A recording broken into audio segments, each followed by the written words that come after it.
3 times. Good news. I'm a little stoned. So hey, do you remember what the thing that you could let you play your Game Boy games on like a Super Nintendo? Do you remember that? Do I remember that? I don't know. Do I remember that? Yeah. It was like a special cartridge. It's gonna be hard to hear you because I can't adjust the volume quite yet. Oh. But I will. Okay. Where's the settings? Okay, they still won't let me talk. Okay, I guess I'll go in here then. Open volume mixer. Deltarune, chapter 2. Down to like 20%. How's that? Oh, I haven't even made a tweet about this. That's funny. Yeah, I was gonna say, when you gonna make a tweet, buddy? I'm gonna record several seconds of us talking. We're going to play Deltarune. Wow. Deltarune. Okay, that's great. And then I'm just gonna post this. How do you feel about the fucking the Toby Fox and the whole Deltarune thing? What do you mean, how do I feel about it? How do you like it? It seems like a neat game, but I've never played it. That's fascinating. See, I haven't played. Oh my god, Foos is in a maid costume. Hold on. Dang. That's so exciting. Sorry, I need to find this photograph real quick. Because I'm gonna put it on stream. Because fuck that dumb doggy bitch. I love Fusili so much. Here we go. Check out this Foos Friday art by, holy moly, Nicholas PX. Holy moly. That's top tier. That's pretty high tier furry art. Goddamn. Check this shit out. Holy moly. Alright, everybody fawn over Foos for a second. And now that's been long enough. We don't need any more Foos on this stream. Hey, this is about you, me, and Ralsei. Me and Ralsei, fuck, be kicking ass and chilling. Who's your favorite? Okay, who's your favorite character so far that we've encountered? That we've encountered? Yeah, that we've encountered in Deltarune.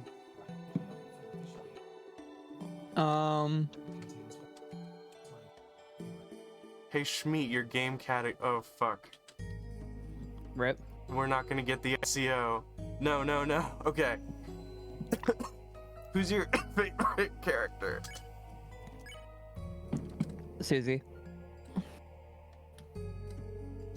Easily. We're gonna be cosplaying as Susie.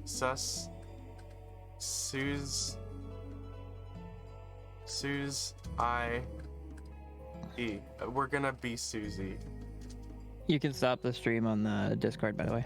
Oh, well, but you want to see Deltarune. I can see. I'm watching the stream. Is this your name? I don't know. I lied. My name's G.I. Say it with me, everybody. Let's do a chant. R. G. I. R. L. L. M. E. A. T. Yeah, we got There's no numbers though. Girl neat. Girl meat. Oh, how many letters do I get? Use SSST because I don't want to be associated with the SS, babe. Well, I was gonna say SSST because 5557 is S. Or like 5 and 7 is like S and a T. I'm gonna do it in the I'm gonna do it in the dumbest way possible, and you're just gonna have to keep loving me. There we go. Oh, that was not what I wanted. Girl Meat 5. Yes, that's Sick. my name. Man, wouldn't it be so nice of Toby Fox to put like a secret just for me in here? You know? If you name yourself Girl Meat 5, you get a special ending where Sans sucks the cock right off your body in his bone lips. A knife? Come on, kid, we've been good. No! Don't reference art. Chris, did you eat all of the pie? Slaps my own face. It's your knife in this empty tin, is it not? Why does this kid have a special knife that's just for them? I don't know. It's kind of weird. Time to be ready for bed. Look at. Okay, but like, Chris looks like such a fucking teenager. Would you expect him to look like anything else? I guess so. I mean, like, I don't know. This is where my heart lives. Okay. I forget. This is not a grid game either, so I can just go wherever I want. Can you figure out... You remember the SNES? You used to be able to, like, put a cartridge... God, that was such a teenager thing to say. It's what they call you. Wow, got any more Hot Topic slogans for us, Christopher? You are taking a sip of something, too. That's perfect. Hey, can I ask you a favor? Hmm. Can you... I'm gonna flood the sinks in the bathtub.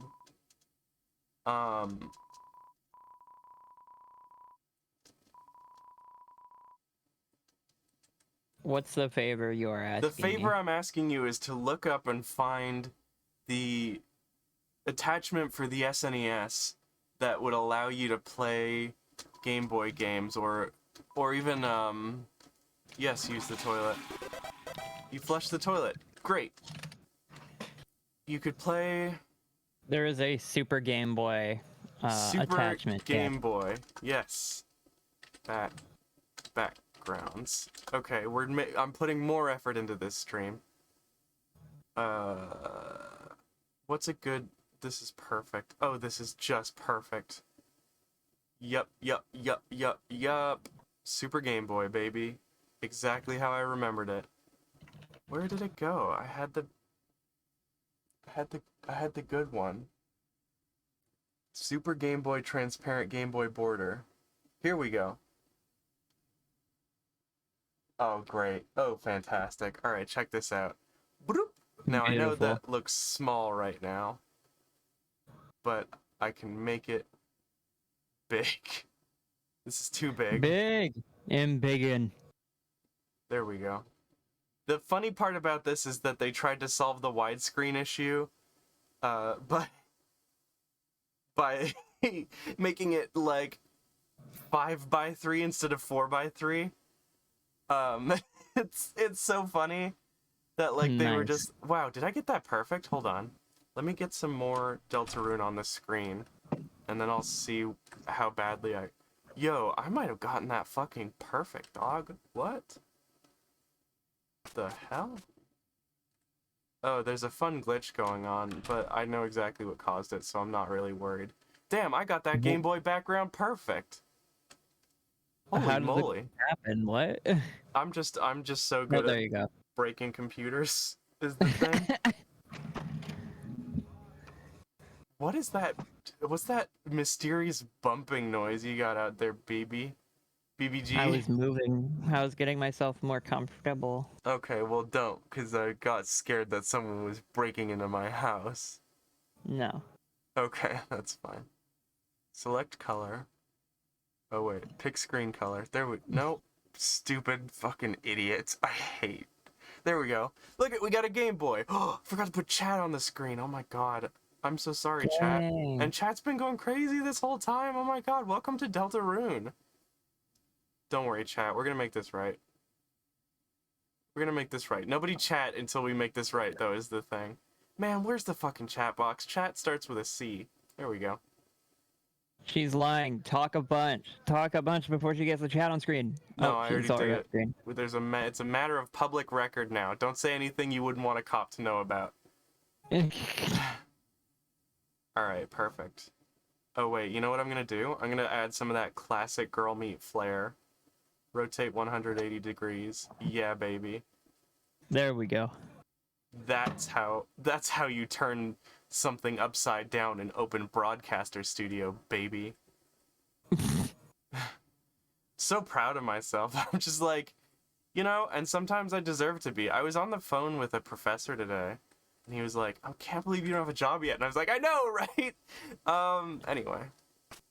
It's because I haven't Welcome to today's job market where a bunch of people are like, come have our jobs. Nobody wants to do our jobs. And then you submit a fucking resume and they're like, oh, by the way, when we said we were going to start you at $12 an hour, we actually meant we're starting you at minimum wage. And then, yeah. And also, when we said that we were going to do the thing where you get full-time and benefits and stuff, we're also not going to do that. Yeah, I love getting 39 hours a week. It's my favorite. Fuck. God, I remember I think every job I've had has been like a 39-hour-a-week sort of deal. And I have been terminated from every single one of my jobs. Nice. Gang. Fuck yeah. Yeah. Damn. Because yeah, I got super like fucking what's the word? Super burnt out. Susie's and here. Like yeah. Sorry. You got super burnt out. Yeah, I got super burnt out and like I was just like, wow, they're treating me like shit. Why do I care about this job anymore again? And then just stopped coming into work. I make it sound like it was a choice though, but it wasn't. I got so burnt out that I couldn't even get out of bed. So yeah, well, fuck work. Like always, right? I don't think there's ever been a single not fuck work person. Oh, that's why. Damn it, I thought I had done so well, too. Alright, that's why it was perfectly sized, was because I'm brain dead. Mood. I was thinking like, oh man, I did so good getting this exactly in the box. Turns out, no, it was just over the box. And this is the actual size it should be. Or, well, I don't know. The Game Boy should be bigger is what I'm trying to do.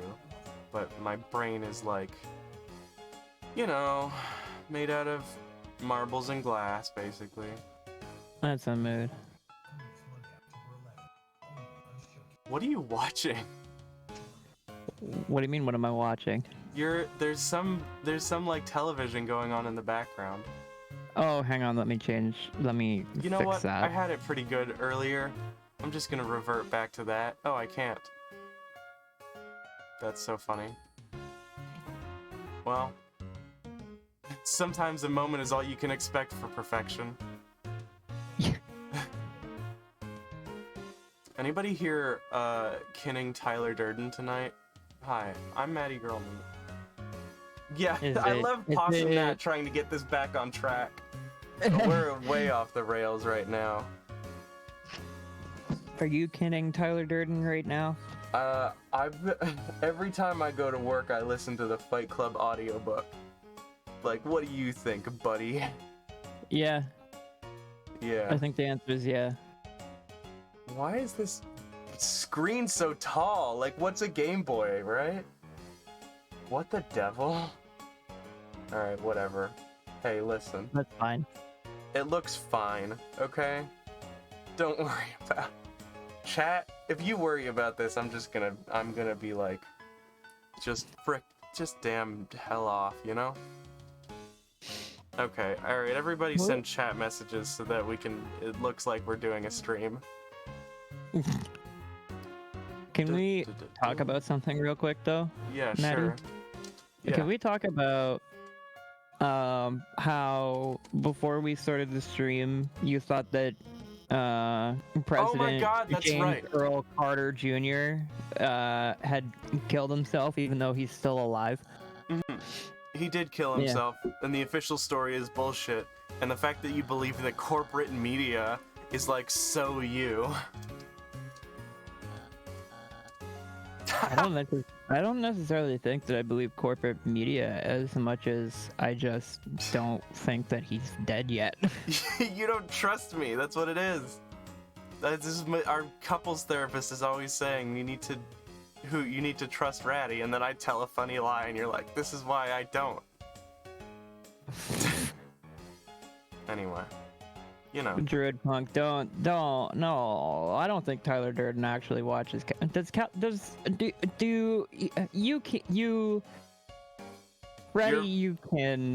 Tyler Durden, does he watch Calvin Guerra?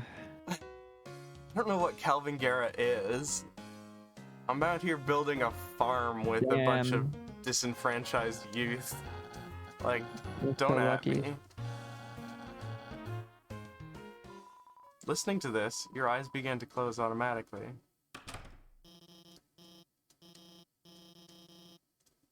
Group projects? Oh yeah, me and Susie are doing a group project together, that's right.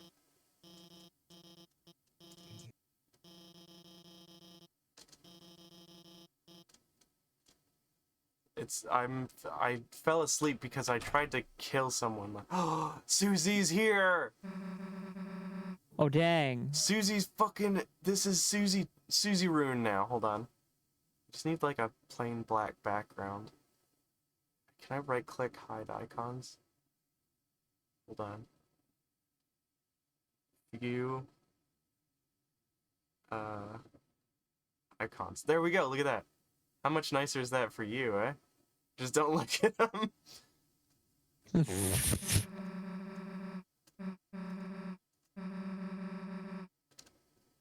I like that she's still like a little bit mean.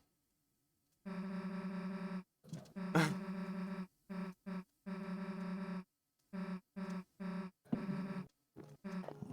you want to voice act? I'm just playing this game, but if you want to do voices, you're welcome to. I don't really feel like it. I'll do Chris's voice. Chat, you do Ralsei's voice. And then, you know. So I'll do, who you can do Susie's voice. I mean, if I, okay. Hell yeah. That's the spirit. Damn, we're really returning to Deltarune. I want to voice the villain of this chapter. Okay, well, you know, you're very optimistic about how far we're gonna get. I've had like an entire joint.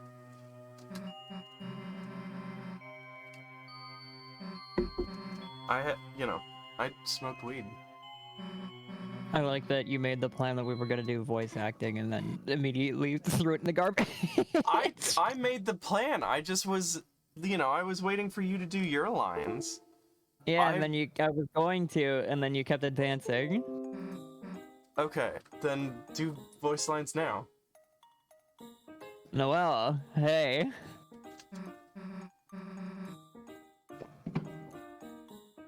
What the hell are you doing here? I'm sorry to bother you, but Bradley and I were going to the library to do some research for our group projects, and if it's okay, would you want to come too? Oh, Chris, you can come too, I mean. I'm not doing any voices. I mean... We're like, busy with, like, Chris, help me out here. What did we say? Like, it's so... Okay, but like, listen, I don't think it's cool to want to fuck these characters. But I see why it happened, right? Yeah. My name's Toby Fox. I'm gonna make a whole game about teenagers hanging out alone in the closet. I mean, like, look. He knows. He gets it. I'm not saying, don't seek that stuff out. Don't be a weirdo. But I get it. I want to, hey babe, I got a closet. Do you want to make out in the closet when you're over?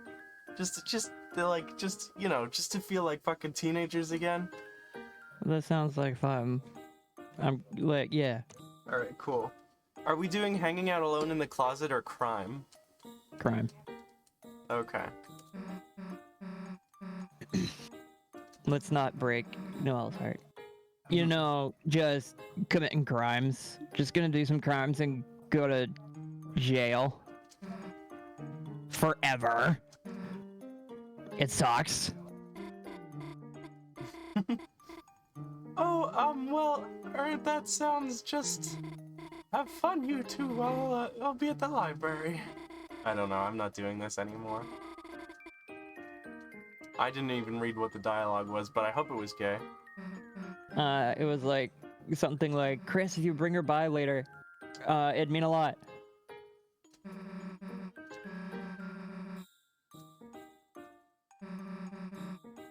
Lesbian happening.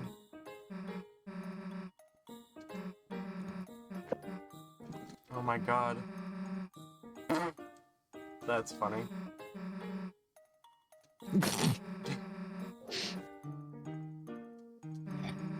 I love the trope of the completely oblivious lesbian, because it's true. I have not met a lesbian who is not completely oblivious to people pining, like, right in front of them. I usually know pretty well when yeah, someone I feel like you're, like, one of the rare exceptions. Yeah. Well, this is the thing. I used to not know, and then I just started assuming that everybody wants me. And so, it's not hard. Correctly assuming such. Oh my god, shut up, you lesbian.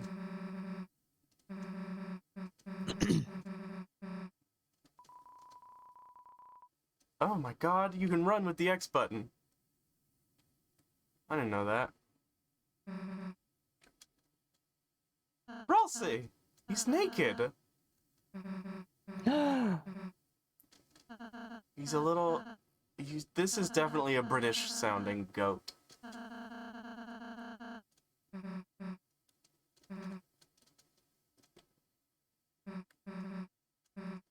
You think he sounds British? Yeah, definitely. Ralsei's a little, like, British femboy. Worry not, Susie. You'll see... Don't do yeah, Ralsei's voice. I could see it. Alright, since I want to get to fighting Sans, I'm not interested in dialogue. Thanks for popping in, Miss Meat Shot. Thank you, Meat Shot. We'll see you when we see you. What do I need to do?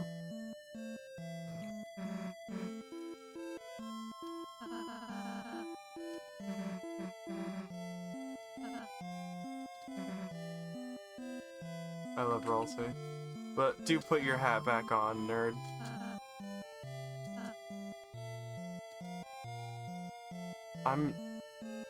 So I go this way. No. You were on the phone with my mom. Don't speak to me in that way. Go to the overworld and call mom? How do I do that? What's the call mom button? Oh no. It's one of those DS games where you gotta yell mom into the mic. Cool. Alright, I got all the game stuff. Good job. Nice. We did it. We have our superpowers now. I don't know what button it is to use your phone.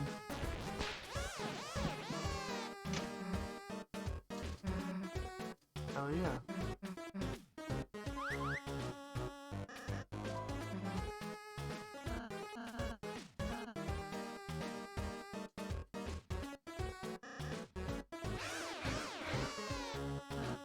Dun, dun, dun, dun, dun. Like this, I'm sorry, I'm just vibing to this music. Open up the what button opens the menu?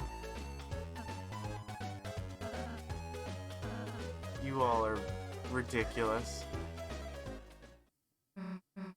Why? Because I want to know! What are you talking about? Why? Oh my god. What's this book for? Nah, I'm good. I don't need to read. I love that they supply you with a bestiary. Bestiary, whatever you call it. Bestiality? No! Not what I said.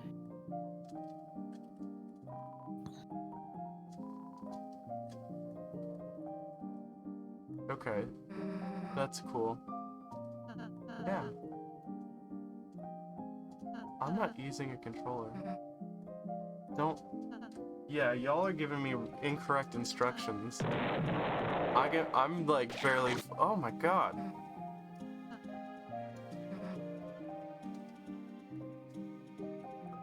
So I go... Do I go here?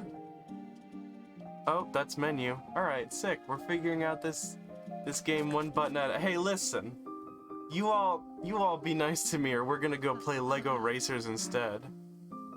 Yeah, be nice to my girlfriend. Yeah. Is this my room?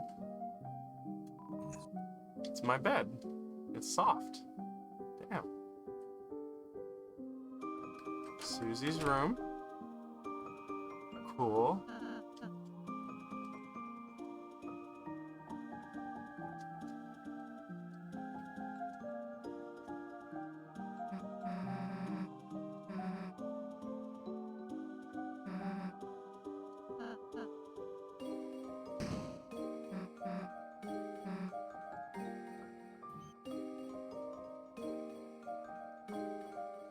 What is Susie's bed like? Spike bed. Now I can stab myself during the night. Finally, some convenience. Wow. Okay. Well, that... Mood. Lancer. I like that the door makes a splat noise. That's fun. Hi, Lancer. There's too many buttons in this game. I have to hit enter for 10 different things. Why did just make the run button also be the talk button like in Pokemon? I want to go on an adventure. Okay. Okay, cool. We've got the bestiality. There's like, oh hey, it's Dad. It's Lancer's dad. Absolutely, 100%. Ralsei is like British because they constantly hold their hands behind their back.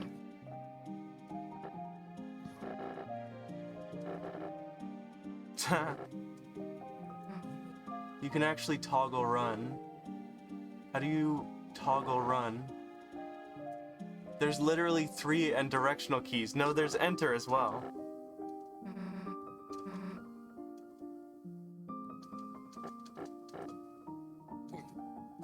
Z is also the enter button. Okay, it's in the options menu. What, Z is also the... Yeah, Z is interact, like enter is interact. Full screen, auto run, here we go.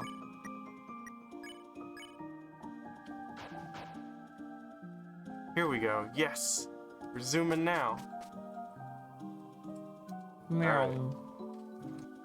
How do we go on an adventure? I wanna go have a fucking adventure. Like where... Oh shit, there's like other shit in other directions, damn. There's a hole in the wall, there's nothing inside. Okay.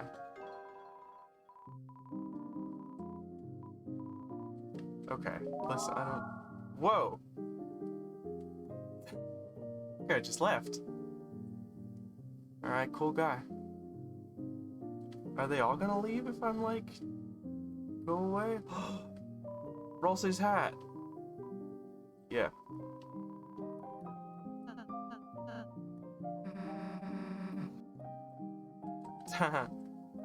That's fun. I like that it's canon that everybody wants to give Ralsei a little kiss. That's in character. I don't think you kiss using your teeth. Well, I guess it depends on the situation. You kiss using your teeth. I don't have any teeth. What are you talking about? I don't know. I was just I'm playing. a little clown puppet. I don't have any teeth. You little muppet. Have you ever seen a Muppet with teeth? They're terrifying. I have never, no. School's important.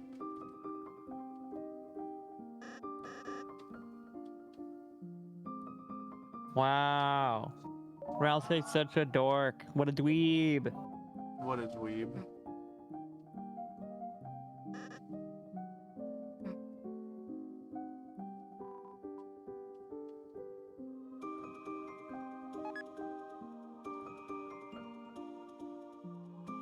Can we discard this gentleman? Hold on. Let me pull up my inventory screen real quick.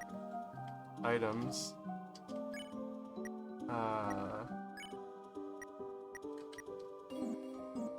I can't. Oh my god. Yeah, nope. Can't get rid of him. Dr. Teeth and the Electric Mayhem. What does that mean?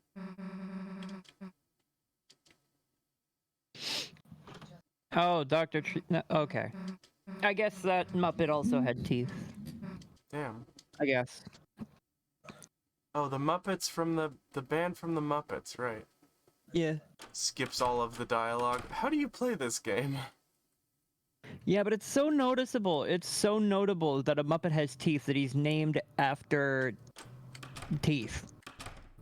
He's a doctor. That's what he I'm got saying. his doctorate. He's a Muppet doctor. Yeah, I'm a normal Muppet who has no teeth. Where am I supposed to be going? The library? Library. Is it like an outside library or a school library? Damn it. I should be paying attention to the dialogue.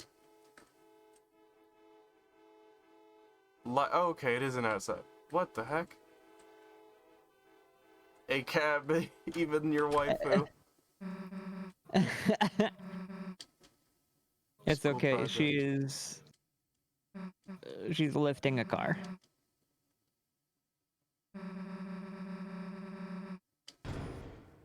Hell yeah, Space Pinball Computer Lab. Whoa.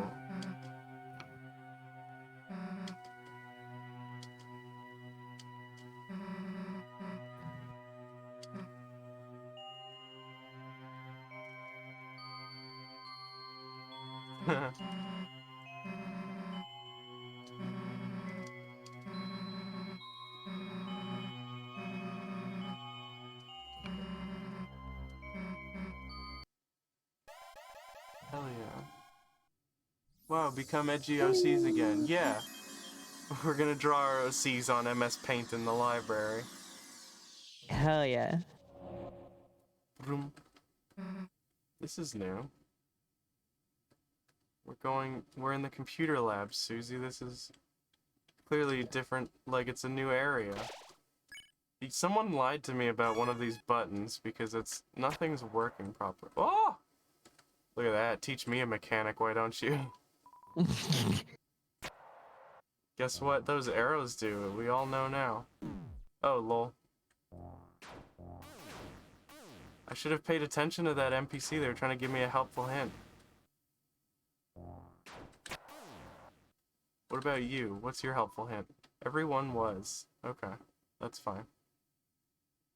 You can change controls in the dark world, Ratty. Don't worry about it. Hey, buddy. Don't take it too seriously.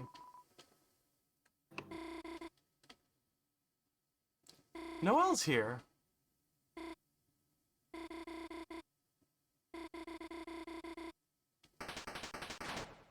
Oh my god, it's like fucking Sonic Advance 2!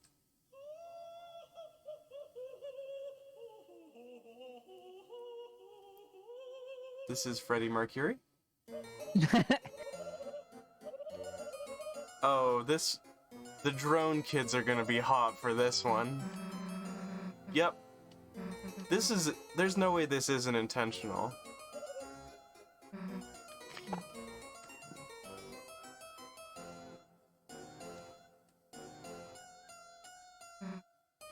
This is, yeah, no, this is intentional for sure.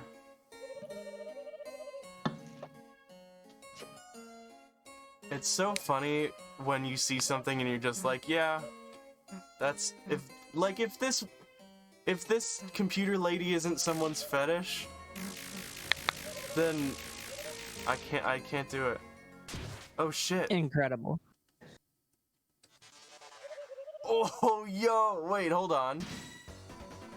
Yo, okay, this actually looks sick, though. Yeah, there's no way that this specific drone configuration is not in, like, thousands of people's fetish art already.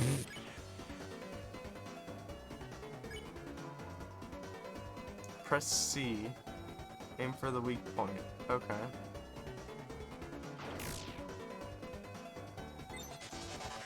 Okay.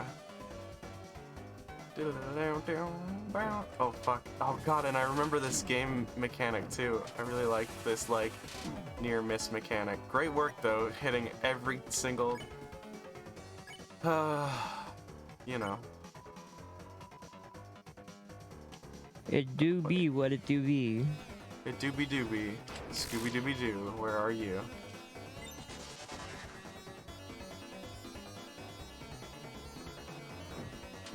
It's Scooby Dooby Dooby like that, though. Damn.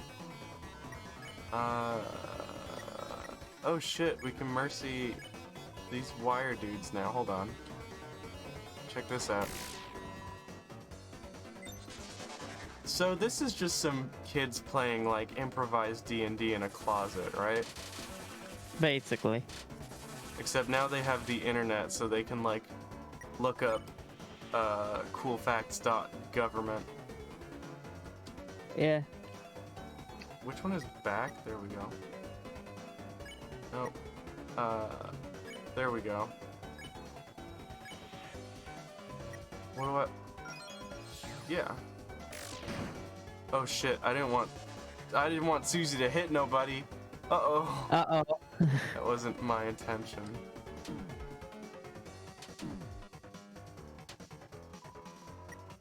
Yeah. Get this, get that. Get this, get that. Nice. We did it.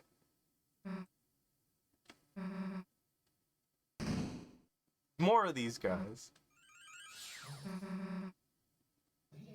Oh, hey, Ralsei's here. Good pun, Ralsei. I love Ralsei. Alright, listen. I can't be doing with all this fucking dialogue. Look at how fucking cute Ralsei is! Yeah! Ah!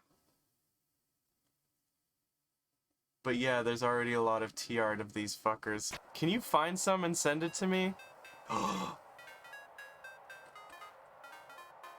But find some of this TF art and send it to me because, like, I want to fuck it, you know? Of course you do. Whoa. Whoa! Oh, yo, that was so cool. Alright, Toby Fox. Alright, Toby Fox. I'll let you charm me just this once. Is having his fun time. Cyber world.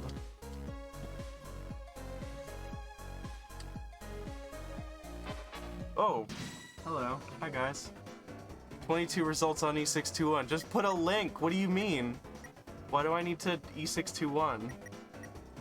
No. Yo, I'm gonna... Okay, I'll DM you a link. How about that? Yes, please.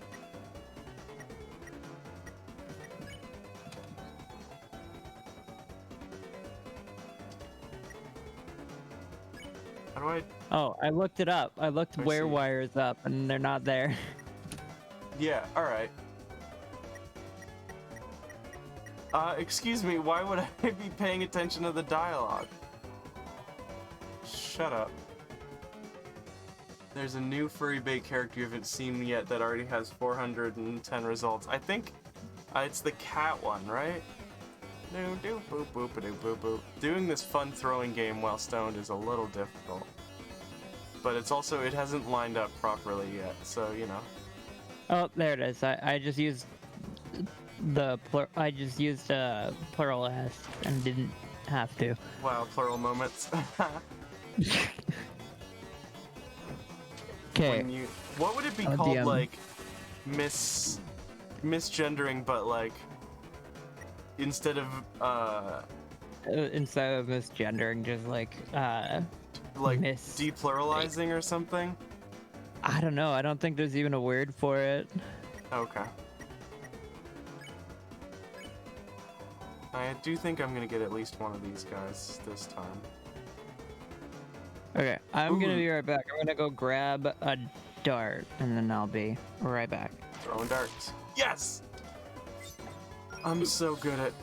Hell yeah. You're so good at game! I'm so good at I game. continue to be good at game while I have a smoke. Having a dart BRB. I'm gonna be... Yeah. This is fun. I like bullet hell, but this is more like bullet heck, actually. I don't care what... I love that...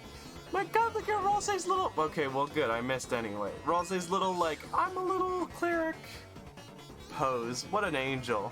What a baby. What a little baby. Oh my god, what a little baby. I'm Ralsei, I'm a little baby. You open the treasure. Okay, well I got something for that treasure. Damn. Freddie Mercury. Man, fucking Toby. Alright, Toby Fox, you can charm me anytime, buddy. Okay. Oh, that's fun. I have a question, which is, how are the levels?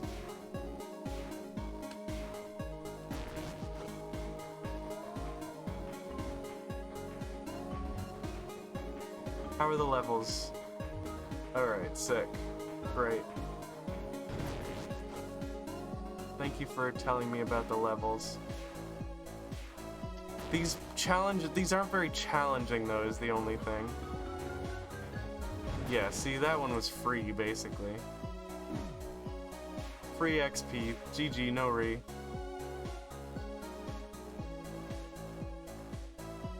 Yeah, the volume level. Sorry, I'm No, I don't read. Nobody has time to read a book on the internet. Wait, hold on. Let me go explore. Oh, God! Hey!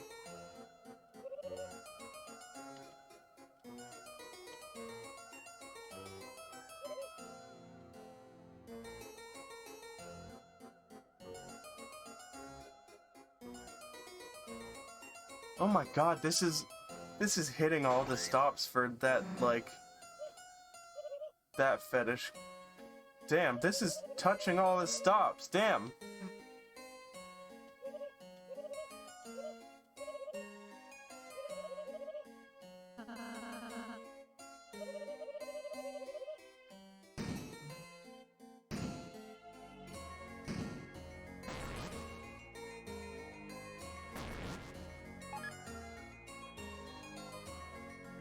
Interesting.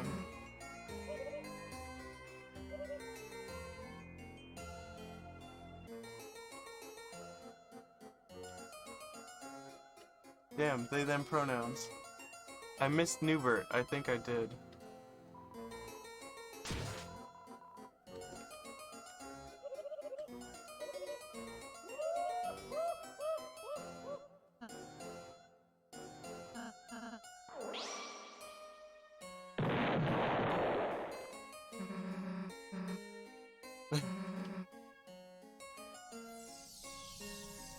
Oh, this is so cute.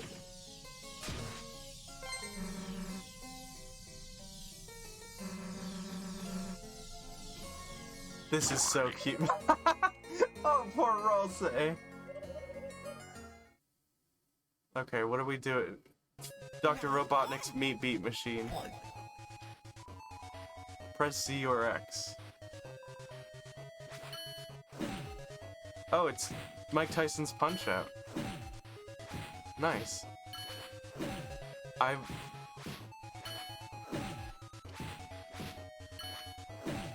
Man, the timing is just not doing it.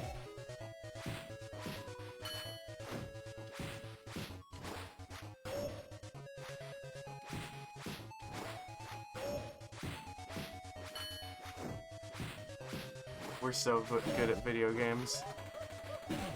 Oh, I can duck with down. That's cool.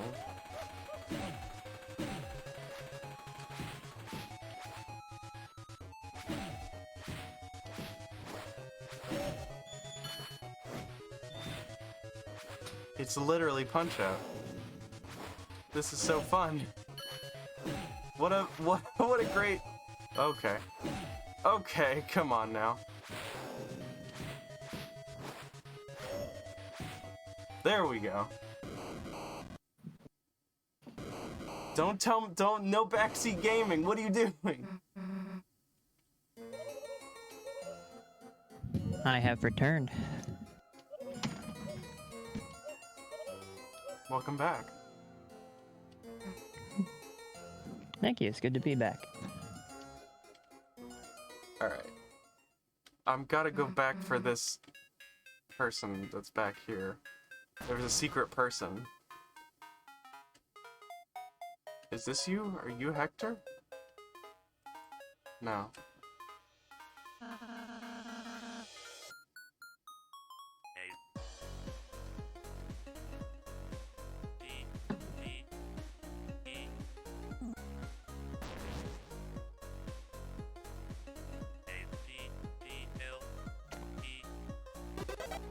Did it!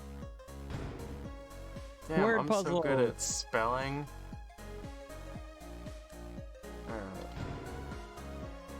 Cool. Treasure? Who's this guy? Looks like you got past Newbert's force field. Newbert doesn't know how that force field got there, but it's Newbert's force field. As a prize, have Newbert's treasure. Newbert doesn't know what's inside, but Newbert will give it to you. I already took it, Newbert. Can't stop me now.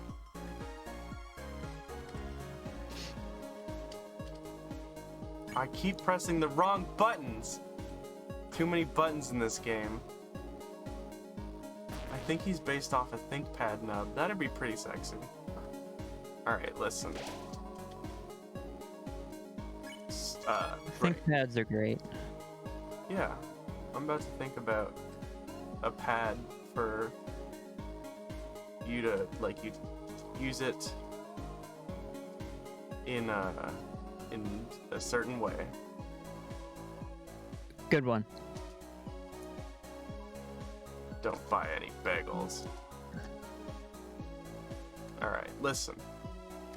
I'm too stoned. I can't do this. My brain's turned off, so we're gonna just play like a silly game instead, like a fun. We're gonna play Mike Tyson's Punch-Out. Okay. Browser. Here we go. Punch-Out. Yeah. Make sure you change the scene so they can see. Yeah. Punch-Out. Ba, ba, ba, ba, ba, and we're gonna put copyrighted music on stream too, so it'll be funny. Mike Tyson's Punch-O-Rama. Do you want to get special guest Kenzie Lee on the stream? I mean, it's your stream. I'm gonna get special guest Mike Tyson on the stream first, and then we'll see where we're at. Run game. Yeah. How do I make it big? Make it big, please. Whoa! That's loud, not big.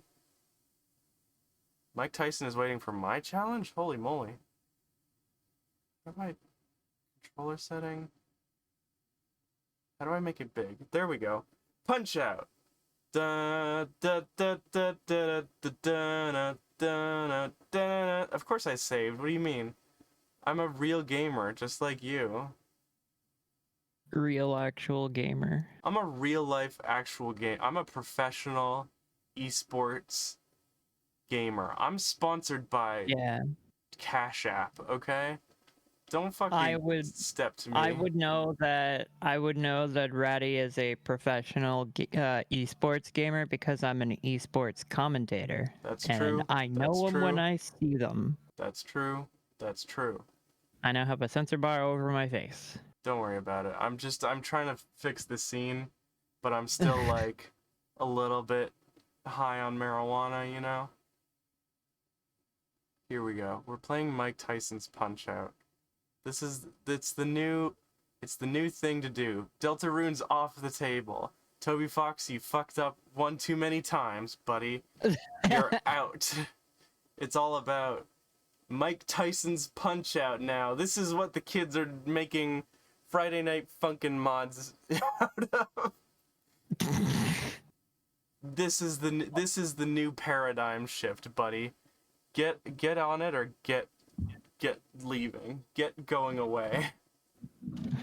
Dang, using all the gamer terms. All the gamer words. Why is there no music? Should there be music? I've never played Punch-Out. I never had an NES. Damn, you never had an NES? No, I had a Super Nintendo. Here we go. Oh wow, that's not every single bit of that song. I can tell you that much for free. That's so funny. All right.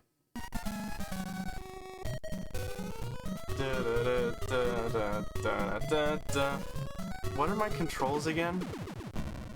I imagine it's arrow keys and X and Z for the A and B button. Yes, and then enter for start probably. How are the levels with Punch-Out? Oh, and this guy's French, I remember. God, they play the whole fanfare every time.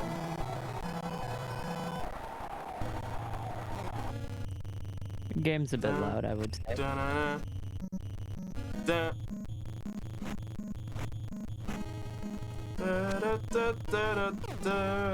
But fuck, I mean it's classic, right? True.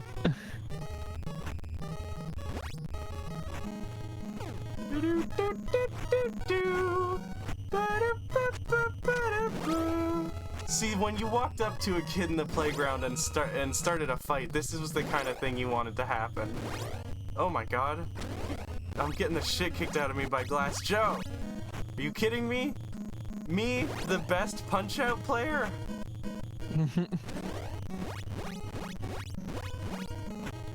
I beat Mike Tyson 3 times. I'm gonna directly after this this match, I'm gonna do it now. I'm opening the volume mixer. So everyone stop panicking. I'm setting it down to 14. That's a little bit better. Wait, I need to be back in the fight now. Okay, that's gonna go to me by judgment. But, like, I don't feel good that that's how we're starting this stream. Like, with a round 1 by judgment against Glass Joe. Sure thing.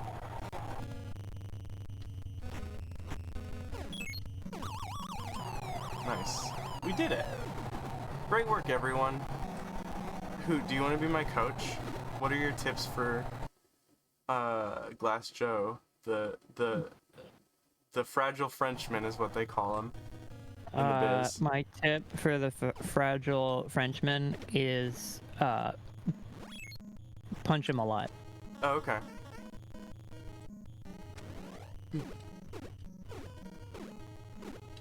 Yeah, just hit him. Yeah. Wait, I think there's like a combo you can do after that. Hold on, let me try it. Oh, well, he's dead anyway. Alright, get back up. I want to try that combo. Da-na-na. Ba-na-na. Alright, perfect. Mint Possum offers the advice of punching him in the butt. Punch him in the butt I don't think is gonna work, because your butt's like really soft. What do I do to get up? Yeah. Your butt's like really soft, and so like you're gonna be able to take a hit on the butt pretty easy. My butt's not soft. It's like, if you punch my butt, it's like direct contact with my bones. TKO! Boom. I'm good at this game. Welcome to Saturday Night Cage Match. You say omelette du fromage or something. Hell yeah. Can we get... Okay, I'm gonna DM this person directly because I don't want to air out their trauma on stream if it's that serious.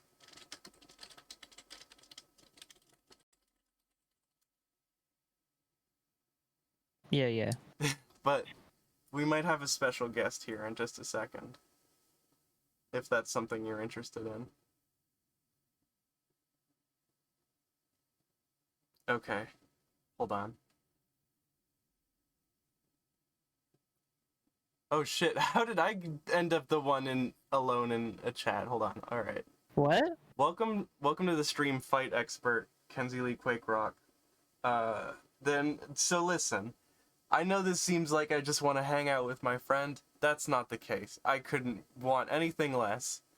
What's actually going on is Kenzie Lee is an expert in fights, and so this is our expert source. This is our CNN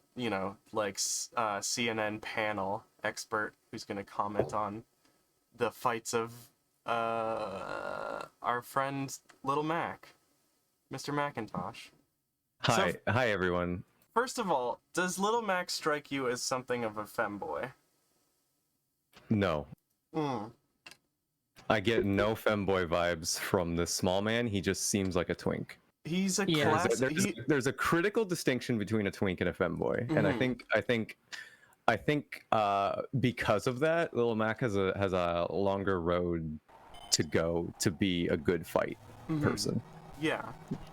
So what's like femboys are just mean. Can I ask what are Little Mac's fighting stats, do you think?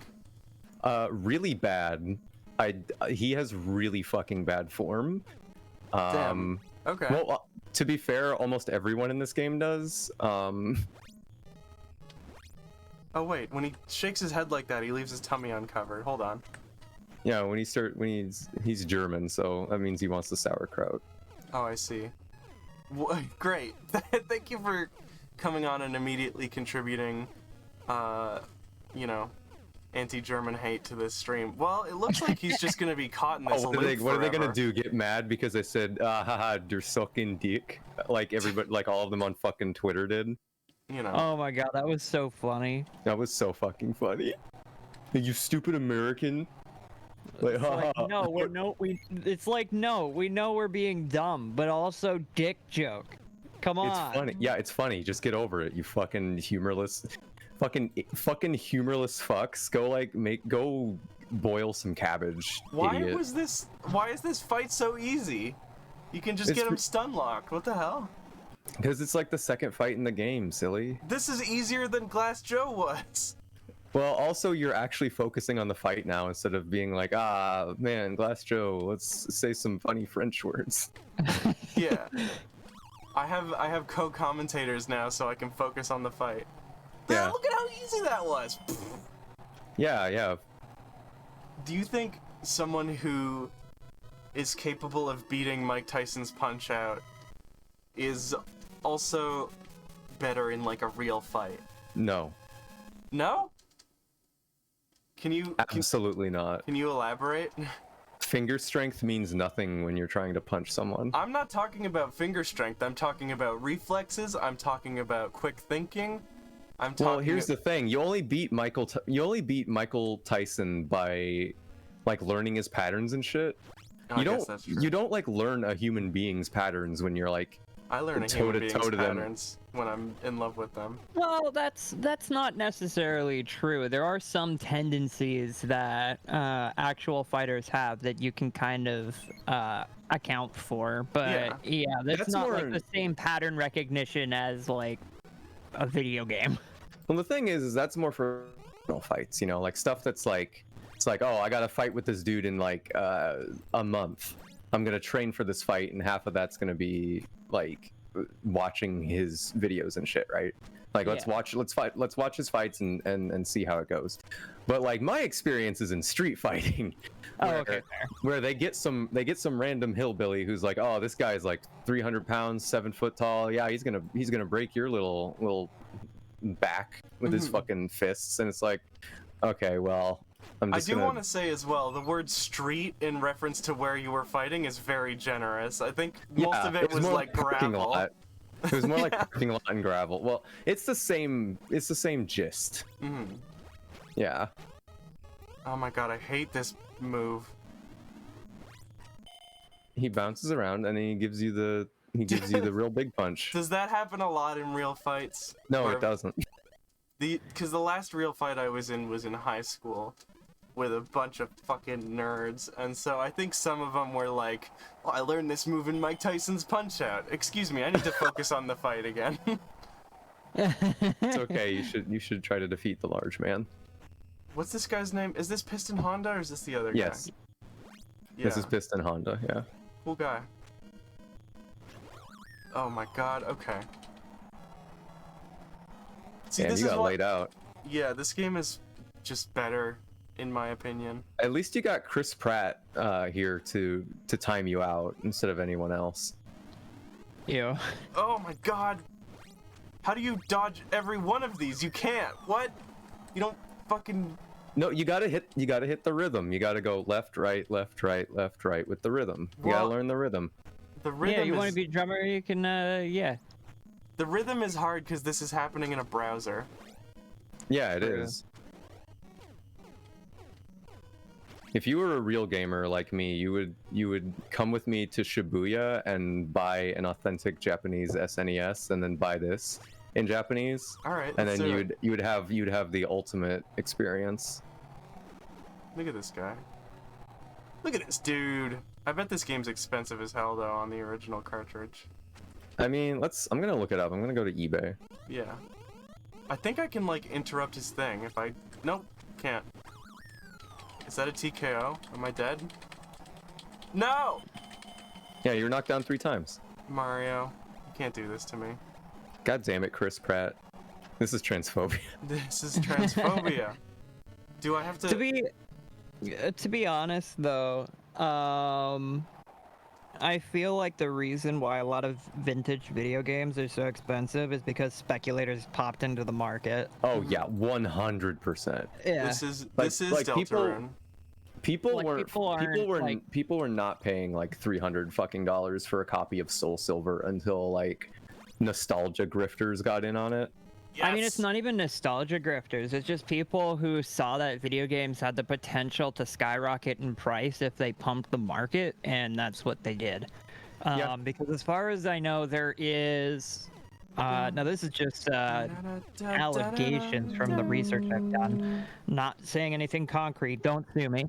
But I feel as though there is... like a sort of racket between an auctioneering website and a video game, not ranking, but a video game condition ranking website where you submit your video game and then they like take a look at it and they're like, oh, it's in like this condition or whatever. All collectibles are some kind of racket, is the thing. Well, that's true, but in this case, it's literally like an auctioneering website and a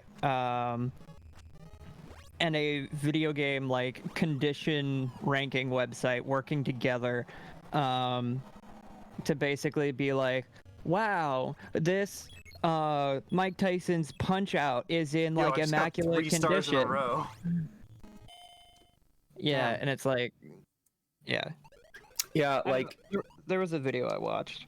It's like like when like, because you know how like card games like Pokemon and Magic the Gathering recently started going through their own like speculator buy-in like price gouging shit. Like for the longest time there's been that grading service for collectibles and stuff. And so grading, that's the word. Grading. And so they started like people like fucking Logan Paul started getting in on like the Pokemon card thing because people started like getting really into collectibles like around the beginning of COVID. Yeah. Because like, what the fuck else are you gonna do half the time? You know, you just go in, buy a box, crack them open, see what you get, see if it's valuable. You know, whatever. And because people aren't like playing with these cards anymore in real life because of COVID, like the speculation just created a brand new bubble because people don't take those things and like do things with them. Yeah. And so like once the card game market became self-saturated and like the demand it ate itself up, like it wasn't like just that, but like it went into video games as well. And like video game cartridges and shit started getting like graded. Like, see, now I can't even remember my own word.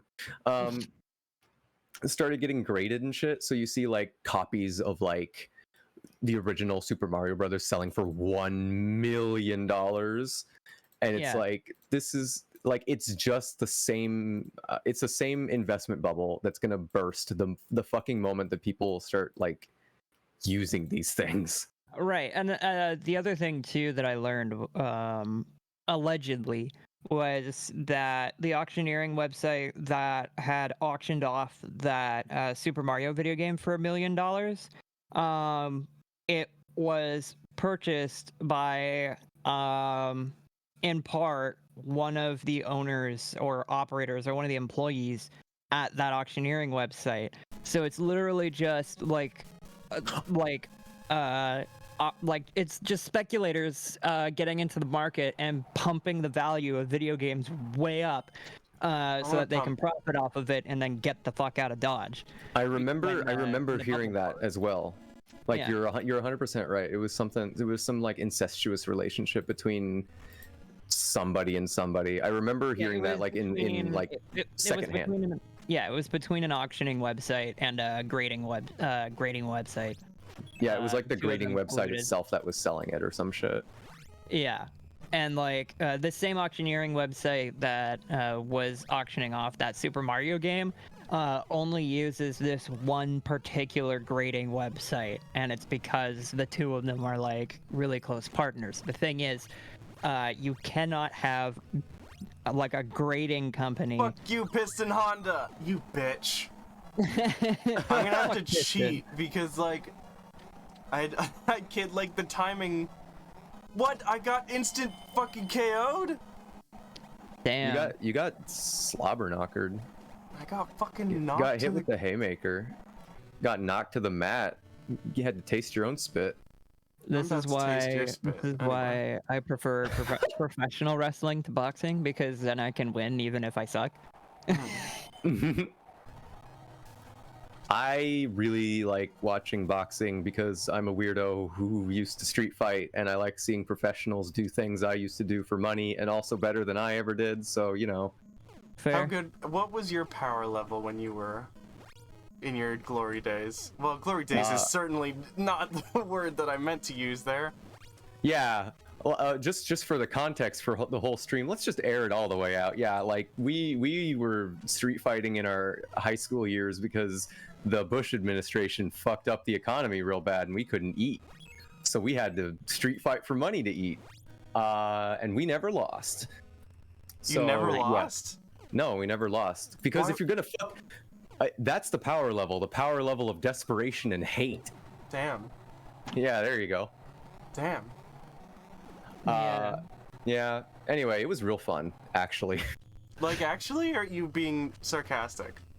Half sarcastic. Okay. But yeah, so I imagine the circumstances were not entirely making it fun, but the act of like beating somebody in a fight would feel pretty rewarding, I imagine. Oh yeah. When some greasy guy slaps like $200 in your palm, and you're just like, fuck yeah, that was worth it. Yeah. I hope my mom doesn't see my bruises. Holy shit.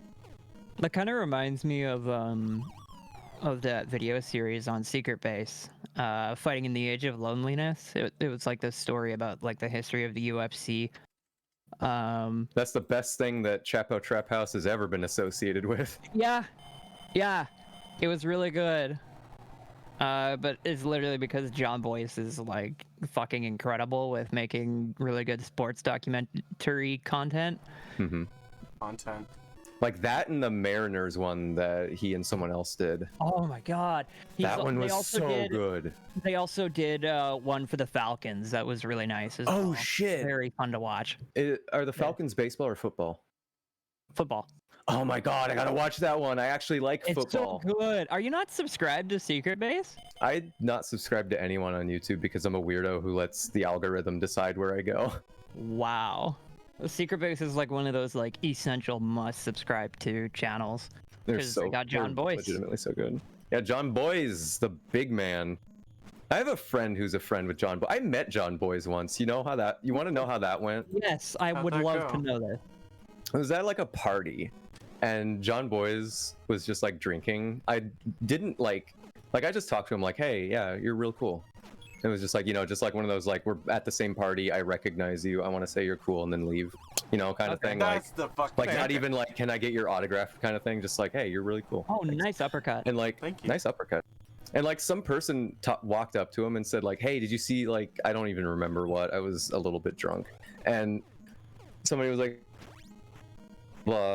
game something, and he was like, I don't want to talk about sports right now, please, like, don't mix business and pleasure.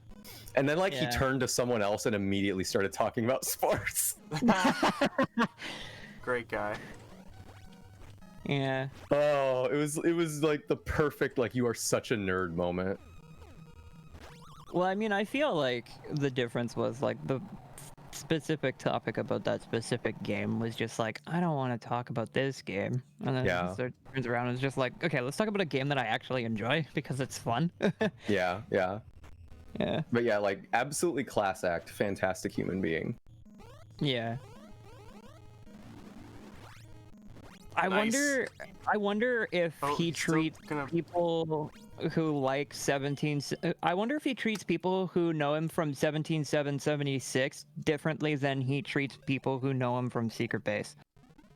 And on top of that, I wonder if he treats those people different from people who knew John Boyce's pretty good series before he moved those series of videos from his personal channel over to Secret Base. See, like, I knew him from like the very, very early shit on SB Nation, whatever. Yeah. Like that, the really ancient shit. And I was like, okay, oh hey, you, like, knew him from that, and also like have a friend of a friend, basically. Oh, okay, fair. Yeah. So it was like, oh, okay, cool. Yeah, I started watching his pretty good documentaries before he put them over to SB Nation, which is now known as Secret Base. But yeah. Hell yeah. Yeah, he was fucking good. He's just good. Good bean. Like, good bean online. He's a really good writer and presenter. I like that he uses Google Earth for all of his shit. Yeah, it's real good. It's got like, I use Google Earth. Okay. Well, here's the thing. Yeah. Here, I'm gonna lay into some shit right now. You know how like a lot of people use like crackly 8mm, 16mm like home footage effects to like create the aesthetic of the 70s and the 80s? Yeah. He uses fucking Google Earth to create the specific conditions for an atmosphere of OO's internet. Like, yeah, he's on some next level understanding of what nostalgia is shit, and I'm so into it. Yeah. I hurt my hand a little bit, I'm sorry. Don't hurt yourself. You're all good. I wanted to bang my desk and be cool. Damn. Well. Anyway, I'm looking on Canadian eBay, and every copy of Mike Tyson's Punch-Out is at like $50, $50 to $60, except for one of them, which is complete in box with letter, which is $912. Jesus. That's not even that bad for like a pretty famous collectible video game. Yeah, like all the ones that are like complete in box are like 500, or like 380 is the lowest one. Like the one with letter is at $900 because that's like letter of authenticity kind of shit. Oh, here's one, NES White Bullets Mike Tyson Punch-Out cartridge only, at 7.5 grading rate at 1900 Canadian. Yeah, Fuck, I hate this bullshit. I gotta see how much, because here's the thing. I have Soul Silver and the Pokewalker in pristine fucking condition. I want to see how much that is worth. Yeah. What were you trying to say, Astrid? I don't remember. Oh, okay. Oh, Soul Silver is like $200. Okay. That's not bad. I don't like knowing that I own things that are worth things. I want to just enjoy them. I'm gonna... Well, didn't beat this one. Okay, my wife is calling me to get dinner. Do you want me to stay on the stream or do you want me to leave? Do you want to stay on? I'd be fine staying on. I'm on push to talk, so I would be fine not making mouth noises into the microphone. We're not playing Mike Tyson's Punch Out anymore. Because I lost too many times and I'm a little baby and I don't like losing. And I'm not a little baby. You're not a little baby. I'm a 100%. fully grown adult. We're playing the one game you can't win but you can't lose. Twitter. Okay. Sorry to interrupt you, but speaking of vintage games, I just looked up the only Nintendo 64 cartridge that I have, which is Carmageddon 64, and the last loose Carmageddon 64 that works, that was sold last month, towards the end of last month, for $95. Oh my god. Are you joking? It's just Carmageddon 64. I would like to say... Oh, go ahead. Keeping in mind that in January, February, March, in April 9th, it sold for $40, and now September 15th, it sold for $95. And before that, it was with the box, $118. That's insane. That's so wild. I would like to say that for some reason, N64 games are generally rarer than most other Nintendo games, both because they kind of like break more often. Yeah, hon, I'm gonna get my dinner. I'll be out in a minute. Just for the Oh, okay. You want weed? Okay, hang on. Hang on. I gotta get my wife weed and food. Okay. But what I was saying is that for some reason, N64 games are both more rare, and both because like a lot of people didn't have a N64 because the PS1 came out, and they're just like really fragile, inexplicably fragile for like Nintendo products. Fair. Okay, I'm gonna be right back. I need to make food. Yeah. I'll be back in like 10 minutes. Okay, cool. I'm gonna be right back because I'm waiting for a video game to download. Okay. Over piracy. Actually, it's not that bad. We'll do bandwidth allocation high, and we'll just pretend like I'm not streaming. And I'm gonna set this to Pokemon pixel font. And I'm gonna put it in the corner of the Game Boy. You want to know what confuses me the most? What's that? I looked up GoldenEye 007, probably the most in-demand Nintendo 64 game I can think of, and cartridge only, $15. Yeah. Why is Carmageddon 64 $100? It's not even that good a game. Everybody had GoldenEye. This is why it wasn't that expensive, because it was like it's like Wii Sports. You're never gonna see a Wii Sports collector, you know? Fair. Listen, I'm a genius. I know everything. I'm smarter than all people. So don't even question what I say, basically. Well, hang on. NHL Stanley Cup for the Super Nintendo was a really good game, and it's only $2. Yeah, but it doesn't have, like, look up how much Super Mario 64 is right now. I guarantee you it's like $2 as well. Are these the same color? Wayne Gretzky's 3D Hockey 98 is like $10. Oh my god, listen to you fucking Canuck. Wayne Gretzky, my favorite video. Shut the hell up. What's wrong with you? Okay, Super Mario 64 cartridge only is $30. Yeah. It's cheap as hell. It's a good ass game. But why Carmageddon of all games? It's not even a good version of Carmageddon because it's like censored by Nintendo. So you run over like zombies who have green blood. That's fine. That's normal. I have green blood. Did you know that? I didn't. We're gonna be That's playing really interesting. a different game, by the way. fans of this stream will already know which game, but you know, girlfriends will not. I also that for graded sales for Super Mario 64, the two most recent were back to back, like the September 19th and September 20th. They were both private sale, and they were for 6 figures. The first private sale being $800,000, and then the second private sale being $250K. But you look literally, you start going below that, and every other graded sale is like 4 figures, except like 1 or 2. Damn! Holy shit! Fucking speculators! I swear to God. Holy oh look, moly. there's a $1.5 million auction that fucking Heritage Auctions did, which is the alleged auctioneering website that is colluding with a video game grading website. Mm-hmm. That's so allegedly. Cool. Allegedly. Allegedly. Allegedly. Allegedly. Allegedly. Allegedly. Allegedly. Yeah. Developers. I'm about to make everyone's childhood dreams come the fuck true. I'm I about wonder to. if Sorry, go ahead. 60. I was just gonna look at what the price for GT64 was, because that was a pretty good racing. Well, it wasn't a good racing game, but it was a racing game nonetheless. $15, $10. If this game doesn't download fast enough, Ooh. I'm about to go finger painting mode. I swear to God.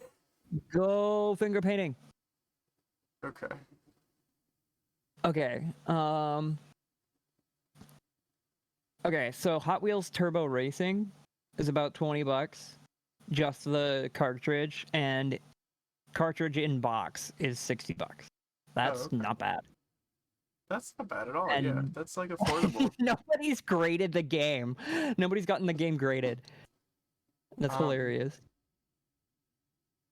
I don't know if I'm gonna want this, but I'm putting it somewhere just in case.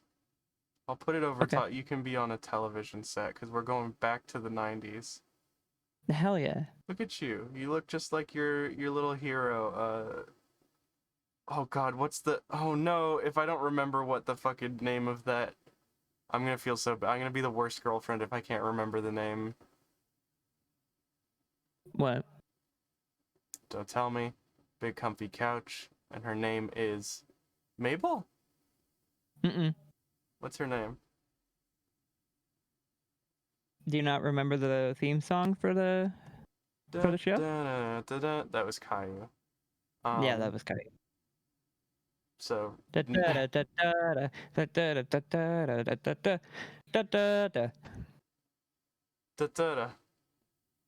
Alright, cool. It's Molly. Okay, well, I was pretty close. I'd said Mabel or something, right? You said Mabel. Close enough. Try not to be too disappointed in me, baby darling. With Lunette and Molly, a clown and her dolly, and the big comfy couch.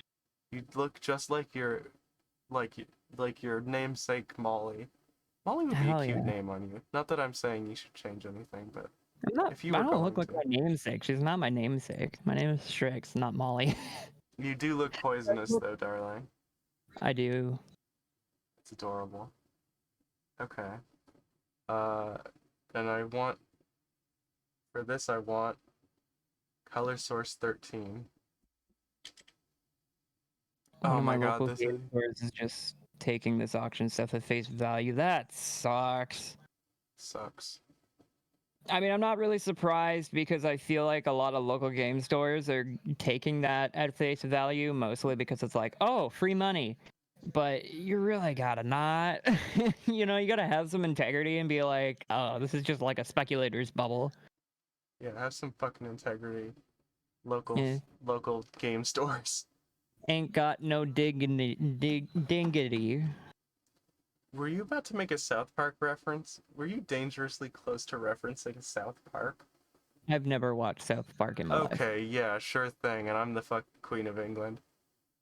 I genuinely never watched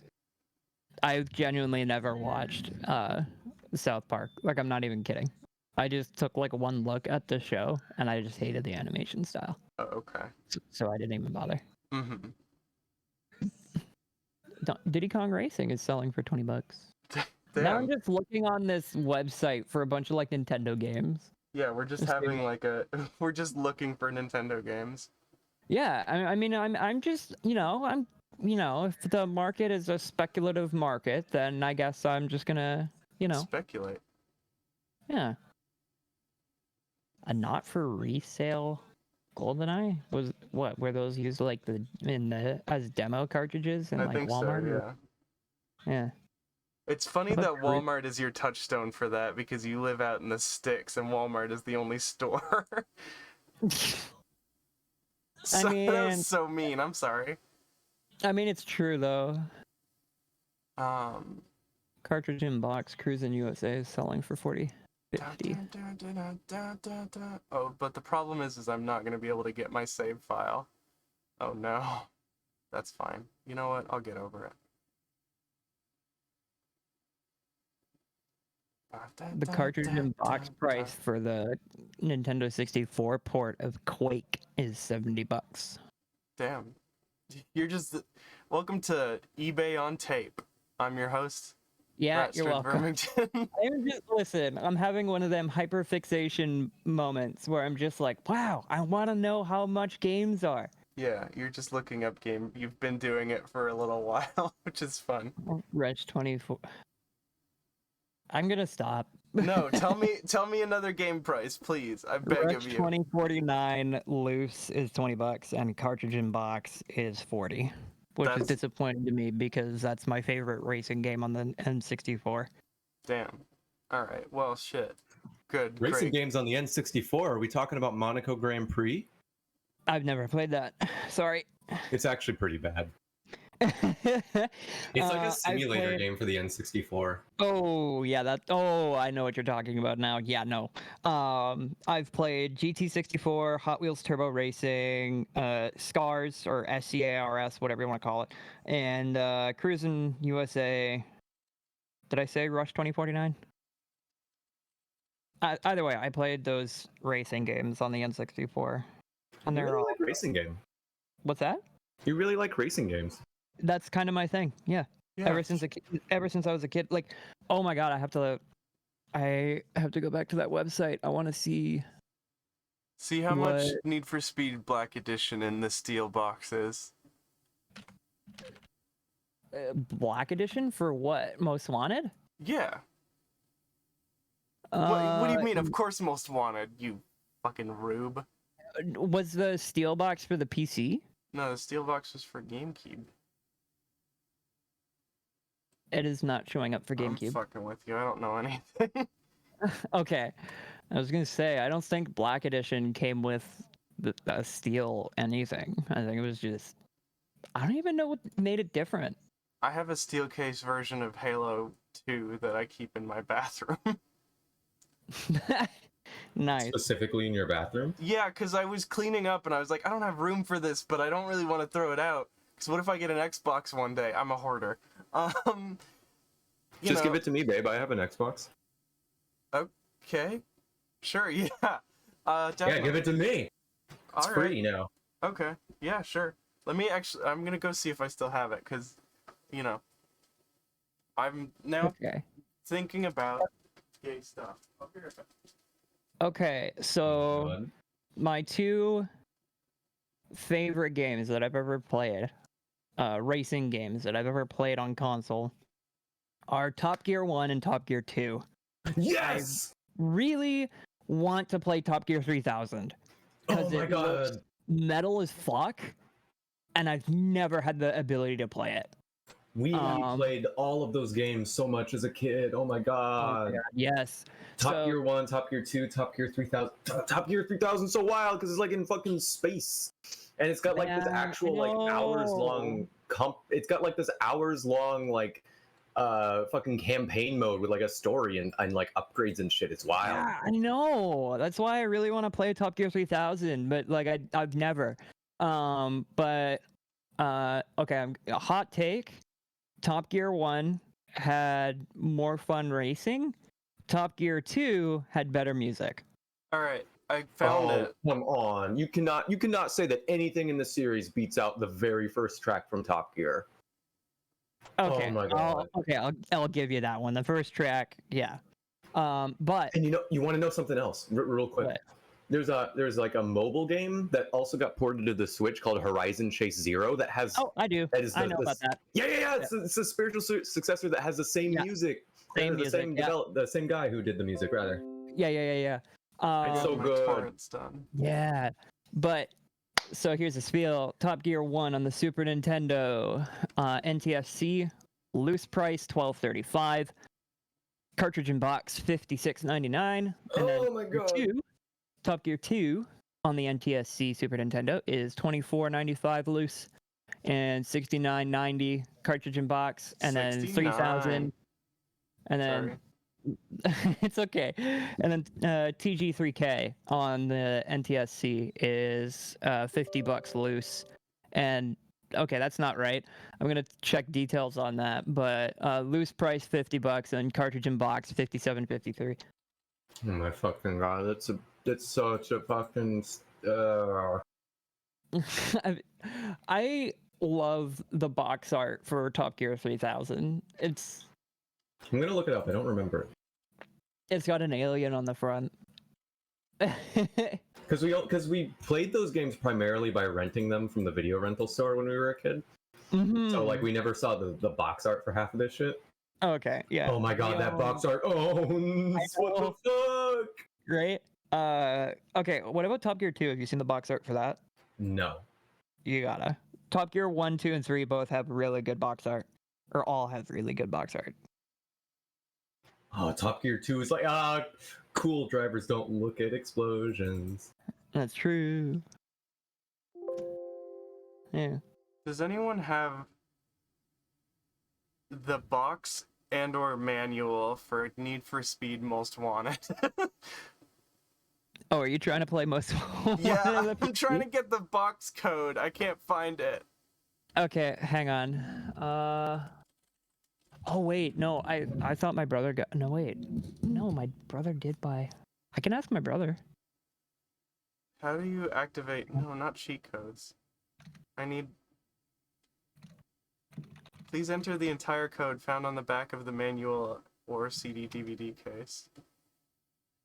I'm gonna ask my brother. Did it not come with a crack? I don't know. I don't know how to do the crack. I'm. Shut your fucking stupid mouth, you Are you dumb sure bitch. about I know how that? to do the crack. Are you sure about Ratty that? Vermington. I'm about to slap both of you across the ugly fucking faces. I'm sorry, on, that was mean. I'm gonna ask my brother if he's got a code for his PC copy. I think he's got a PC copy. Either that or else he's got a PS2 copy. What if I just click on speed.exe? Oh, it just opens the game. Okay, sure, why not? Fuck it. Is it working? Ratty, you're the best. Well, apparently it's closed everything else on my computer, so this doesn't seem like. This seems maybe counterproductive. Especially for streaming.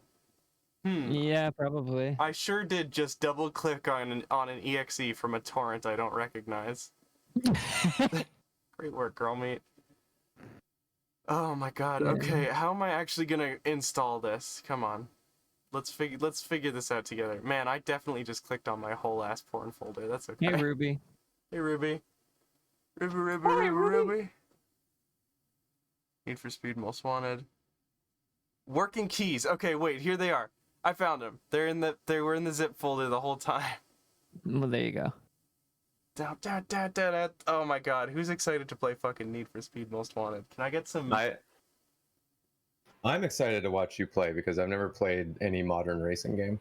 This is not modern. This is for the GameCube. This came out in 2005. That's modern for me, bitch. I was born in the fucking SNES days. 15. I'm a fucking boomer. I'm 30 years old. You're 30. Yeah, this shit's like fucking sparkling white. All my friends are fucking old. Hoot, how old are you? 27. Yeah, I knew it. See? Like, here's my thing though. Like, I don't even want to say that I'm old because I'm not old yet. I'm not 30. Yeah, you're not old yet. No offense. No, it's okay. I'm old. I'm a fucking boomer. You can make fun of me. No, they didn't. Fair enough.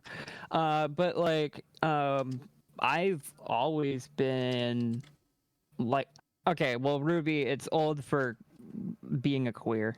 But anyway, I've never really not played racing games as far as I can remember. Like, I played Need for Speed 2, 3, 5, Hot Pursuit 2.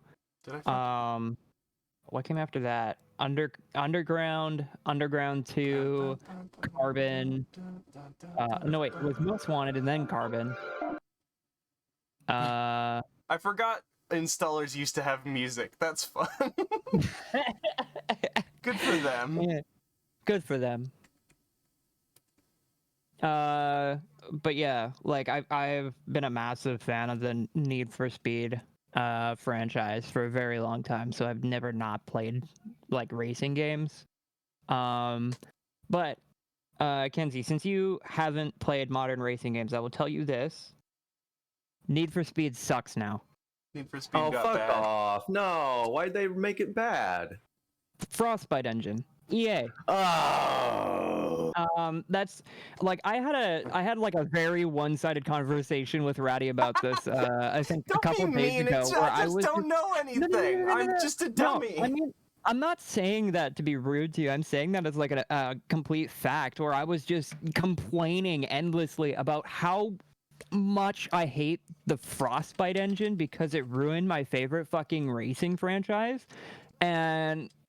I mean, like, you didn't have much input to say because you didn't know much, but like, yeah, I'm gonna try and summarize it by basically saying the Frostbite engine was developed for Battlefield, for first-person shooters, for first-person online shooters, and then they were like, oh, but what if we made it for racing games too?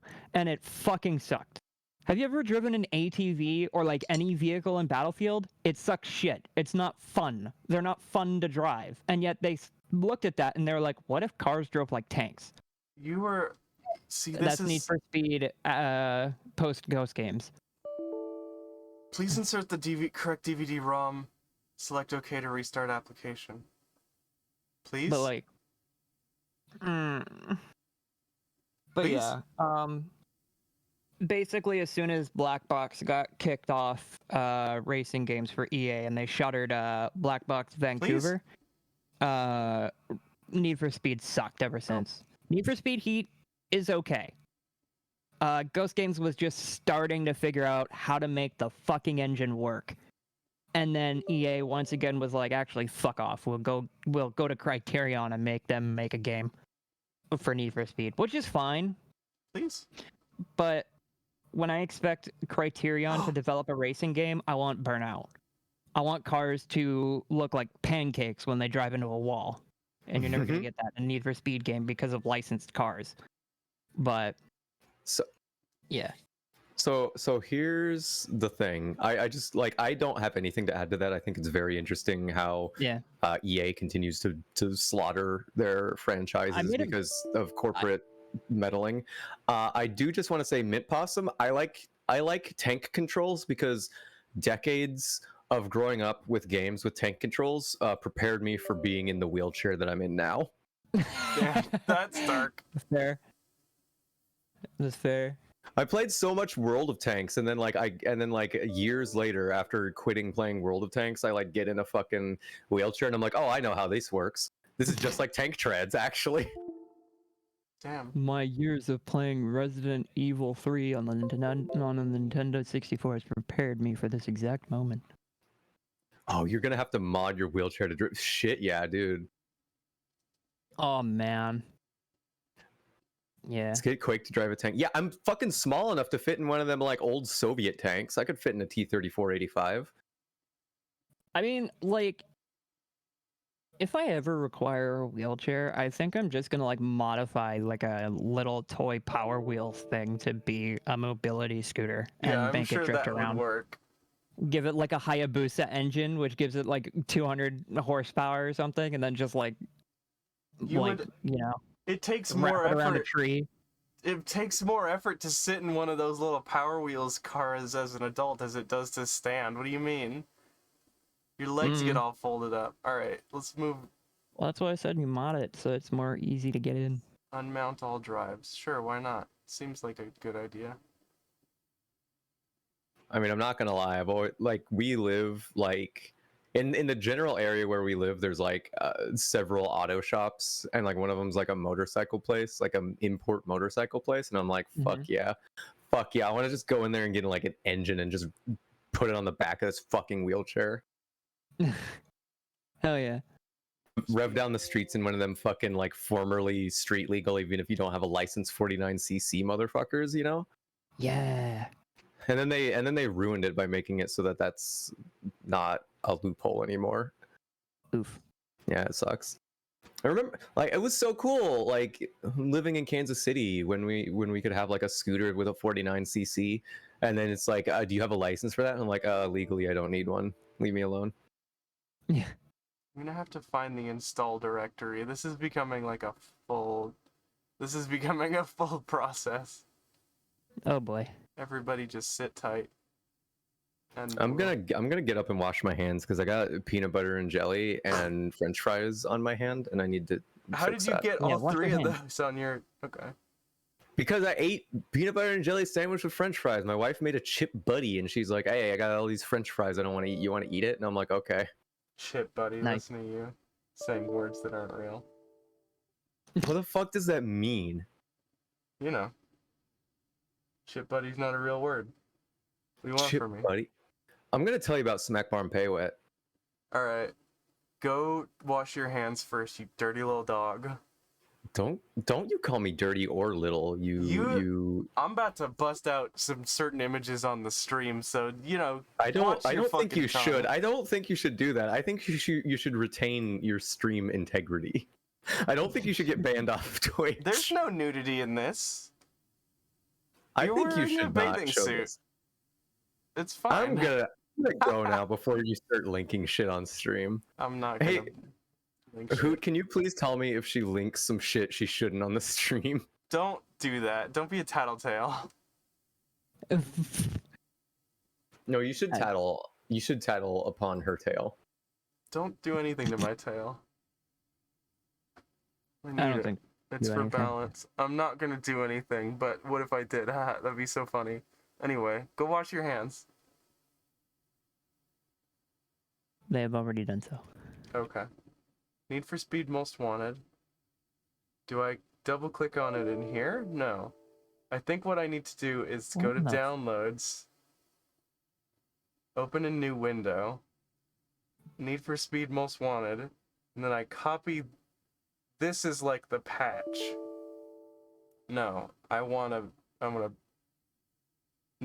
to move this application to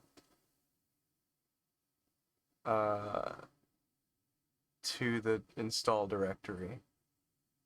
Need for Speed Most Wanted. I'm just gonna move this to this folder, actually. It's exactly what I'm gonna do. I love. Where'd you go? I'm working on it. Give me a second. Okay. Something on my side kind of is having a fit right now. That's fine. That's normal. I am gonna get this video game installed come hell or high fucking water, baby. Yeah. I love Need for Speed Most Wanted. Who do we know who's also car people? Do we want to get special car guests on the stream? Oh man. Get your boss, Humperdinck Engelbert on the stream. That's not his name. His name's Cisco Scaramouche. Yeah, I remember. This is not how I want this to work, though. Here's what I'm gonna do. I'm gonna do this the most backwards ass stupid way possible. There we go. Okay, hi, I'm back. Welcome back. Get Cisco Scaramouche on, or don't. Scaramouche? What? Hoot's boss is named Cisco Scaramuccia. Scaramuza. Scaramuza? Scaramuza. Scaramuza. Oh, we got the unhappy Hoot now. Yeah, look. Yeah. Your PNG can make faces. Aren't I just so impressed at all the faces you can make, you fucking F-word? Jesus. Spicy. Anyway, Who can attest to this? I didn't show nothing I wasn't supposed to. I was a good girl the whole time. Yeah, that's true, because you're putting all of your mental faculties into trying to install Most Wanted. Also, my wife is watching the stream, so Yes! I had her make sure that you were not doing evil things. Hi, I'm Josie Marin, and I played Mia in Need for Speed Most Wanted. Make sure to keep all your street racing in the game, or you could go to jail. Josie Marin, and I play Mia in Need for Speed. I don't want to go to jail. Make sure you do all your racing in the game. On the streets, drive safely and responsibly, and wear your seatbelt. Is there windowed mode in this game? Probably not.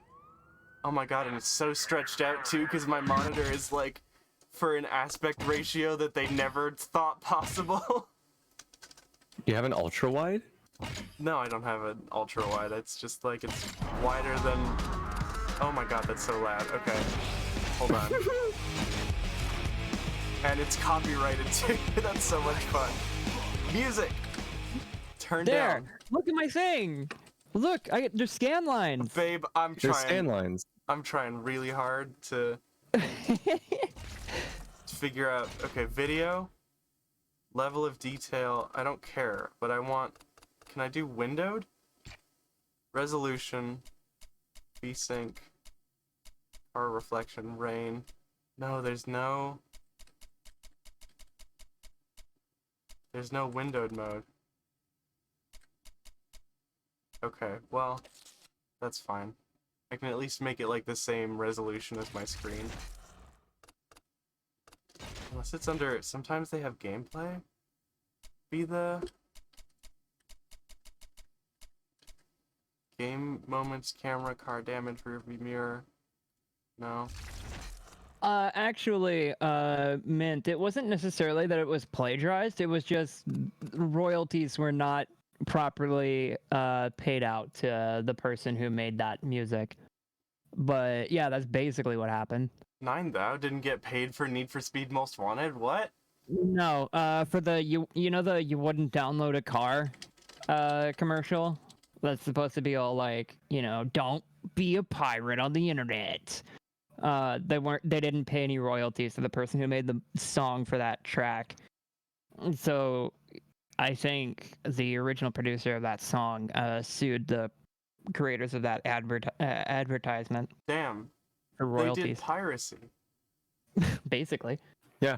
They did the thing wow, we're not. The irony. Wow. That's crazy. Wow. I wonder if there are other groups. I wonder if there are other groups of people who are supposed to be the ones who enforce the rules that break the rules themselves.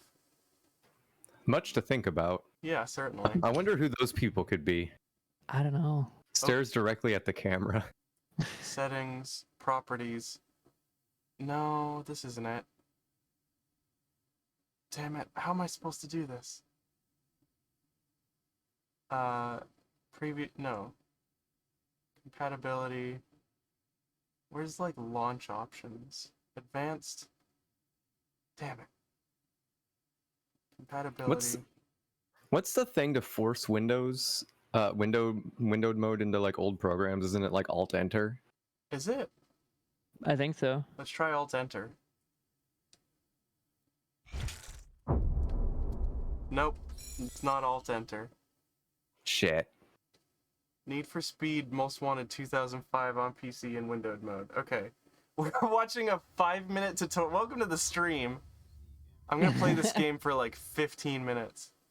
Oh my god, wait, I need to show you this dude. What the fuck? Oh, I love this guy already. This is my new favorite. This is the main character of the day. Okay, yep, here he is. Wow. That's a hell of a YouTube video right there. That's his desktop background.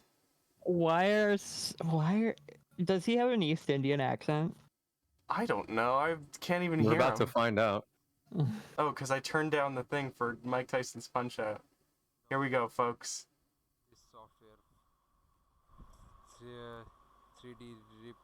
Oh my god, I don't want to download... Yes, he does have an East Indian accent. But I don't want to download shit for this fucking meme. Why did we even need to know that? Because with that kind of desktop background, it's just like, and also like a lot of YouTube tutorials on like how to crack programs typically come from people with East Indian accents. Okay, now we're getting woke I don't make the on me. rules. They're either Russian or East Indian. There is very rarely that you see somebody with a North American accent do it. You know what I'm gonna do? Huh. I'm gonna put it all on the line and just share my whole screen. Closing everything except for the folder that has need. Hi, I'm Josie Marin, and I play Mia in Need for Speed Hold Most on, Wanted. Mia, sorry. Make Give sure me a you second. do all your racing in the game. Let me. Okay, I'm gonna be right back. I'm grabbing another dart.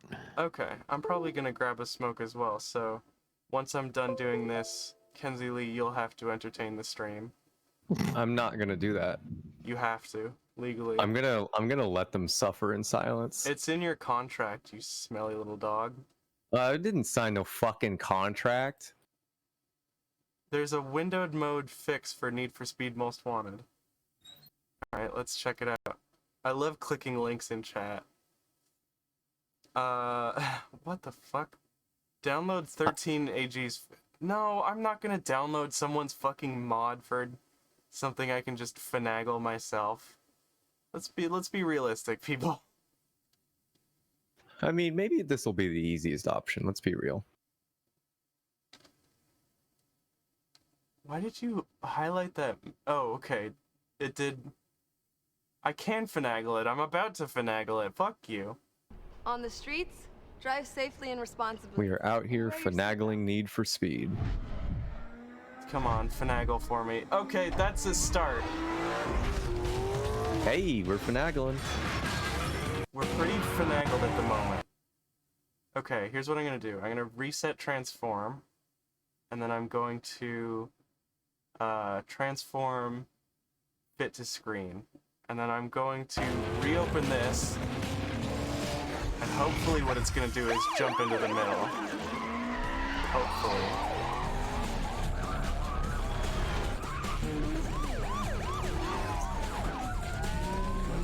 Okay, yeah. I did it. I'm so smart. I'm the smartest. I'm the cutest. I'm the best. Claps for you. But how do I skip the opening cutscene? Because I don't care. There we go. Yes! Yo! Okay, we're actually playing Need for Speed Most Wanted. I did it. Yay! Great work, everybody. This was such a stupid tangent. I'm so sorry, everybody. Not safe for work, Most Wanted, yeah. Load complete. Yes! Alright. I need to turn the music down or I'm gonna get copyright strike. Oh, but you have to fucking love it, though.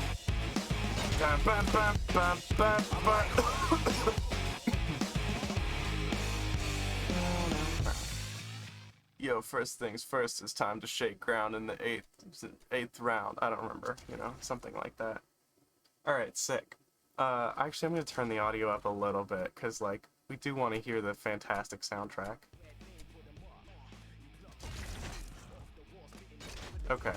Yeah. Career mode. Yes! Yo, okay, I'm actually gonna have so much fun with this game. Oh, but the cutscenes aren't. The cutscene volume is not affected by, How's your car running? Paper. The cutscene volume is not affected by the main menu.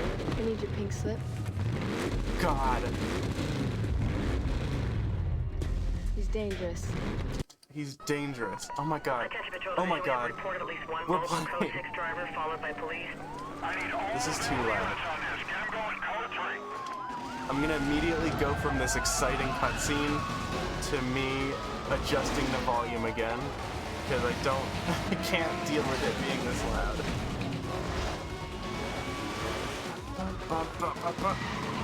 I remember this game was like pretty good, but there was a certain point where your car just got, like, if you did everything correctly, your car just got too overpowered to like lose to anyone, and it's pretty early on too. It's like by the third boss fight, you're like Oh my god. That's like a family of 4 that just fucking died. Holy shit. Alright, hold on. Probably deserved it. Really? You think so? Yeah. Okay.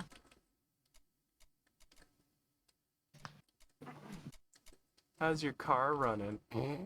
I love that they're just that on the nose with it. It's great. Video, let's make sure that this is level of detail extremely high. What do you mean? I have returned. Hi. Welcome back. Welcome back to the stream Hoot Wheels. Guess what we're And thank playing you. right now? What are we playing right on now? the Game Boy Advance. We're playing fucking Need for Speed Most Wanted. No way. Yeah. Also, hey, how are the levels, chat? How's the fucking levels? We're at the part where Razor Callahan cuts your brake lines and you die. Here it goes. There's the trigger right here. Pick up the phone. There's something wrong with your ride. You left a big soil spill at the start line. You need to end the race now. I love this fucking game. Wait, so this game is just what's it called? What's the film called where there's the bus and they can't slow it down or else it explodes? Speed, but no, it's not Speed. Basically what it is you're like a typical street racer. And there's someone who, in like the final race before you become like the top street racer of all time, Razor Callahan, who's your arch rival, cuts your oil lines and you like stall out and the police arrest you, and you have to like climb your way back to the top. You know. So Need for Speed. I like Street Racer. That was a great, really old anime series. I don't know anything about that. Tell us about it. Let's hear it. Well, there's a kid and he's got like a little like no, wait, it's Speed Racer, never mind. Speed Racer, okay, I was about to say. The Wachowskis movie. Oh. Well, I didn't want to remember that. I've heard it's like it's arguably decent. It's not a good adaptation of the anime, or was it a manga? I don't know. It was an anime. Okay, it was an anime. I couldn't remember if it was a manga first or an anime. I guess it wasn't. Anyway, it wasn't a good adaptation of it, but it was a good movie. If it was its own thing, it'd be sick. Yeah. Just like me. But I'm dependent. What? Mood. I'm a little dependent, and it's adorable. Everyone likes me because I can't live on my own. Anyway. That's my wrap on sports. Wow, and a hush falls over the crowd. I like that Druid Punk called this Need for Peed because of the pee filter. I don't know if that's why you called it Need for Peed, but the piss filter on Need for Speed This games takes place in the same universe as Deus Ex Human Revolution. Yeah, this is known. This is what Detroit looks like in the daytime. Detroit become car. Yeah, exactly. What car would you become if you could transform? If you could like, what was the cartoon called? Turbo Teen? If you could Turbo Teen yourself into any car, but only one car, you can't like turn into different kinds of cars. You have to pick one car that you turn into as Turbo Teen. Which car would you pick? I have a really specific JDM model in my head that I can't think of the name right now, so I'll get back to you on that. Oh my god, this guy's gonna beat me in this race. Does it have pop-up headlights? No. Okay. Yeah, who would be able to ask you 20 questions and figure out? Is it like JDM only, or did it also have a USDM model? I don't know if it had a USDM model. I'm pretty sure it was JDM only. Okay. I'm not the biggest car person, so like my car experience yeah, you're pretty and small, knowledge. actually. Okay. Especially as of late. Okay. Cool. Yeah. I'm just gonna go there with that, huh? Okay. Anyway. You know, I know what you mean. I can get you there. Don't worry about it. Everyone, say Kenzie is tiny in the chat. Make fun of Kenzie for being small and tiny. Do you know about what like your range it was? Like 80s, 90s? It was like 70s or 80s, I think. My wife is now in the room to call me small, I think. Yeah, you are small. Kenzie, you're small and tiny. Thank you. Small and tiny, pocket-sized. Small pocket-sized dog. Thank you. Skyline? I don't know.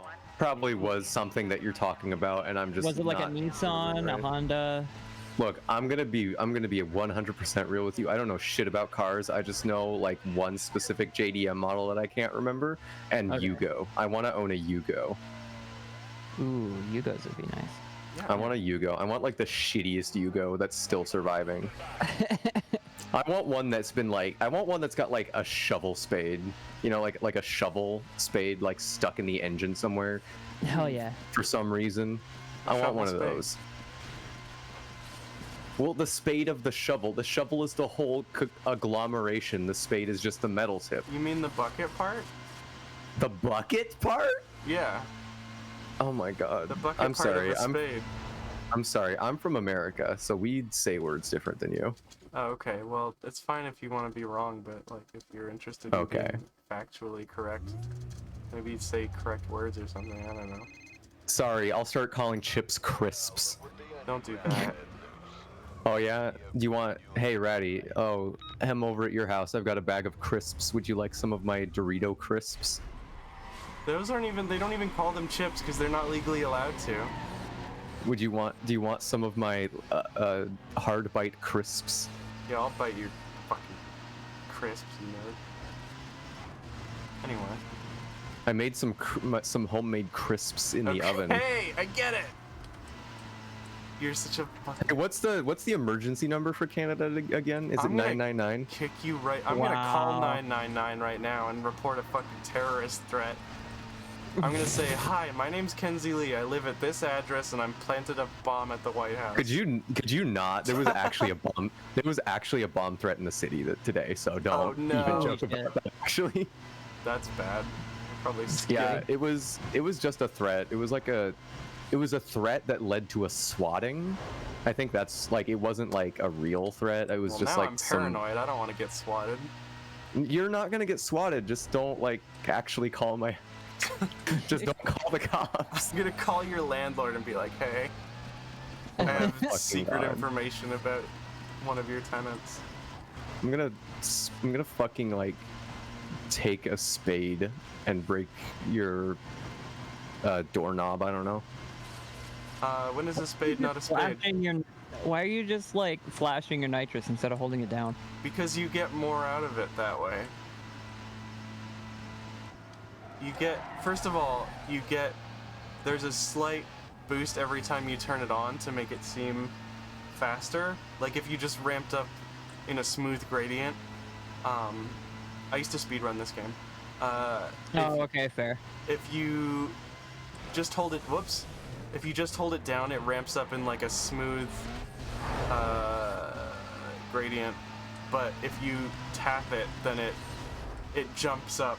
The speed jumps up like each time you tap it, basically. Oh, okay. And the second reason is if you tap it, the fuel lasts longer, so you get more boost for less. Right. Oh my god! And well, I fucked up that last lap. I'm gonna trust the speedrunner more than I trust like the actual mechanics of using a nitrous oxide, using nitrous oxide on an actual car. Well, how does it work on an actual car? If you use it on an actual car, just bursting it isn't gonna do enough.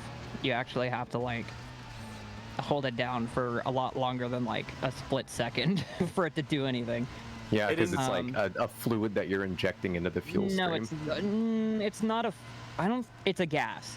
A gas. Well, basically what it basically replaces. Isn't it all gasoline? No, okay. So it's like a gas, like air. I'm sorry, I was just fucking with you. Oh, okay. But nitrous oxide basically replaces the air in the cylinder, and nitrous oxide is more flammable than regular air. So the idea is it makes more power for the engine. So if you only tap it a little bit, it's not replacing the air in the cylinders. It's just like kind of putting a little bit in it, and it's not really going to do much. You have God, to you're actually. so smart. You have to hit it so that it actually has time to replace the air. Yeah. Yeah. You're so I get it. smart. Okay, now I learned a thing today. Thank you, Hoot. Yeah, you're welcome. Holy moly. Hey, while we were talking do you know about... do you know how to rotate tires? Yeah, they're always rotating. That's how the car works, dummy. You have wheels. How do you not know this? I was gonna say, hey, Hoot, can you come over to my house and rotate my wheels, make it a thing, you know? Wow. Trying to be flirting nice with over my here, right? girlfriend. I'm trying to be a friend to your friend. I'm gonna walk. Okay, I would say I'm gonna walk out of the studio right now, but I can't do that. Here's the thing. I can learn how to rotate tires, and the problem is I don't know if I'd be able to do it because I'm weak as fuck. So I don't know if I'd be able. Look, I'd be able to jack your car up, and then if I had jack stands, put it on jack stands. But getting the wheels off and then putting them back on, good luck. Since when do you have a car? Well, the thing is I wasn't talking about cars. I was talking about my wheelchair. Oh, I was okay. trying to make it. Yeah, I could do that. So that's definitely flirting then. That wasn't even like... That's not fucking flirting. What the fuck? Oh, okay. It went from like a harmless joke about auto repair to please come touch my body. Like, fuck you. You could here's the fucking thing. When I'm in the wheelchair, it's the same as my body, but when I'm getting it fucking maintained, it's not. You dork. Okay, well that's like advanced theory, so I don't know. Yes, it's advanced theory. I'm all okay. You're silly. You're silly. I don't know anything about it. You just noticed this? That Ratty is silly? You just noticed this? Yeah. No, I've known for a long time, but I'm saying that she's very silly, Billy, instead of much stronger words. Crashed, but not really. Oh no, I'm sorry that you completed your need for speed. Yeah, my need has been satiated. Nice. But not entirely. I think I'm gonna be able to reboot it pretty easy.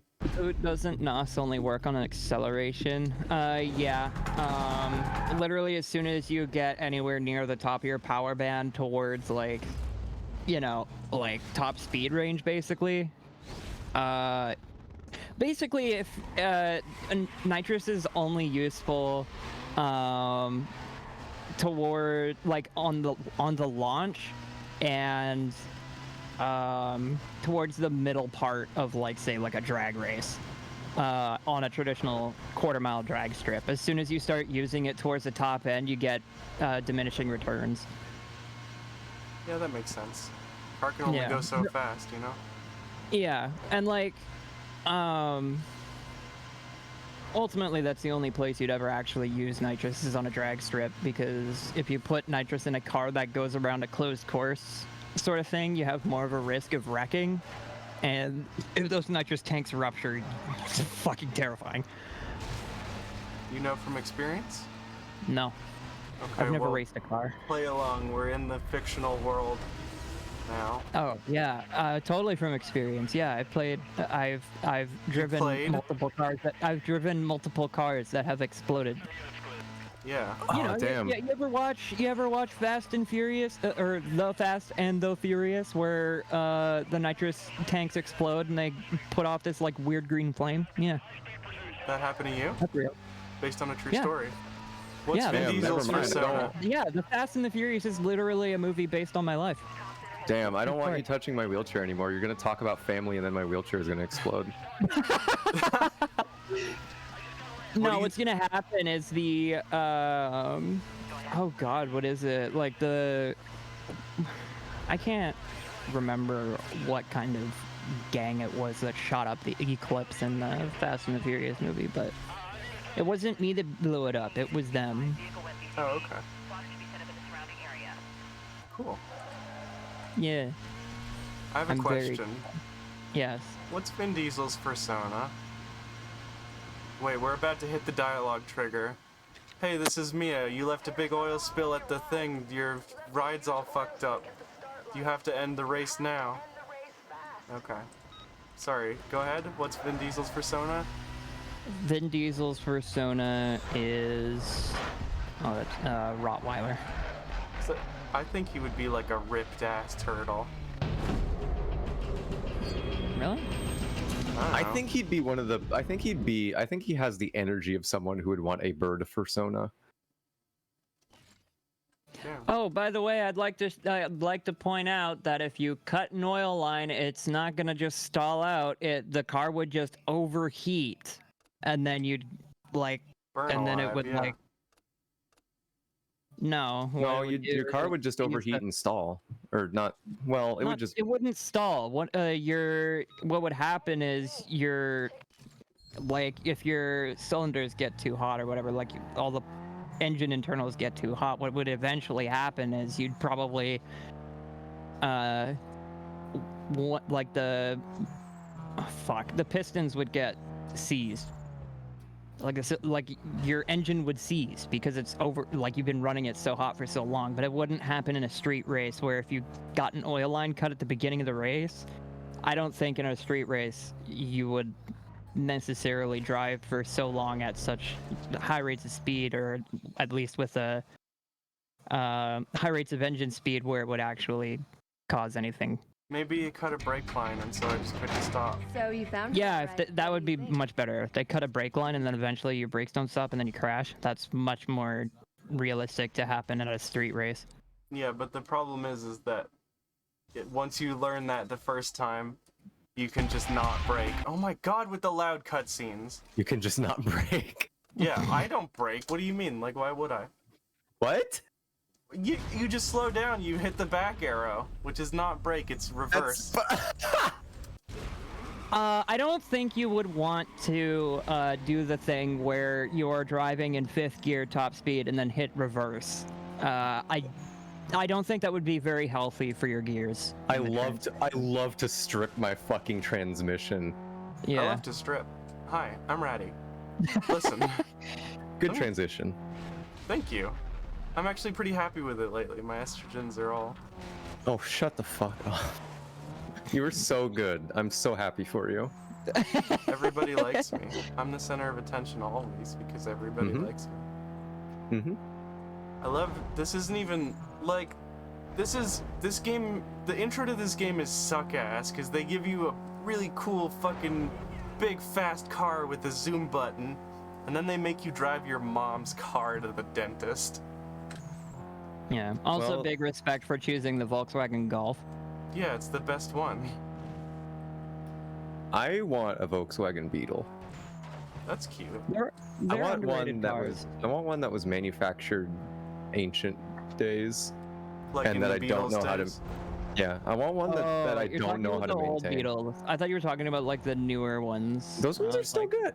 Yeah, like I was saying, they're underrated. The new ones are underrated. Yeah, they are. But I want like an old one so that I like don't know how to maintain it, and it gets fucked up, and then like boomers, and then like I post videos of it like all fucked up, like because there's like rust and shit on it, and then like fucking car boomers will be like, oh, fucking you didn't maintain it. I'll be like, and then I'll just post the Chad face and say yes, and then they'll get like really confused because they don't understand memes. They do understand what Chad is, though. That's the thing about like those old Beetles, though, is that they're, well, mind you, I think the new Beetles too are also air cooled. No, wait, I don't think the new ones are, but the old ones are air cooled, so they're more likely to have overheating issues.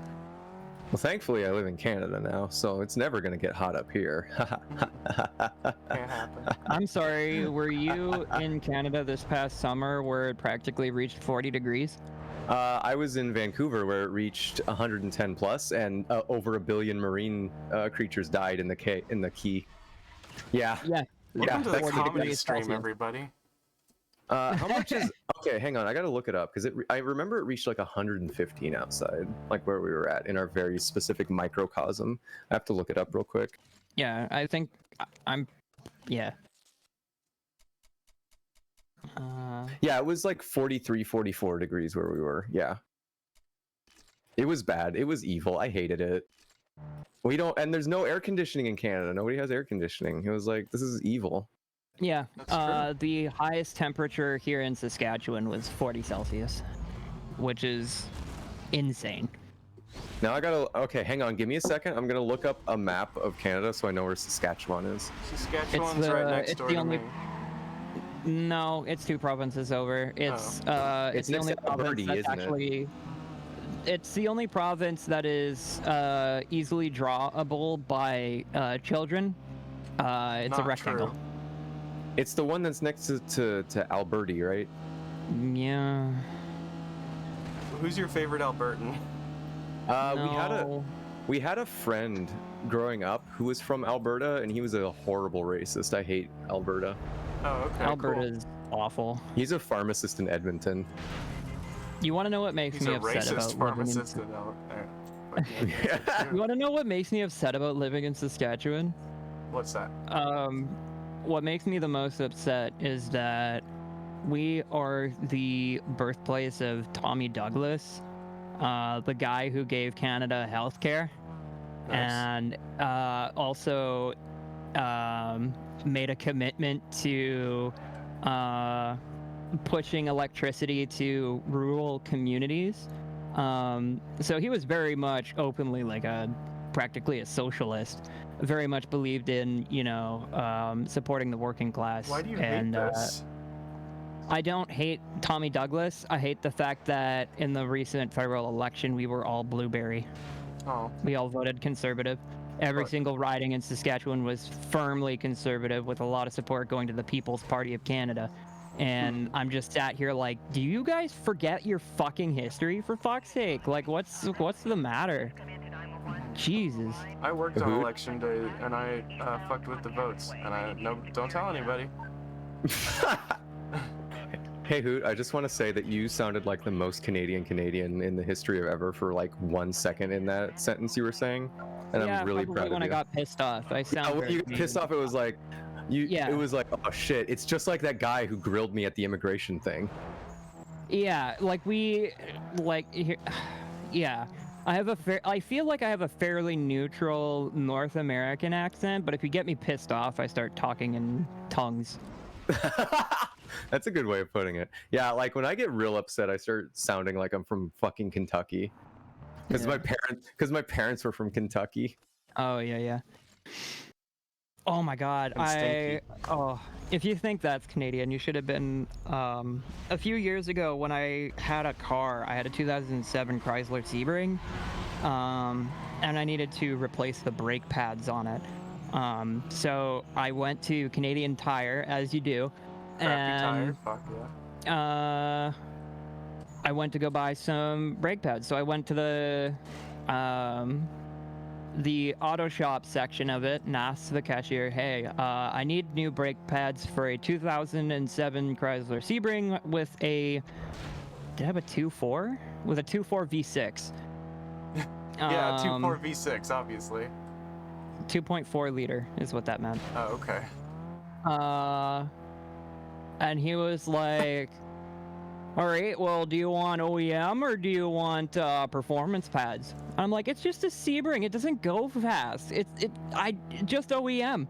And he was like, oh, fuck, bud, you throw a turbo in there and she'll fucking go. You always tell me this fucking story and I love it so much. I know, because it's like, he's the most Canadian man I've ever met, and I have never seen him at Canadian Tire since. I've just seen him that one fucking time. He's the ghost of Canadian Tire. Yeah, he's like, I swear to God.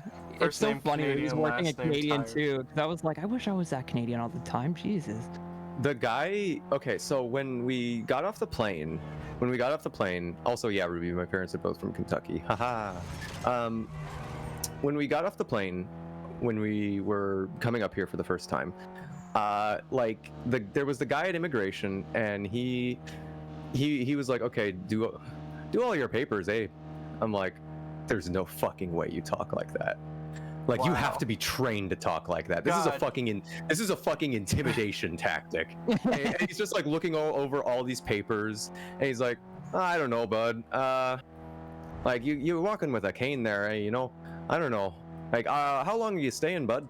I'm just like, you're fucking with me. You're fucking with me. Here's the thing about border control. I have a suspicion that they are just amplifying their Canadianness on purpose. as like a source of nationalistic pride and jingoism or something, because I've also noticed that in Canadian border agencies. I remember quite a few times before the pandemic, we would go down south of the border to go shopping because there's a... Anyway, I'm not going to talk too much about it, but coming back across the border, we'd always get like, it would be different guys, different people, but they'd all talk the same. All right, bud, you coming back in from America, are you?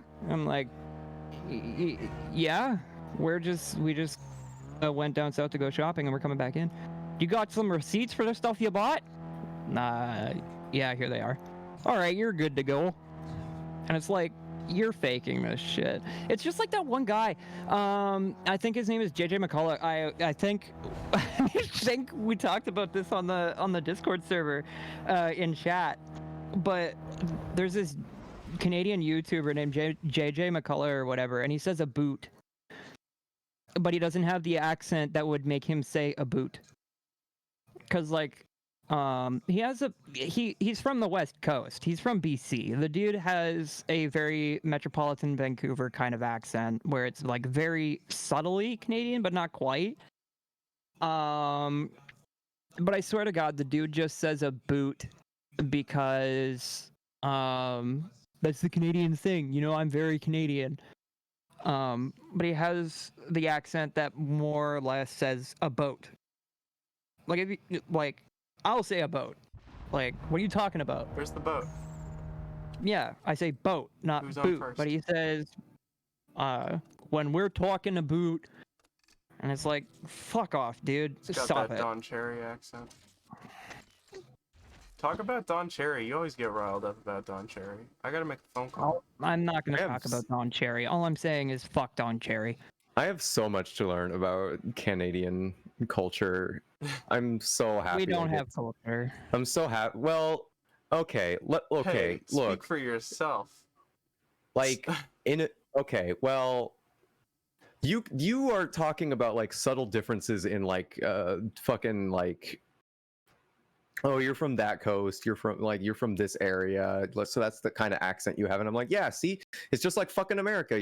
There's like 30 different fucking microcultures per state. That's, yeah. Here's the thing: the people who say a boot in Canada tend to also say car instead of car. Like if they have like a R sound, they'll say . That's fine. So if you watch a show like Canada's Worst Driver, the host has a East Coast accent where he'll say, next up in the car. And those are the kind of people who say a boot.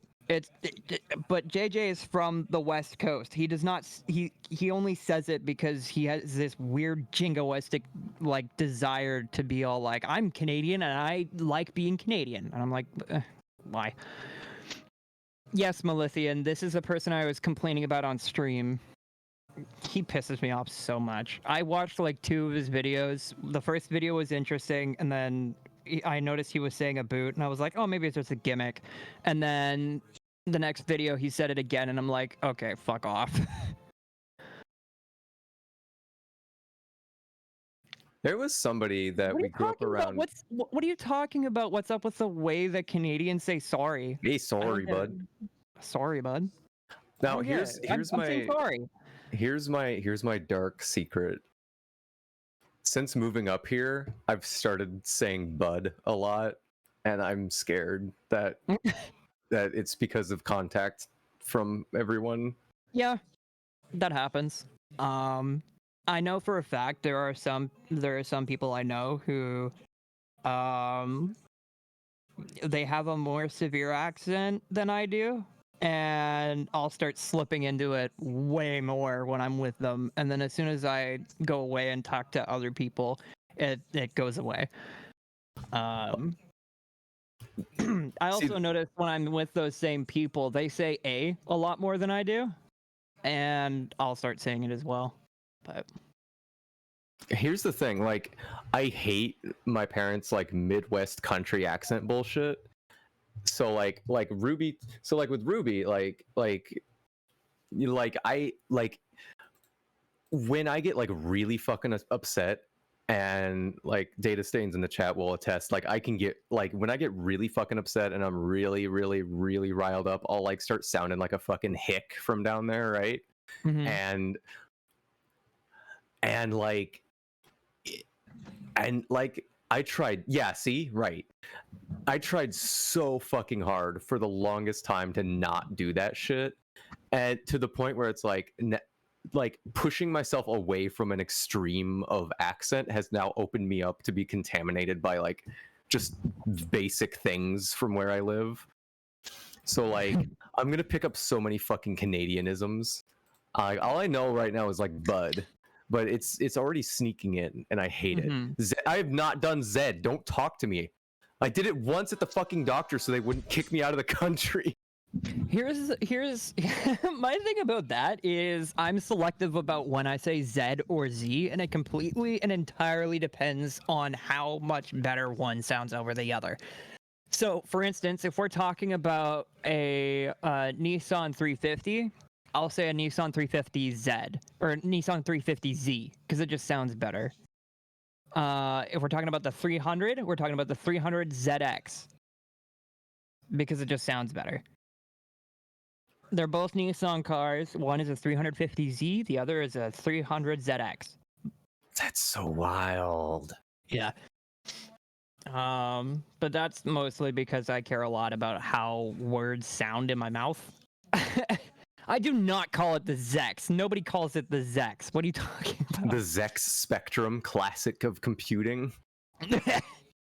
Hey Data, can you fuck, I dropped my phone. Hey, can you like refill my water? Love you, babe. Bye.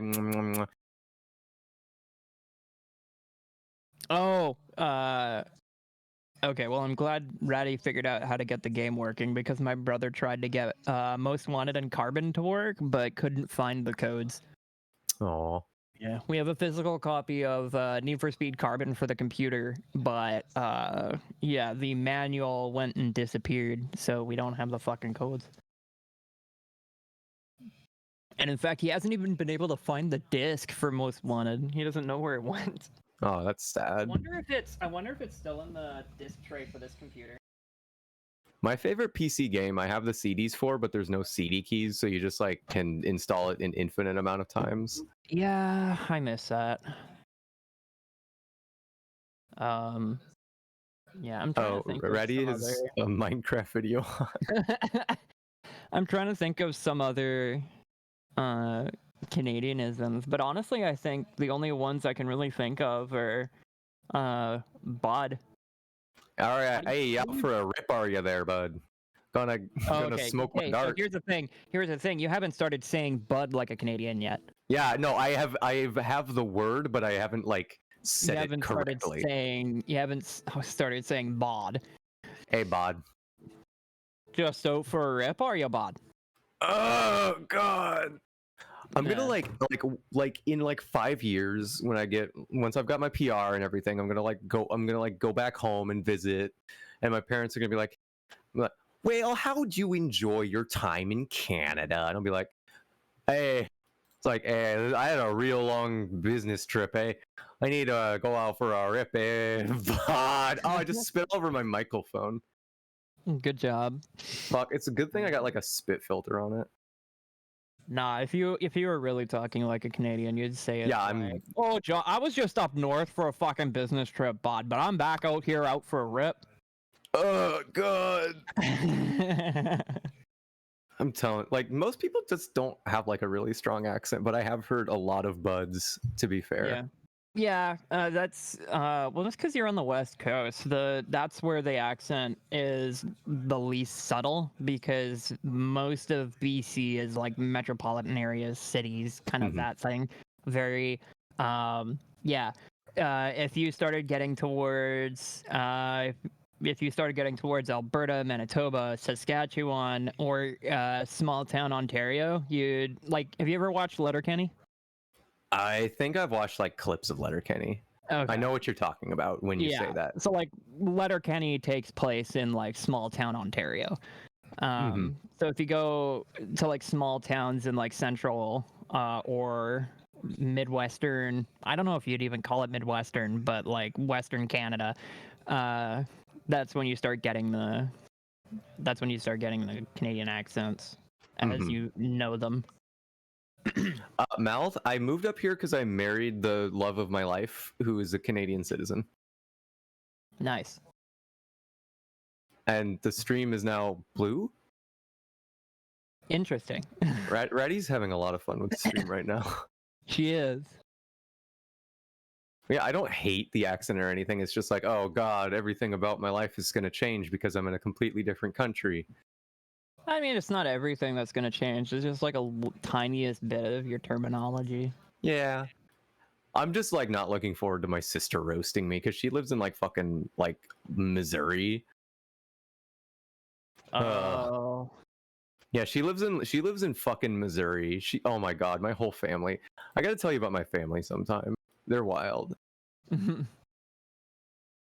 God, there's so many fucking places in Canada. I'm getting freaked out here. Like Prince Edward Island, Nova Scotia, New Brunswick. I thought that was all just Nova Scotia. Yeah. God, I'm gonna flunk that citizenship test in 5 years. Holy shit. You know what's funny? You wouldn't be alone in that because a lot of Canadians get the fucking eastern provinces mixed up. I constantly forget that Prince Edward Island, Nova Scotia, New Brunswick, Newfoundland, and Labrador. And I'm forgetting one. I know I'm forgetting one.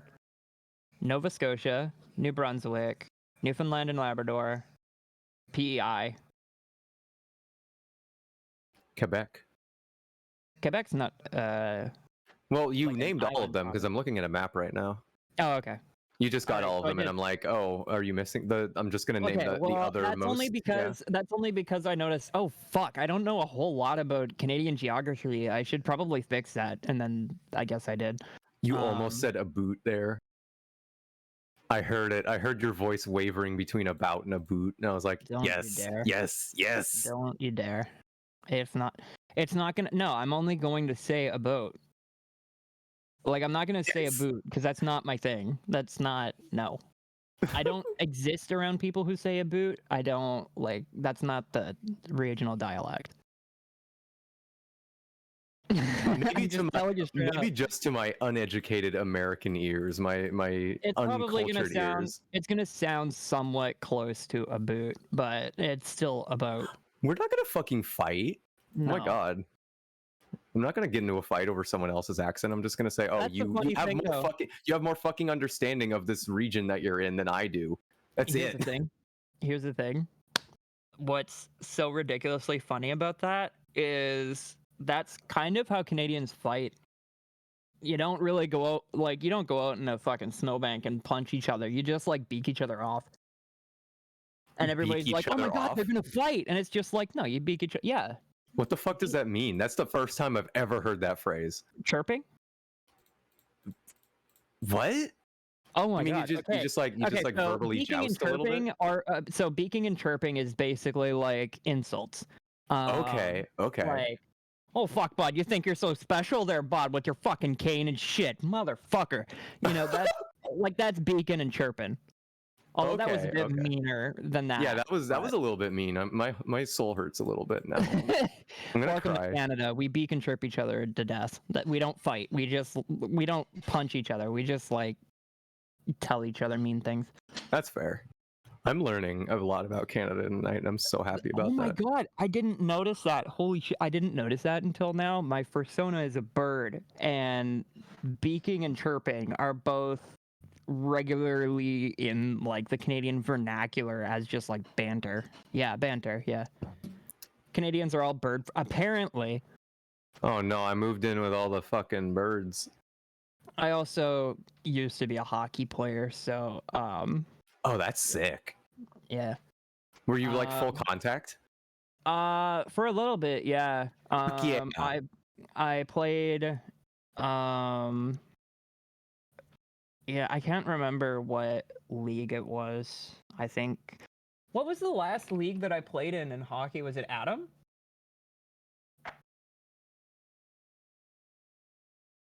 Yeah, it was Adam. So I did play a little bit of full contact. You weren't allowed to fight at that point, so it was just like body checking and shit. Mhm. But I stopped playing because I was always like the smallest kid on the ice. And I was relatively quick, and I was a decent winger. So it was always high priority to take out the fast little one. So it was always like the bigger kids, like just like fucking ruining me on the ice. And there were 2 instances where I got body checked so hard that I couldn't breathe. One was against the I'm not gonna say the team. Don't want to dox myself, but it was against one team where I had the puck in the defensive end, and I got body checked about 6 feet away from the boards, and I never touched the ice after getting body checked until I hit the boards and then slammed to the ground. Oh my god! I had a massive concussion. I tried to stay in the game, but I vomited behind the boards. So they took me out of the game. They took him out of the game. He got a game misconduct, but the coach on the other team gave him a different jersey and put him back on. What? Yeah. Some parents in the audience, as well as our coach, noticed that it was the same player. So we told the referee, and then the coach got a game suspension.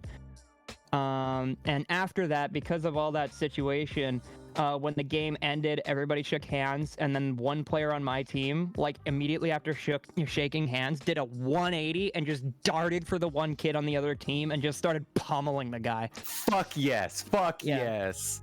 That owns actually. Holy shit! I felt great about that, but I didn't feel great about having a concussion because I also ate fries and then puked.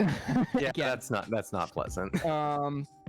And then the next time was basically the time where I decided hockey is no longer a thing I'm going to do anymore. When I was at a team practice, and one of the other players on my team body checked me, once again boarding me, going around 6 feet from the boards into the boards, and I was just like, no, I'm done with this game. I can't take it. Yeah, that's an entirely reasonable thing to say. Yeah, it's really frustrating because I really liked playing hockey. I was really good at it. I was kind of clumsy on skates, but I was also really clumsy with stick handling, but I was at least like fast enough where I didn't have to stick handle all that much. So yeah, it was just like, I feel like I probably suffered like a ridiculous amount of brain damage from playing fucking hockey, but it was fun. It was fun. Yeah. I'm glad that you had fun. I'm glad that you have memories that are positive, along with the extremely negative. Well, here's the problem, though. Here's the problem. I remember those 2 times of getting body checked. Not like I just remember how it happened. Because I've been told what happened before, but I remember what happens after those body checks, but I cannot remember my first goal. I cannot remember any of the seriously cool plays I've had because of that. I did play broomball after that, though, and I was good at that. I have no idea what broomball is. Broomball is just hockey, but instead of using skates, you're on specially designed shoes on the ice. And instead of hockey sticks, you're using they're basically still sticks, but on the end is kind of like this weird shaped like plastic square, like a paddle, and then you use a big ball, broom ball. Okay. Yeah. That sounds fun. Yeah, I had a sick play where we had an empty net. I think right towards the end of the game, we were 1 goal down, and the ball was hurtling towards our net, and it was just above my shoulders, but I rose my stick up, hit it with the paddle, and smacked it down, and I got called for high sticking, but it kept the goal out. That was pretty sick. My mom got mad at me after that. I was like, why did you take a penalty like that? My coach was like, don't get mad at him. I was actually play the game. So we never really did sports. Half because we just wanted to stay home and play video games, and half because when we got at the age where sports started being interesting, we were street fighting for money instead. I forgot to unmute my mic. Oh no! Oh no. That's okay. I was like, why aren't they listening to me? I was Oh my so god, I'm so upset. sorry. Oh my god. I thought you were just having fun finger painting again, so I didn't even say anything. It's flashbang stream now, by the way. What does that mean? Great. It Oh, means you're gonna have. anyone who It follows means every now and again flashbangs you're me. gonna hear. Yeah, every now and again you're gonna hear a ridiculously loud explosion from Ratty's end. Oh my god, I don't want that. I mean, it's not gonna be loud for us, but it's gonna be It's loud gonna enough be to loud pick for it up. me. So you know. Yeah. Okay. Yeah, I was a very like sporty kid because I just wanted to fucking run, you know? Yeah. Sometimes you just want to run. Yeah. I was actually exceptionally good at volleyball, which makes me like a total like makes me wonder like how did I not know before that I was a woman? But but like yeah, I had this special way of serving the ball where it would be a really low Thank you for the arcing shot. follow, It Mid would Possum. nice flashbang. But yeah, like it was a low arcing it's a low arcing serve that skims the net and then trickles over. And it always pissed the other teams off because they couldn't do anything about it. You know? Like you're seeing this really fast ball kind of get served at a low arc, so you have all the players kind of backing up to get ready for it, and then it just hits the net and slows down just enough to trickle over, and they're just can't do anything. Yeah, like what are you gonna do? Like be right on the net and like. I mean, that's the thing too. Some people were actually right on the net, and Thank you like for the it just follow, dropped. quakeroc. You're welcome. And it just drops, so you have a very small amount of space right up against the net in order to like bump it up, so other people could set it and then spike it down. And like it was a really hard serve to deal with, and I was really proud of that. Damn. I miss sports. I should use my 4,000 at 300 followers for evil and say please come to the stream and do it. Follow to flashbang my friend. Okay, sure. I don't mind. Do it. I have a headache. Maybe you shouldn't be doing flashbangs if you have a headache. No, but it makes it more funny if I have a headache. No, it's just harming Don't you. torture yourself for that. Though. Get your followers in here. No, I'm not gonna do it now. This is not happening now. You have to. What do you mean? No, I'm not promised. doing it. I'm not doing it anymore because you have a headache. No, this is so unkind to me. No, this is explicitly kind to you, you fucking weirdo. No, we're entering the nightmare zone. I'm not letting that happen to you. I'll never let that happen to you. You hold on, damn it. It's flashbang stream now. I'm gonna make an ad myself, and everyone who comes and follows will flashbang the stream, and it'll look like this. Alright, that's up to you. So come and do I that. can't stop you from doing that. Yeah, exactly. You can't stop me from doing anything. But Bitch. you know what sport I really want to take up? Squash. Ooh. That's an interesting take. Yeah. Yeah. Well, you know all about squash, right, Kenzie? Hey. Okay, well, here's my thing. Here's my reasoning. Because you like getting stepped on. Anyway. Okay, Okay, so I'm actually gonna answer truthfully. Whenever my class would go to the swimming pool, for swimming lessons or whatever, we'd always walk in through the one entrance and then walk past the squash courts, and every now and again you'd see people playing squash, and I was like, that looks like such a fun game. You know, it's like tennis, but it's like half court, and you have to smack the ball up against the wall above a certain line. It's so cool. I don't know nothing about squash, but I believe you. Yeah, but you also don't have to run around a whole bunch because you're not using the whole tennis court. It's like it's a fairly small court, so it's just kind of like leisurely tennis up against a wall, and I was just like, that looks like a playground game. I want to do that. So it's primarily nostalgic reasons that I want to pick up squash, but also it's like it looks fun. Mm-hmm. Damn. Squash. For real though. This accidentally turned into Hoot talking about sports stream. My bad. That's fine. No, it's good. This is a talking stream now. Wasn't an accident. I did it on purpose. Uh-oh. Wow. Uh-oh, nefarious. I'm manipulating both of you. Okay, sure. I'm a master manipulator. You have no idea. Ask my father. Jesus. Christ. Jesus and Christ. You got both halves. You two Just working like as a Lee and team. Fee. Let's not talk about Yeah. the Nuzlocke Full stream. life consequences. Let's just not talk about the Nuzlocke stream and instead look at this cute picture of me. Yeah, It's a look at very my cute cute picture. girlfriend. Look at my cute geef. Look at that geef. Look at that Zangief from Mortal Kombat. No, this is a really cute. This is a Thank you really for the good follow, picture. Pastel Jaws. I love that it's now you just fully get to experience the PNG Just of the me by image. BestNG. Yeah. I'm a little dog. Yeah, it's really good. I'm gonna draw a leash on my computer character. Hold on one sec. I'm gonna draw a leash on my computer. I keep all my friends there. Thank you for the follow, Silent Stream, please. Jesus Christ. Oh, lordy. Lordy, I'm 40, yeah? You know? Hmm.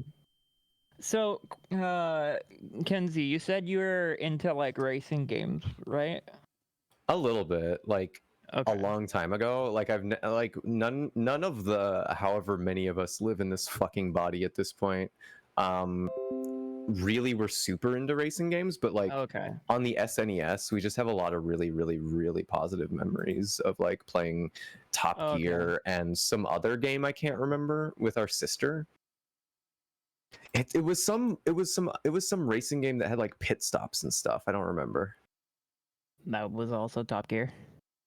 Okay, then we just played Top Gear and also Top Gear. Yeah, Top Gear 1 had pit stops. Top Gear 2 did not.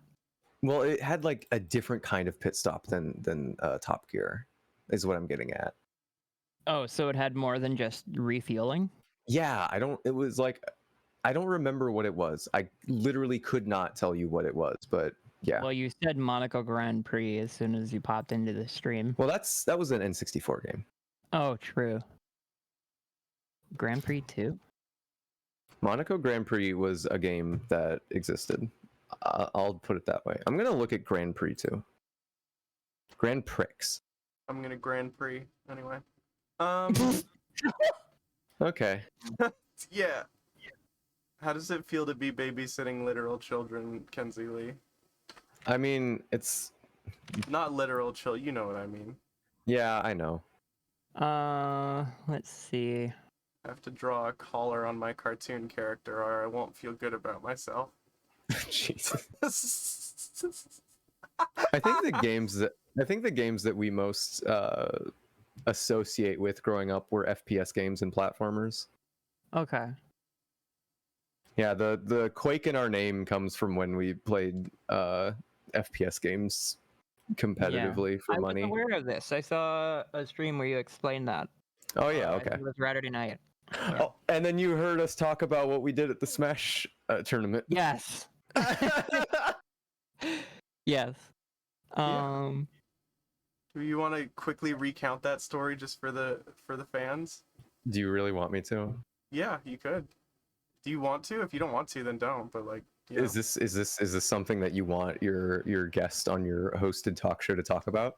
Because I will. Yeah, sure. Okay, Special guest. we went to a Smash tournament once. This was like over 10 years ago, so don't worry. Did you smash? It's fine.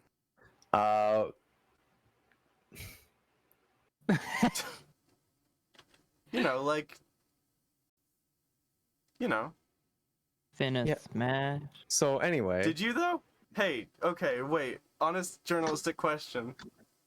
Do people fuck at Smash Brothers tournaments? They try not to. That's I awful. I would say, according to recent controversy, some people are trying to fuck the wrong people at Yeah, Smash tournaments. That's Oh no, that's what have I was. stepped in something? Yeah, Smash is greasy, grimy. Yes, the Smash community has some creepy motherfuckers in it. Damn, okay, well, shit. That was just Anyway. an ad for Desjardins General Insurance. Anyway, the funny bit of the story is that we did a line in the fucking bathroom, and then came out to do our pools, and somebody noticed our nosebleed and said, "You have to leave." You're not allowed to do crack for Smash? Crack or coke, whatever. Who cares? I mean, I never said what it was that I did. Here's my question. Oh yeah, you did a line of fucking baby bottle pop. Come on, bitch. Baby bottle pop. Baby bottle pop. It's a stimulant you use at fighting game tournaments. Yes. But here's my question. Did they kick you out due to illicit substance use, or did they kick you out due to performance enhancing use? Thanks for the flashbang, Neko Nyata. I don't think it wasn't really stated. It was just like, you did this thing, you have to leave. Oh, okay, fair. Wow. Sounds like God modding to me, honestly. I will say. Yeah, I should have won. Damn. I should have won the tournament. They should have let me have it. Yeah, definitely. Like, I see no problem with that. I agree. All right, excuse me. God bless nice one. you. Thank you. God, all my friends are gross. I mean, I can burp on the microphone if you want. Do it, bitch. Exclusive Kenzie Lee burp stream. Well, You're not getting this kind of content anywhere else. Except my own stream, if I ever get, I don't know, fucking doctor pills so that I can stay awake past like noon. You're awake right now. What do you mean? That's because I'm amped up from like walking around outside and my legs hurt. Oh, okay, I see. Thank you for the Hi, flashbang, SB. some player.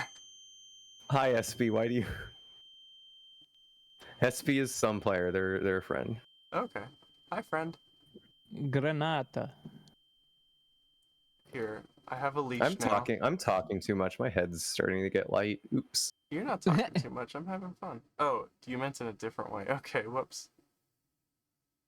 Yeah, my head's all swimmy and light now. That's okay. Let's get another guest on here, and then you can take a deep breath, and you'll be like, "I'm okay." I'm okay. Anyway, here's. No, I'm doing okay. I'm breathing. Okay, I'm normal. Sick. Great. I'm glad to hear it. Wow, we're all normal. Let's get. I'm so normal. Some call-in guests. I'm gonna drop the Discord invite in chat, and whoever wants to come on, just hop in the waiting room, and we'll chill together, and it'll be fine. Hell yeah, this is a great stream. 3 minutes to audition for my friendship, and if you don't cut it, you just don't cut it. Roxy was in here first. Roxy, your time starts now.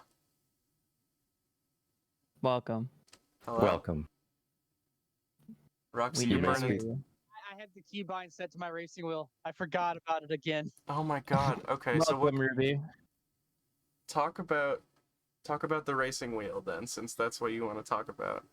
Okay, well, since I now have no choice, it's some piece of crap Thrustmaster wheel that I bought off eBay. Okay. It's got so much dirt and grime on it. I don't know how it hasn't like broken mid race. Damn. To be fair, my wheel is the same way. The rim is Alcantara, and it's fucking disgusting. Like, you're not supposed to use your bare hands on Alcantara wheels. You're supposed to use you're supposed to use gloves, and I never knew that until it was already gross. I don't know if the same thing applies to budget level Thrustmaster wheels though. No, but it's still also like dirty. I've had to like take it apart and clean it at one point. So Okay, that's fair. I need to like get some like wipes and wipe down my racing wheel. yeah, I probably do too. It's getting to that point. God, you're so sexy. So, what have you been doing with regards to like sim racing lately? I've been doing a lot of iRacing lately. I've fallen down the iRacing rabbit hole. Oh boy. I've been grinding to get to B class oval, and this week we went to Talladega, and I went from almost B class to right back to where I started. Did you see Emperor Lemon's recent video on Talladega? Yes. Yeah, it's really good. It's always hype when I see a new implement video about NASCAR. Yeah. Okay, I'm gonna talk about NASCAR real quick because Do it. NASCAR fucking pisses me off. And it pisses a lot of fans off because it is absolutely unbearable to look at the history of NASCAR and seeing how fucking wild it was, how cool it was, and how it rewarded consistency where you didn't have to win a race. Like you didn't have to win a race and you could still win the championship because you showed up and placed well throughout the championship. But now there's like this playoff system that makes it work like fucking NBA, and it's like it's a motorsports. It's not a sport. It's a with car. I completely agree with you. I feel like if they're gonna do that kind of system, they should get rid of the current system and go back to the chase system because it worked a lot better in the regard that they're trying to do with the current system. I prefer the old I would prefer the chase over the playoffs, but I still hate the chase. Don't hate the playoffs, hate the game. Anyway. Let me ask you one. Let me ask you a quick question. What is your opinion on Canadian NASCAR? Thank you for the follow, NASCAR? I'm sorry. The CASCAR?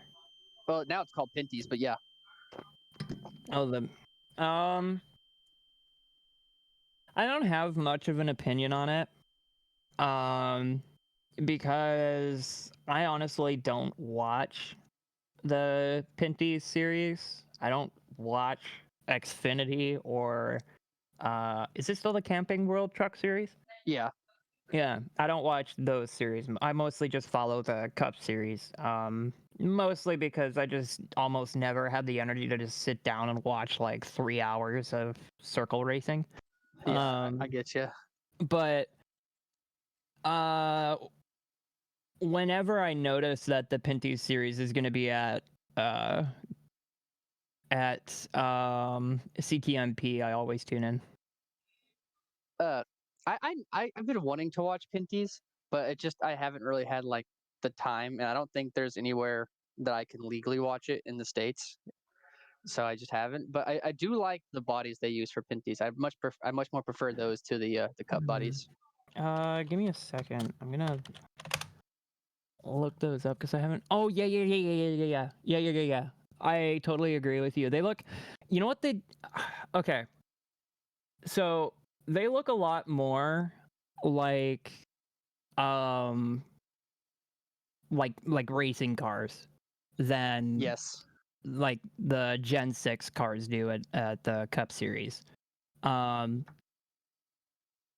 they look oddly similar to the IMSA TA cars.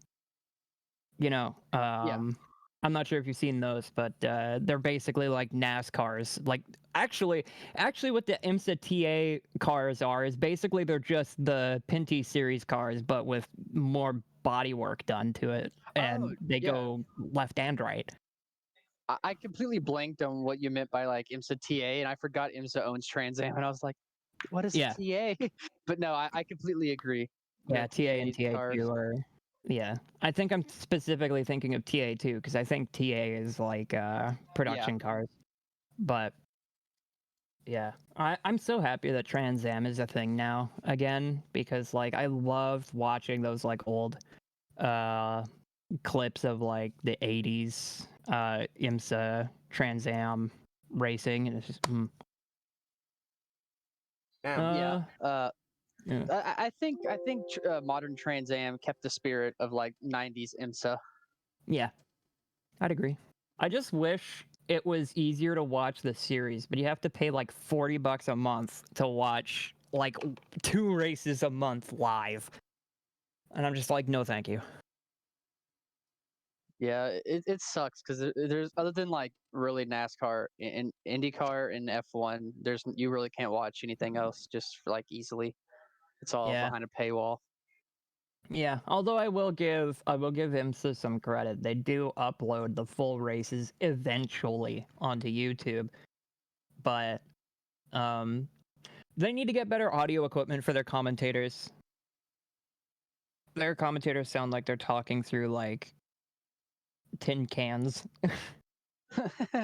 they do. I could go like all day on like just the worst commentary like equipment for like a certain series.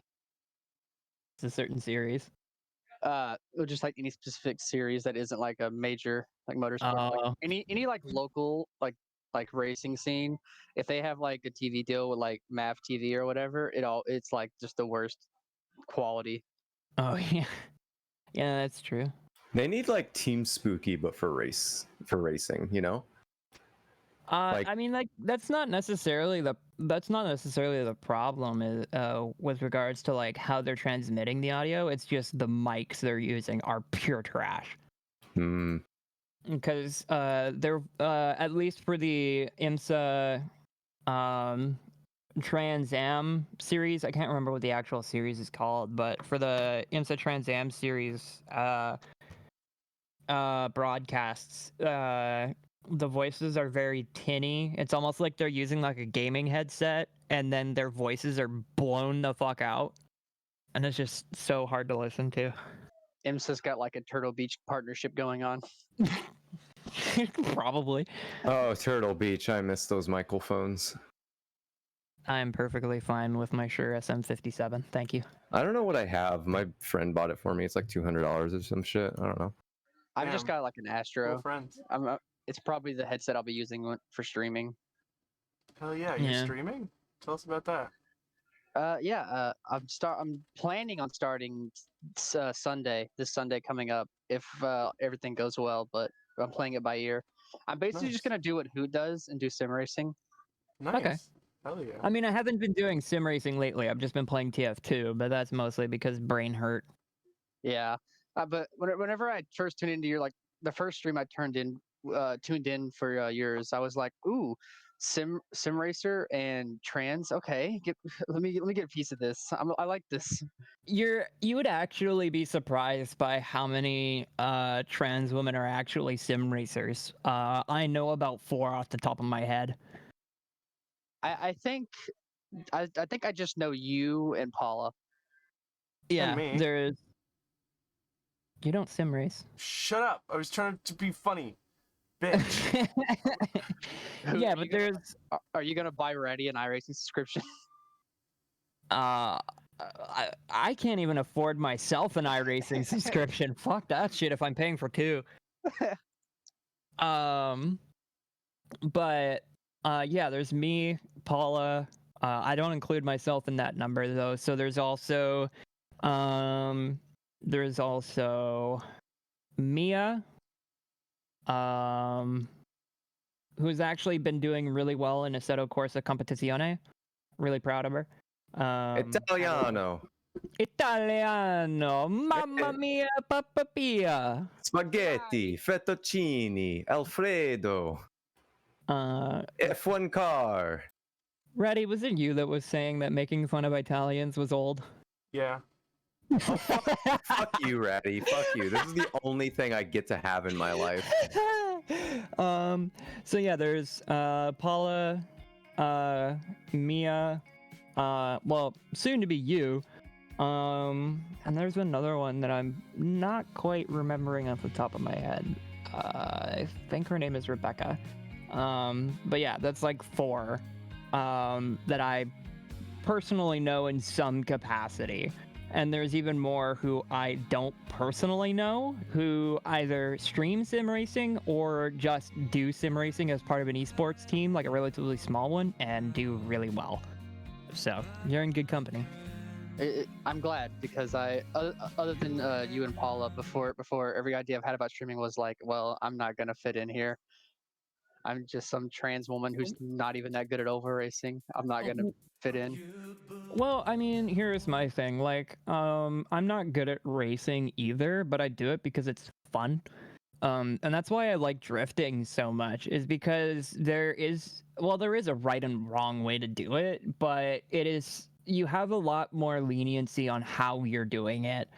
And it's basically the skateboarding of the motorsports world, where you're just sliding around doing stylish shit, or maybe you're just kind of kicking the car out because why the fuck not, you know? So it's like, once you get into competition with regards to drifting, then there starts being a really concise way on how to do things. But if you're just, on an open track day, it doesn't matter what your line is, unlike in regular racing where it's like outside, inside, trail braking, all this other shit. And instead in drifting, it's literally just like kick the rear end out and just fucking have fun. I love it. Yeah, I need to get back into like drifting on a Seto. I used to like do it a lot, but last time I did it with my little cheap pedals that I have, I have like the default Thrustmaster pedals, like the little plastic ones. Mm-hmm. And like the way that my style of drifting is I like to tap the throttle, and with the way these pedals work, it just snaps the spring off. Oh boy, that's no good. Yeah, I've got some great news for you then. I'm working on a mod right now of a 240SX.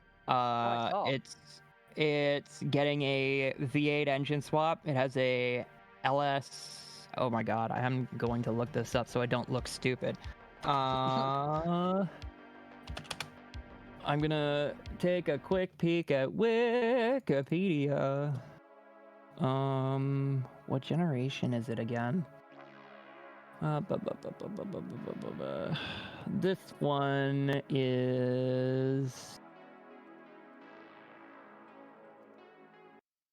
an it's either an LS1 or an LT4. One of those two. I think it's an LS1, but in any case, it's going to be like a V8 swapped 240SX. And is it high RPM? No, it's about I can't even remember what the rev limit actually is on that. Because when I drifted on a Seto, I used like a Clutch Gangs mod, and like all of those cars are like well into the high RPMs, like well above 9,000. Oh no! This is like around 775, if that. But yeah, I'm making a grip version and then a drift version. So the drift version will basically be the same thing, except it'll have an angle kit on it. I'll have to whenever that releases, I'll have to learn how to like paint for a Seto, because mostly I've just been painting like for old Sims. Yeah, I'll include a template file, but it'll only come with a single paint job. Can I say why that is the case, Ratty? What? Can I say what? Like, I showed you the mod I'm doing, right? Yeah, why wouldn't it be okay? I mean, because it's for a thing you're doing. Oh, kind no, of. Yeah, T's not dead too. It'll be great. Oh, okay. So, my character, like, I have a character, or a character of mine is going to appear in the next Not Dead book, and she drives a V8 swap 240SX. Yo, that's so dope. So it's gonna come with a template file, and the template file is so. Can I read this section of Not Dead, because I'm actually quite proud of it. Yes, absolutely. Do it.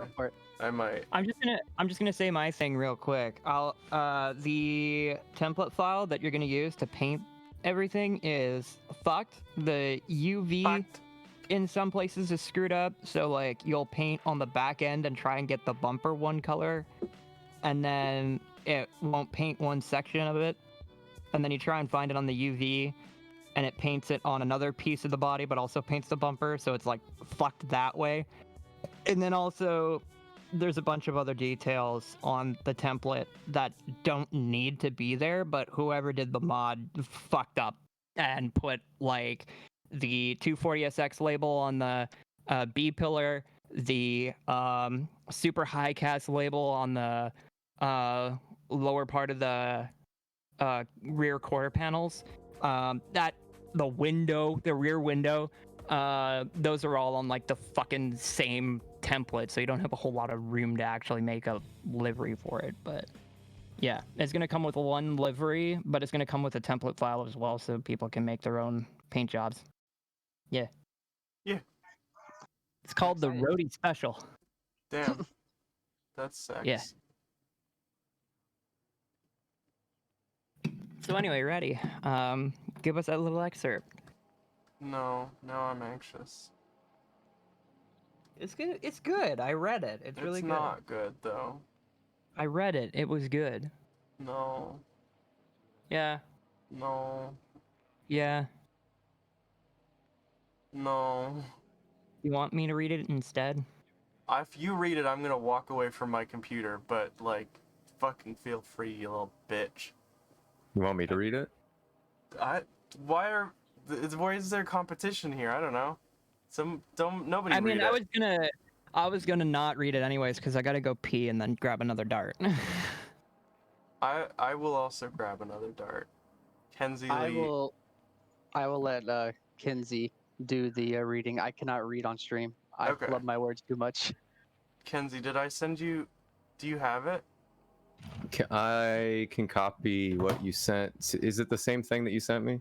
Yeah, here, I can just copy it to you. Yeah, just copy paste it to me. I'll paste it into a Word file so I can read it easy, and then I'll stream it out for the read it out for the stream. Okay, I'm gonna get some music, some reading music in the background. This playlist is called Songs for an Empty World. Which oh my is pretty god, cool. this is formatted so badly. Hang on, I need to copy this all into fucking like WordPad. I'm also going to disable the noise for the flashbang so that we can get like a good reading going. Okay, so you just want me to read all of this while you're gone having a dart? Yeah, just let me. Hold on. I just need to make a label so that people know that I'm also having a dart. And people know that I smoke cigarettes and that I'm so cool. Hold okay, on. so just wait, tell me when. I'm gonna do something so cool. Hold on. Okay. Now there's a sensor bar over my eyes because I'm being silenced. Shut up. No, it's so cool. It's actually so cool. It's the coolest. Sorry. Okay, just tell me when you want me to go. You were as cool as I was. Sorry. Can we just all appreciate how fucking cool I am? Anyway, You're very fucking cool. I'll make you big So cool. again. I'll regrow No, you don't have to do that. You don't have to do that. I like being small. Don't worry about it. You like being small and on my lap and right next to my food? I'm not Yeah, even I'm paying gonna eat attention. some of What your if I I'm pick? gonna eat some of your French fries. All right. Well, I thought they were onion rings. it's Game Boy Advance true. SP. Game Boy, yeah, you're eating a Game Boy Advance SP that came in your Happy Meal. Damn, this was one lucky Happy Meal. I used to have dreams. That's the end of the sentence. No, I used to have dreams where I would like be walking down the street and I would stumble across a Game Boy Advanced SP that someone had dropped, and I would just take it. Anyway, I like that dream. It's a good dream. yeah. And I used to wake up feeling so guilty because I knew that I would do that in real life. I would absolutely steal someone's Game Boy and feel no remorse. So my dad stole my Game Boy. Anyway, I'm gonna go have a dart. BRB. You want me to read now? Yeah, you read now. Do you want to be anywhere but on my lap? No, I want to be here. I like this. This is warm. It's fucking cold in Canada. Okay, then start. I'm leaving the room. You can start whatever. Okay. Okay, I'm just gonna make sure my levels are good. I'm gonna make sure that people can hear me. Okay. I'm now going to read an excerpt from Not Dead to Also Still Not Dead by Maddie Girlmeat. This far up in the mountains, Set saw how tiny the city really was. Flat and generic, the entire city proper was contained to one little peninsula, more or less, and they were standing on the only real landmark. Driving all this way at 4 a.m., the only lights on were headlights from construction sites and the always-on interiors of grocery and department stores. Their bright red and white and green, orange signs advertised to nobody, bright yellow arches for nobody. Narrator's note, I've had a very long day, please pardon my stutters. They wished sometimes that everything could just go to sleep like the rest of the world. In bright yellow suits, night janitors sweep every parking lot for trash. Like ants in an ant farm, they stopped once to watch workers in a high-end craft store walk up and down the aisles, scanning empty places in the shelves. This was the kind of craft store where the patrons never wanted to see anyone sweat.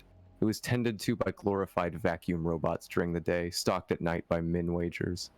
For the night of determination where Set thought they were ready to subsist off of capitalism, they worked that shift. Their fingers cramped around the scanning gun. Year 7 was when Ratty's nest egg was set to run out. Their aim got good, pinging little barcodes in red light, moving their wrist as little as possible. Walking home from that job at 6 in the morning, staring into the blinking red light on one of those train crossing bars, they found they could hold it down with one finger. Standing in the center of the road, wondering if they could afford a commuter bike, they halted traffic in every direction with one finger, because the designers of that railway crossing thought ahead. They probably thought, what if some stupid kid puts their finger on the hinge? Being in amongst the crayons and coloring books and everything made Set wish they were a child again, or ever a child in any meaningful way. Then they flashed back to some queer teenager, their mother dragging them out of the support group, looking for hurtful words to call them, and Pokey, and anyone who looked like they might be in charge. Being queer and working with children for decades, never being called a pedophile in front of a group of strangers, made them an outlier. They kept making Set do the crayons, and their leg hurt, so they quit that job. There was no way Ratty was actually happy here. She wouldn't have been happy back in Toronto either. Set was trying really hard not to think about the end of the world, not the end of civilization, people wearing the same leather jacket for their entire lives, hunting elk through department store windows, the end of the world, infinite nothing in every direction. They committed to this. It was starting to look more like a party than a race. This was how everyone else coped with the end of the world. For now, they could simply not think about it. This wasn't worth another patch. They would not, however, turn down whatever burning piece of rolled paper was being passed around. What they inhaled would not have seemed quite as greedy if everyone else knew the day they had, but the music was too loud, too much attention directed at the race. They leaned over the barrier, tried to listen to what Murphy was explaining to Teeth, something about JDM, that meant Japanese domestic market. She pointed out the more decorative than practical sponsorship on the other cars. Murphy's was plain gray, white number 23 in a black circle with carbon fiber parts around the rear wheels, and the word Skyline etched on the rear bumper, and explained how, yes, the race was illegal, but the sponsors paid to be featured on drivers' socials and turned a blind eye to everything else. One of the engines thudded through their chest. In the front left corner, pole position, they remembered distinctly. A car using sponsor stickers and zip ties to hold onto the rear bumper made up for its Frankenstein look with something behind the pop-up headlights that rattled everyone else's window. Red door, yellow bumper, black hood, red plaid skirt, white plus black equals gray legs sticking out the driver's side. Ratty pulled her head out of the window long enough to laugh at someone who had put an anime girl with blue pigtails all over their livery. The original Hatsune Miku was an angel designed in 2791 for a private collector based on the Vocaloid. That angel, like their angel, developed time travel technology and created the Vocaloid she was based off of. Set had no interest in this from a fan perspective, just that much academia had been done about one of the clearest examples of a self-propagating idea. The harsh engine noise forced them to go into their own head, out from between Teeth and Murphy, so all they could do was watch a red glow stick roll around there, and Ratty was supposed to be theirs. Partner's ass hung off her tail. An owl, cream-colored and with a pastry tuft of green hair, stuck the top half of her body out of the car window and grabbed Ratty by the collar. Set's thumb went to the center of their palm for the half second they thought the possum might be in danger. Then the owl pressed their beak against her lips, and told her to wish them luck, and everything went back to normal. And that was the segment of Not Dead Part 2 I was told to read. Hell yeah.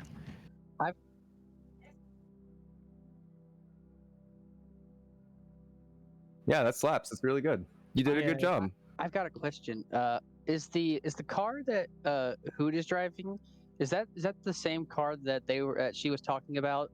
I think like a couple streams ago. Yep. The Drift R30. No, not the R35. No, this is the 240SX that I'm currently modding. I can actually show it off if you want. Yeah. Like, okay. Anyway, Not Dead, it's out. You can purchase Not Dead. Also, Not Dead 2 coming out eventually. Buy Not Dead 2. There you go. Notdeadlinks.card.co. That's 2 There we go. We're fucking. We did it for you. I did it for you. There you go. We did it. Notdeadlinks.card.co. Go there. Let me just plug in my wheel because I actually want to like drive it around and stuff.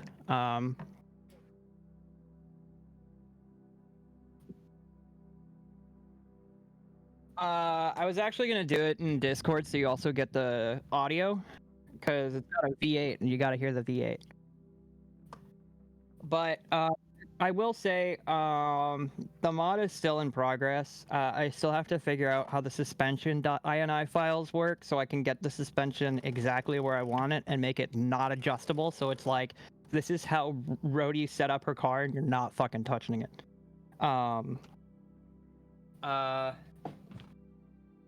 The drift version of it with an angle kit will be adjustable because the 240 in question is not actually a drift car, it's a grip car. And I figured it'd just be cool to have a 240SX with almost completely stock, with completely stock bodywork.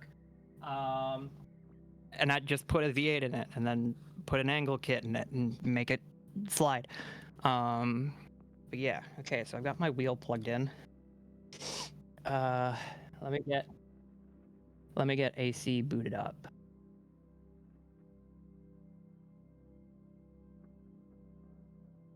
I hope it doesn't make you sad.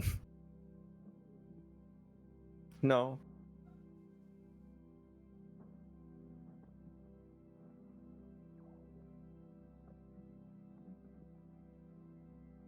Okay.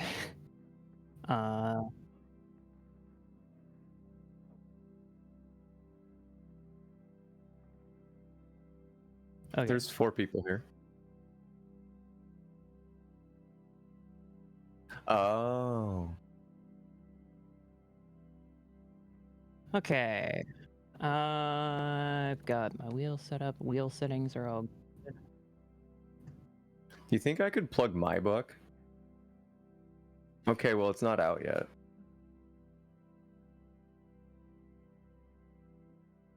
I want to plug my book, Slime Time, out September 2022.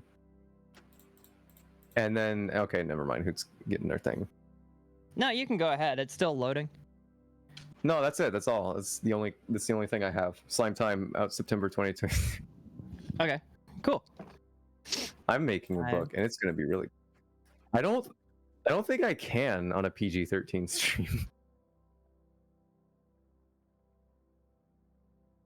Well, that's a joke.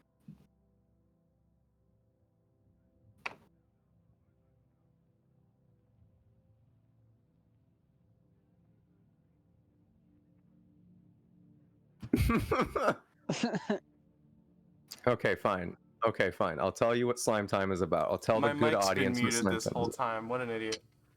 No, it hasn't. We can hear you. Yeah, but for the stream it has been. Oh my god. I'm so cute and funny.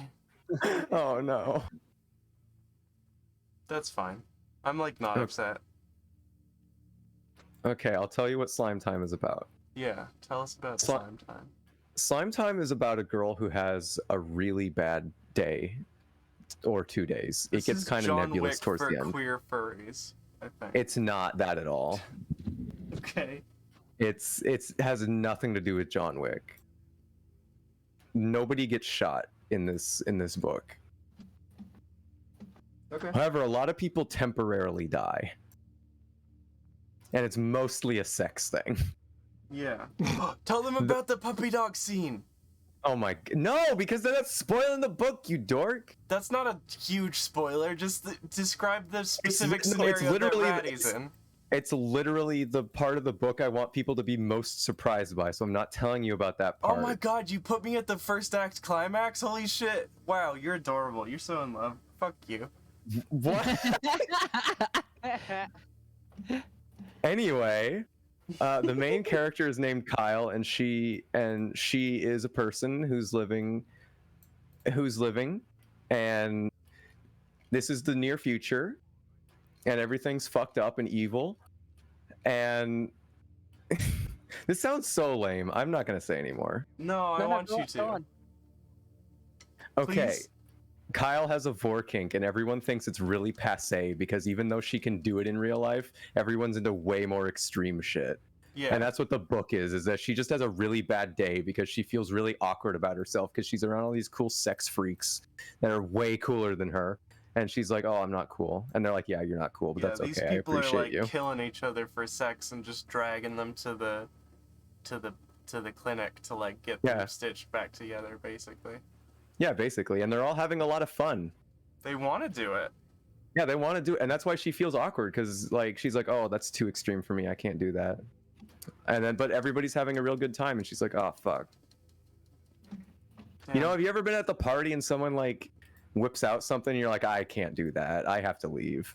Yeah. That's her, but with sex. Anyway, so, and then the whole book is just her having 1 plus however many hours a day. Mm-hmm. That really sucks. But she's gonna learn some lessons and meet some people and have Hell a good time. Slime Time out September 2022. It's probably only gonna be like 100 pages long. It's not gonna be very big. It's a novella. Don't ask more of me. I don't fucking like writing long form. Oh shit, I forgot that Hoot was going live. Whoops. No, it's good. It's good. I just started. Okay, Let's get the car shit on stream. Not shit like in a bad way. Shit as in like thing. Yes. Noun. Yes. I don't know shit about cars, but I like cars. I appreciate your car enjoyment. Thank you. Looking forward to Discord. I'm looking forward to leaking some private information from Discord. Oh no, you're doxing everyone. I'm doxing myself. You have so many notifications. Please, for the love of God. No, why? It's funny like this. People like you No, complain. It's evil. My You would God. hate to see my Discord right now. I will spit. I'm in so many like racing leagues that I just don't care about anymore, and they're always going off. And I just ignore them. Alright. Okay. We got So- Hoot Wheels on the screen. Whenever There I we get go. any notification, I just automatically go to the channel and say, "Is it me? No. Okay." I'm in too many Discord servers for that. I just can't do it. I'm in like 20 or 25. Uh-huh. That's So- fun. Good for you. So this is the Nissan 240SX that the cream-colored owl with a cream puff, tufted green hair. Cream puff's a good drive. word for it. You're a fucking cream puff. That's what, or pastry cream puff. I don't know what you said in the book, but That's like a classic slur too. I love that. I Okay, got well, that classic there you 90s go. slur in there. but job. So yeah, multiple different colored body panels. Primarily, quote unquote, sponsored by Overclocked Electronics. And of course, on the internals, it has a LS1 V8. I'm really happy with the sounds I got for this, but I'll take this around Blackwood GP.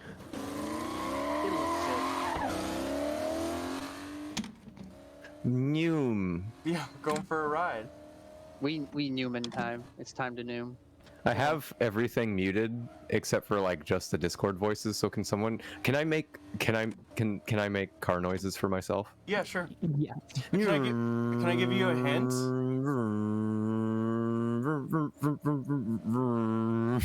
Can I give you Okay, I'm done. a quick hint about like the direction I want to hear these car noises taken in? Yeah, sure. I mean, I'm done. I'm not doing anymore, but you can give me your direction. Alex Jones doing the noises that you just did. Yep. A little higher pitch. I'm gonna pass it if I keep doing this. That's it. You got it. Great work. I am disabled and I've had a long day of being mobile on my feet. My lungs don't draw in enough breath. Damn. Wish I knew how that felt. Please be gentle to me. Not the being not able to walk. I mean the breathing. It was a joke about how I also can't breathe. I know. Okay, cool. I'm not evil. I'm a good girl, and I like elephant's feet and electric sheep. You remember that time you said that I would have problem with stairs on your stream? That was very funny. Do you is that okay? It's not okay. Yeah, that's okay. It's okay. No, I'm going to hell. You're fine, Ratty. You're fine. It was funny. If you want, Ratty, you can make fun of my horrible lungs right now that I got from smoking. No, because it'll just make me feel bad about my horrible lungs, which I got for free genetically. Anyway. I like how you've added footage of like car commercials. That wasn't my intent. Just they popped up a car commercial because they're listening to me through my microphone. Michael phone. Michael phone. Hello? I need everyone to say Michael phone, please. I already did. Michael phone? Thank you, Roxy. You're welcome. See, me and you, we bond because we both have experience with this state that is known as Kentucky. Oh my god, fuck. Like, I never even fucking went to Kentucky. Like, the one time I went to Kentucky was to go through it, to go to Arkansas. But, like, my whole fucking family is from that fucking, like, low country Kentucky shit. So, like, yeah, like, I get, like, the tip of the iceberg, like, tainting my soul. It's really pretty to look at, but it's not pretty to stay in. Right? God, it was really pretty out the window. See, I left Kentucky to go to school for like a month, but unfortunately my choice of school and state was Ohio, so I don't know if it was a better choice. Oh my god. Not Ohio. I went from farms with horses and bourbon to just cornfields. Shit, that was what it was like growing up in Illinois, is that it's just cornfields everywhere. Don't forget tornadoes. Also tornadoes, yeah. So if you just happen to like not be able to afford a house with a basement, well fuck, dude. Hope you don't get run over by wind. Go in the bathtub. What do you mean? If you go in the bathtub, okay. Well, just doing some more subtle just doing some more subtle slime time advertisement here. No, if you go in the bathtub though, then the ceiling collapses on you and you get broke. Put another bathtub on top of you. Who has two bathtubs? Who doesn't? What the fuck are you talking about? This must be another Canadian thing. Yeah, Damn, everyone knows Canadians get two bathtubs. Mom says it's my turn to have two bathtubs. Isn't like the general like rule of thumb for like tornado survival in a bathtub is you have to like put like a mattress over yourself? Yeah, you have to put like a mattress on top and then hope that there's nothing sharp that comes at you. In the middle of like a big tornado that's barreling right at you, who has time to like get a mattress off a bed? You know, me. Well, what else are you gonna do? Like, fuck, you busy with something else or the fucking tornado? Come on. Why do you keep posting sexual pride in the chat? I'm just feeling it. We don't get tornadoes in my part of the state. No. Listen. That's not what I'm saying. You're telling me the tornado happens, and your biggest inconvenience is you're thinking, "Fuck! Now I gotta get the mattress off the bed." Like, what do you mean? You're like, "Oh, I just started making dinner. Now there's a tornado. I have to get the mattress off the bed." What do you mean? Yeah, when the tornado happens, it becomes tornado day. You don't even go to work. Mattresses are heavy, Ratty. No, but I'm saying, like, why is that? like, what else? You know, what else is taking up your time? Filming it. What do you? Oh God. Okay. I really like tornadoes. I would probably get in my little rinky front-wheel drive compact car and get sucked into it. You gotta put like bricks in the trunk. Yeah. That's what I would do at least. You gotta load down your car with bricks to survive the tornado. For some reason, my part of Kentucky that I'm in, we don't get tornadoes very often. We just get earthquakes, and I don't get why. Fucking earthquake, Kentucky! Damn, holy moly. Tornado. Yeah. I gotta fucking take Spiro, and I don't want to take my pills. I haven't taken my pills at all today. Could you please take your pills? No, I don't Both of wanna. you take your medication. Why? I'm not sick. Both of you. I'm a normal girl. I'm gonna take my meds right now because I'm a very, very, very good dog. I'm a normal girl. Bark, bark. Ooh. I have to wait till December to even get my estradiol, and you guys are just like, I don't want to take it. I don't want it. It tastes icky. I have to bite it in half, and the dust from the pill being bit in half makes me cough. Do it. I Ratty, don't- ratty, ratty, ratty, ratty, ratty. Everyone in chat has to say, Ratty, take your meds, and then I'll do it. Ratty, take your meds. Ratty, take your meds. Don't Ratty, chant. take your I'm meds. not. You're now. Ratty, take You're your meds. humiliating me. Ratty, This take is your meds. ableist. Ratty, take your meds. This is Ratty, take ableist. your meds. This is Ratty, ableist. take your meds. This is Ratty, ableist. take your meds. Ratty, take This is ableist. This is the exact opposite of ableist. We This are is- encouraging you to take I'm medication. being publicly humiliated because of my disability.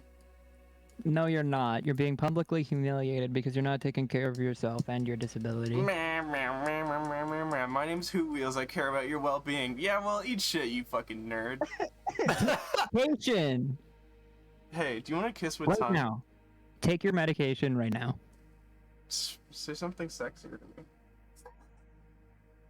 Kinsey, I think we have to. Not until you take your medication. Okay, hold on. Thank you. Yeah, what was that, Roxy? I said I think we have to sit back and let the two lovers like fight this out. Yeah, I'm not interjecting here. I did my part.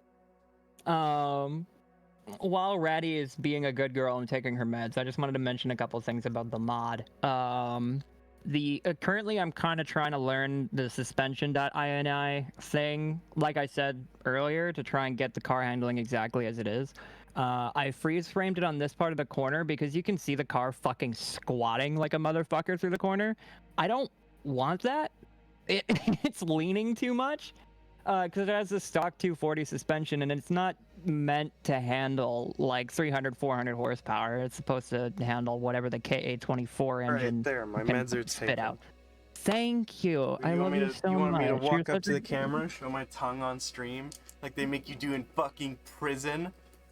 No. I'm sorry, I'm not a prison warden. I'm not that kind of person. But I'll just take you at your word for it. You're a good dog, good Shut up. puppy. No. Speak. Stop. Thank you. That was such a pathetic one because I was trying to hold it in. Literally. Okay. Fuck. You But want to try again? I'm not a dog. Speak. No. Speak. This has turned into. I need to get Roxy out of here before this gets any more horny. Roxy, thank you so much for coming I'll on. change Bye. I'll change the subject. No, it's too late.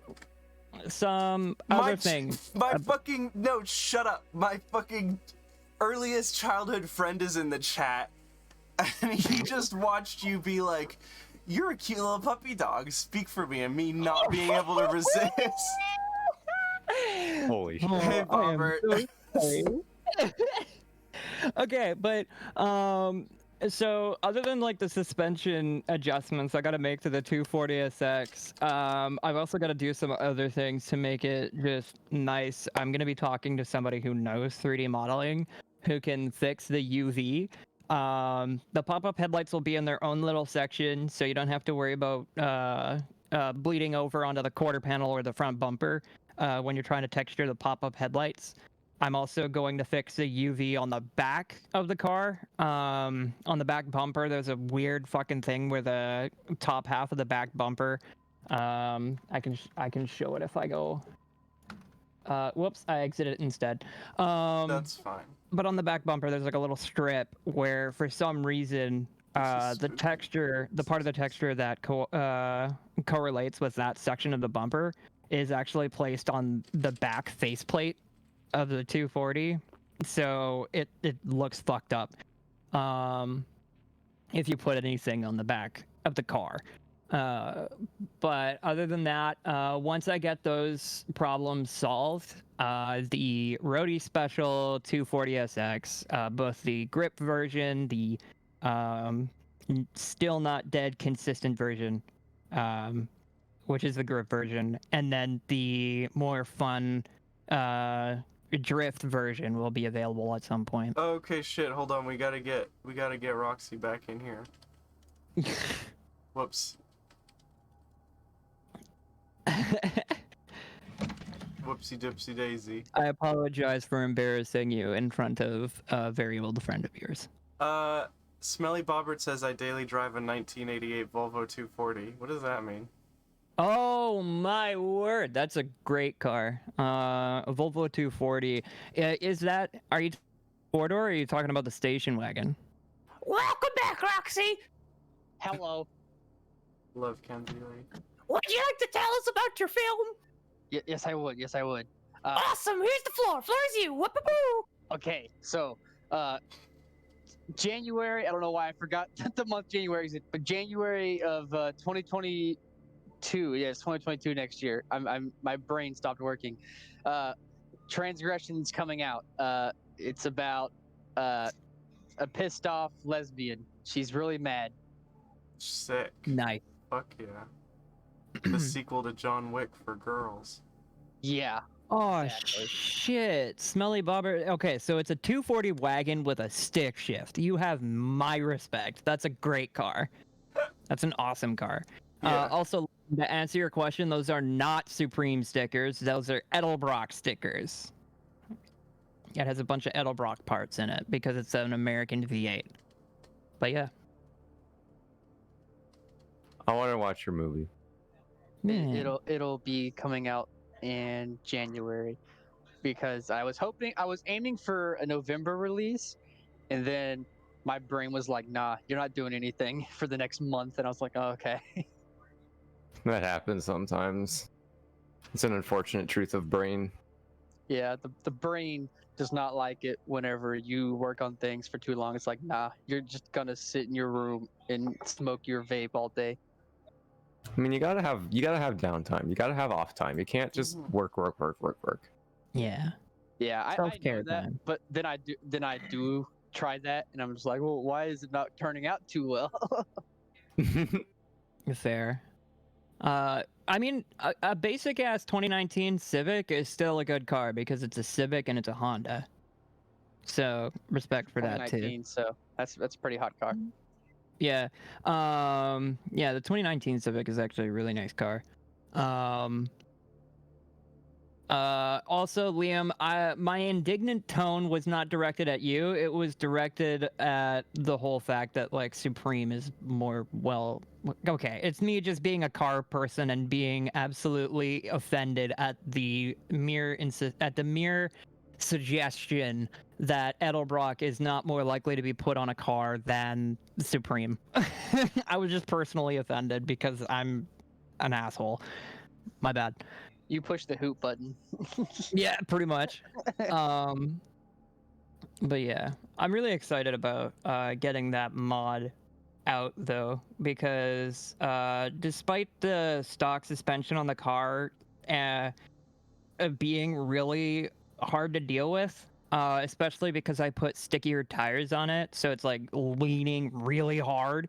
It feels like an actual like 240SX if you literally just put the V8 under the hood and then gave it sticky tires. The thing, it fucking hates going anywhere near a corner. But I'm gonna change it so it's at least a little bit stiffer, stiffer spring rates, stiffer dampers, so that it can at least feel like the car properly handles. But I've also had the feeling like, what if I just leave it stock, like leave it like that? Because if I just leave it like that, then it would be a little more like a 240SX V8 swap on a budget, which I feel like Hoot would probably, or Rhodey, or whatever character is, whatever the character's name is.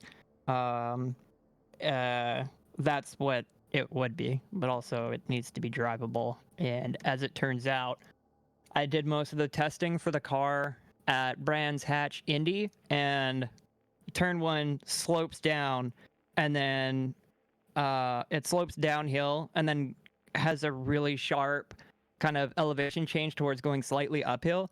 And when you're transitioning from the downhill to the uphill, it bottoms out the suspension like ridiculous. Transitioning bottom? Sorry. Bobbert, it is a LS. It's either an LS1 or an LT4. I can't remember which one. I just took the engine sound and the engine stats from. I'm gonna find it in Content Manager real quick. Give me 2 seconds. From a Chevy Camaro, I know that much. From a 2002 Chevy Camaro SS. So I think it's an LS1, but I can't be too certain about that. Anyway, Roxy, tell us more about your film. Since you're Okay. here. So it's not a film in the traditional sense. It's a machinima made in a physics simulation. Okay. If I can figure out a way to do it, I would like to try to put characters in it, but with the way that the physics simulation works, it's just not possible in like a normal way. So I'll have to figure that out whenever I actually get to like the editing process and everything. But the basic plot line is this girl and her wife used to run with this gang of people, and quick fair warning, I really haven't figured out all of the plot details. I've just been kind of like That's fine. going No in one there. ever does. Yeah, going in there and setting it up, and I'm gonna work on the actual plot later whenever I get really deep into it. But they used to run with this gang of people, and they got out, and the main character's wife decided to pursue her dream job, and the leader of the gang of people they used to run with back forever ago kills the main character's wife. Nice. And the main character then sets off on like a trail of vengeance, just picking them off one by one, basically. Damn. Hell yeah, John Wick for lesbians. Yeah, literally. I've never thought about it that way until just tonight. That's so cool. I always thought they needed John Wick for lesbians. They have John Wick for girls, but not John Wick for lesbians. They've got John Wick for girls, John Wick for boys, and then they've got John Wick for middle-aged dads. We just need John Wick for lesbians, and we're all set. Hi, I'm Ratstrud, and I don't remember what joke I was about to do, but boy howdy was it ever about to be a banger. Do you want us all to laugh anyway? Yeah, please do. I hated that. I'm sorry. I hate that feeling so much. Oh no. Y'all don't actually do that, do you? What? What? What do you mean?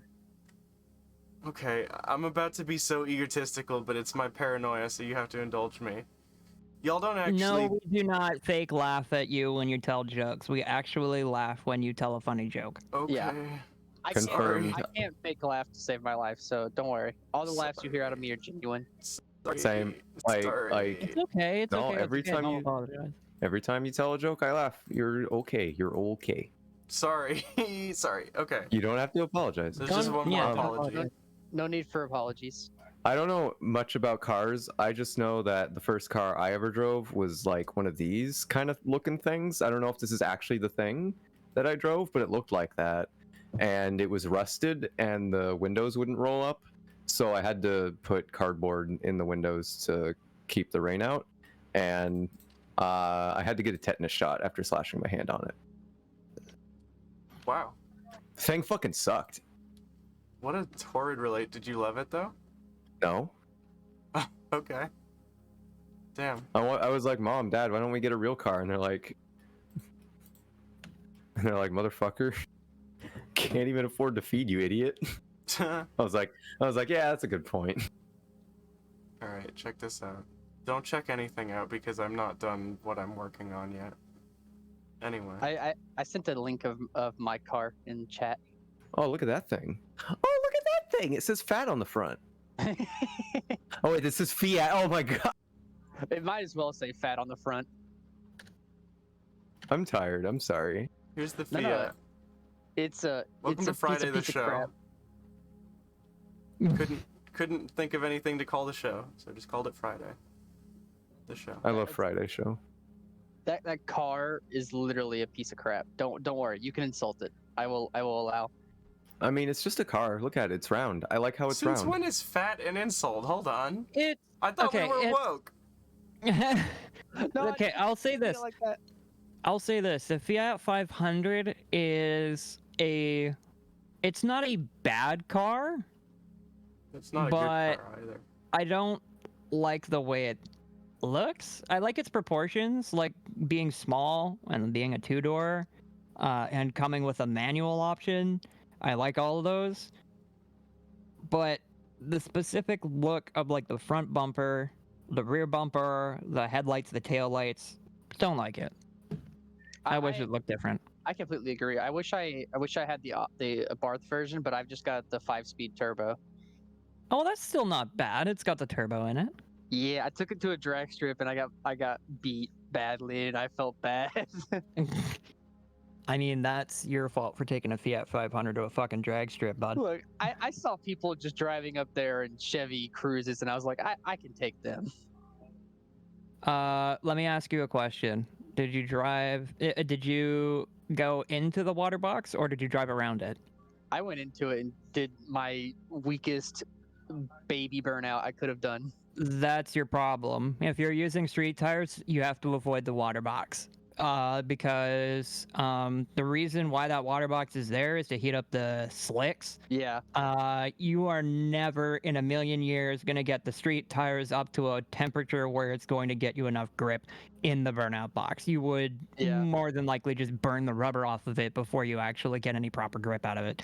Unfortunately, the lane that I kept getting put in whenever I went was like the lane that was like right next to the wall and you can't get around the water box, so I had no choice. Yeah, that's a problem that I feel like a lot of drag strips have when they have like street cars that you can bring to the drag strip, is that the water box is fucking massive and it doesn't have to be. But also I feel like there's also limitations with regards to like it's sort of like not necessarily elevation changes, but like with just like how level the ground is, it'll just trickle right through. But I did put on like a fairly decent time, I think, for a compact car. It was like 15:30, I think. 15:30 is actually not bad for that kind of time. For that kind of car. What was your RT?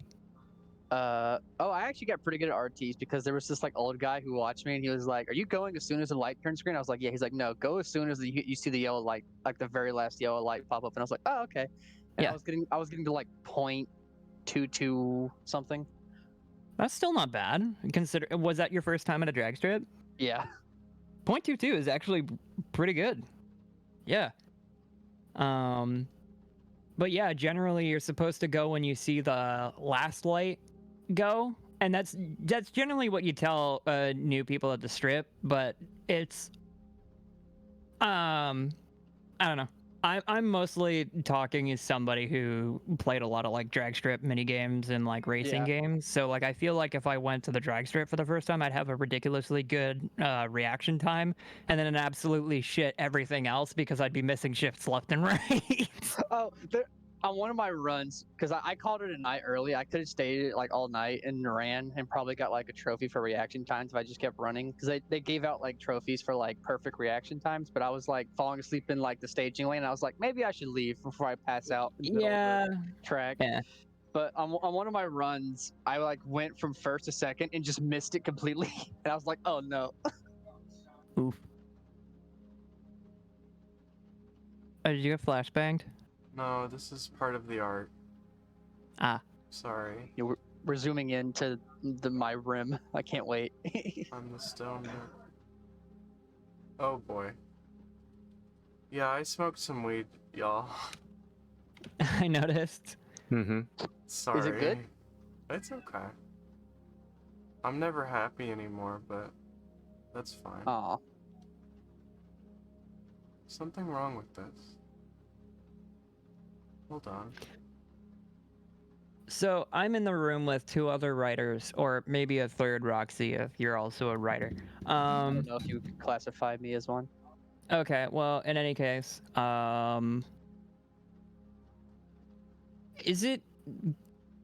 is the right way to say this idiom or phrase or whatever a powerhouse to reckon with, or a powerhouse to be reckoned with?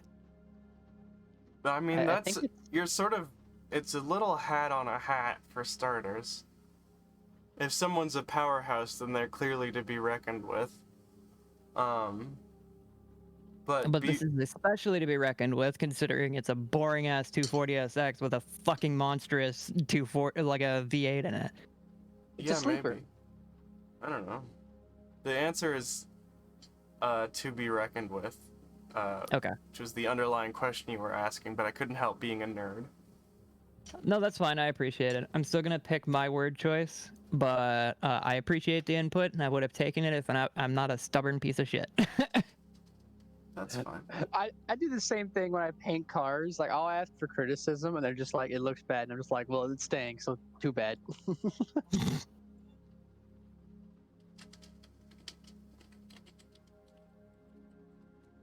How do we feel about disgusting 4chan bedrooms?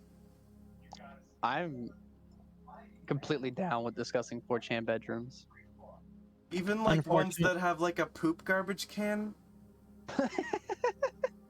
Okay, I was going to say I have a disgusting 4chan bedroom, but as soon as you said that, I'm like, oh, not that disgusting. No, I just have clothes everywhere on the floor. No, the first one when you look up 4chan bedrooms is like a white chair and a dining room table with 2 like old Intel pre-built PCs plugged into each other. There's shoe boxes, there's a bottle of ketchup, there's 3 water bottles on an ottoman, there's a boombox on a filing cabinet, books in the background, and the monitor looks like it was stolen from a high school. All pretty standard stuff. There's some board games piled in the background, and then right next to the chair, there's a garbage can that's brown all the way around the outside, and there's brown leaking down the front side, and there's a brown puddle on the carpet. Oh no. Oh no. That's exactly what I was gonna say. Oh no. How do you let that happen? You know. Maladjustment to society. You know. I mean, okay, like, you know, those in glass houses, speaking of maladjustment to society. I don't. Ready. Yeah? I don't shit in a bucket. That's true. You would, though, if you had to. I've had a couple like episodes whenever my anxiety gets bad where I just don't leave my room, but I don't think I've ever like shat in a bucket before, just left it there. Yeah. I like that you qualified that and just left it there, implying that you may have actually shit in a bucket and just immediately taken it to like somewhere to take it out. I mean, okay, that's not abnormal, though. We've all been camping. Yeah, fair. Yeah, Alright, thank God, because I thought y'all were going to gang up on me for that one. No. I will say, I've definitely used the bathroom in some really weird places, but I don't think I've ever just let it pile up like that. Yeah. But I was gonna say something and I forgot what it was. You're such a good host. How are you carrying this conversation so hard? Like, not that our esteemed guests aren't contributing, but like, you're really just keeping this going. I guess it's you both have like something in common that you both like, which I don't like anything anymore. I mean, that's kind of the thing, is that I always make sure if I'm having somebody on, like, at least for my streams, if I'm having someone on the stream, I usually make sure that we're talking about something that we both know about. Or at least if at some point I take a tangent towards something that only one of us know about, I'll at some point like drag it back, like, okay, it's time to get back to topics we can both talk about. I don't know. I'm also like a sociable person. I like talking. Thanks, babe. Love the reviews. I'm not saying that you're not a sociable person. I'm just saying like for me personally, that's why I feel like I'm a good host, is because I like hearing the sound of my own voice. I'm making real art this time. This isn't finger painting mode. Can I'm we, onto something. You're using some paintbrushes here. Some real high class paintbrushes. This is a real The same shit that like Salvador Dali. I was thinking more along the lines of, oh god, Afro Man Dad. Bob I don't Ross? Yes. Can we get the Bob Ross pride emoji in chat a couple times, please? I don't have that. Do you not? I thought it No. came for free with your Xbox. I'm a PlayStation fan. Okay, well. That's why I didn't get it. They just gave me a Kappa Ross stupid. in the chat. Whenever I got my PlayStation, they just gave me like another Pog emote. Damn, I guess there's not. Yeah. Shit, there's not a pride version of the Bob Ross emoji. I'm gonna need to take some time off to process this.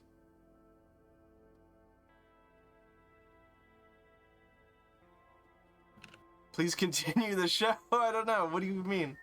Well, let's get back to this bedroom we're looking at here. I guess. Let's talk about them walls. They're fine. Honestly, like, cement walls are more a symbol of class than being disgusting. Oh no, it's not the cement that I'm worried about. It's the writing on the cement that I'm worried about. That's fine. Vandalism is a form of, like, coping with the insignificance of, like, or rather the forced insignificance of the individual under capitalism. Like, you know, people don't vandalize just for no reason, right? They vandalize to make a mark. Is it against TOS to say that I endorse vandalizing? Yes, but like, who cares? Okay. Well, no, I'm not gonna continue that. Never mind. Thank you. Welcome to Friday the show. I love Friday the show. I'm like, we should get this on Adult Swim. Yeah, Adult Swim, call me. I'll do this for fucking 6 hours at a time. Salvador Dali. Going back to vandalizing. There's this spot in my town. There's like this big bridge that like just goes into my town that everyone has to drive over, and it's always being like tagged and like spray painted on, and the county has wasted so much money just covering it up, and it always just ends up back the same way. And I think that's really cool that we're just making the county waste money instead of just leaving up the art that's there. Definitely. You know, but that's community service for people, right? They give them the power washer and shit. I don't know if my town has community service. My town's pretty dirty. Damn. Well, shit. No, but I mean, for like when you go to gay prison and they tell you, "Hey, buddy, clean the road, stupid head." Oh yeah. I've seen that before. I'm turning this into a Scott Pilgrim thing. Nobody laugh. I just realized I've been asleep for a bit. Hi, Kenzie. I was wondering why you've been so quiet. Kenzie. Hello, friends. I had a big day and I'm very tired. I fell asleep for a little bit, but That's okay. I'm back at it again. Quake Kenzie Lee. You got that wake up energy. Let's go. You're so adorable. I can't believe you fell asleep. Oh my god, you're like a baby. Okay, thank you. That's very kind of you to say. Yeah. Oh my god. What were you doing with my name there? I noticed you like moving Kenzie Lee around. I was like trying to do some like I was trying to make a metaphor about identity, but it fell apart. I believe that it would have been very good, actually.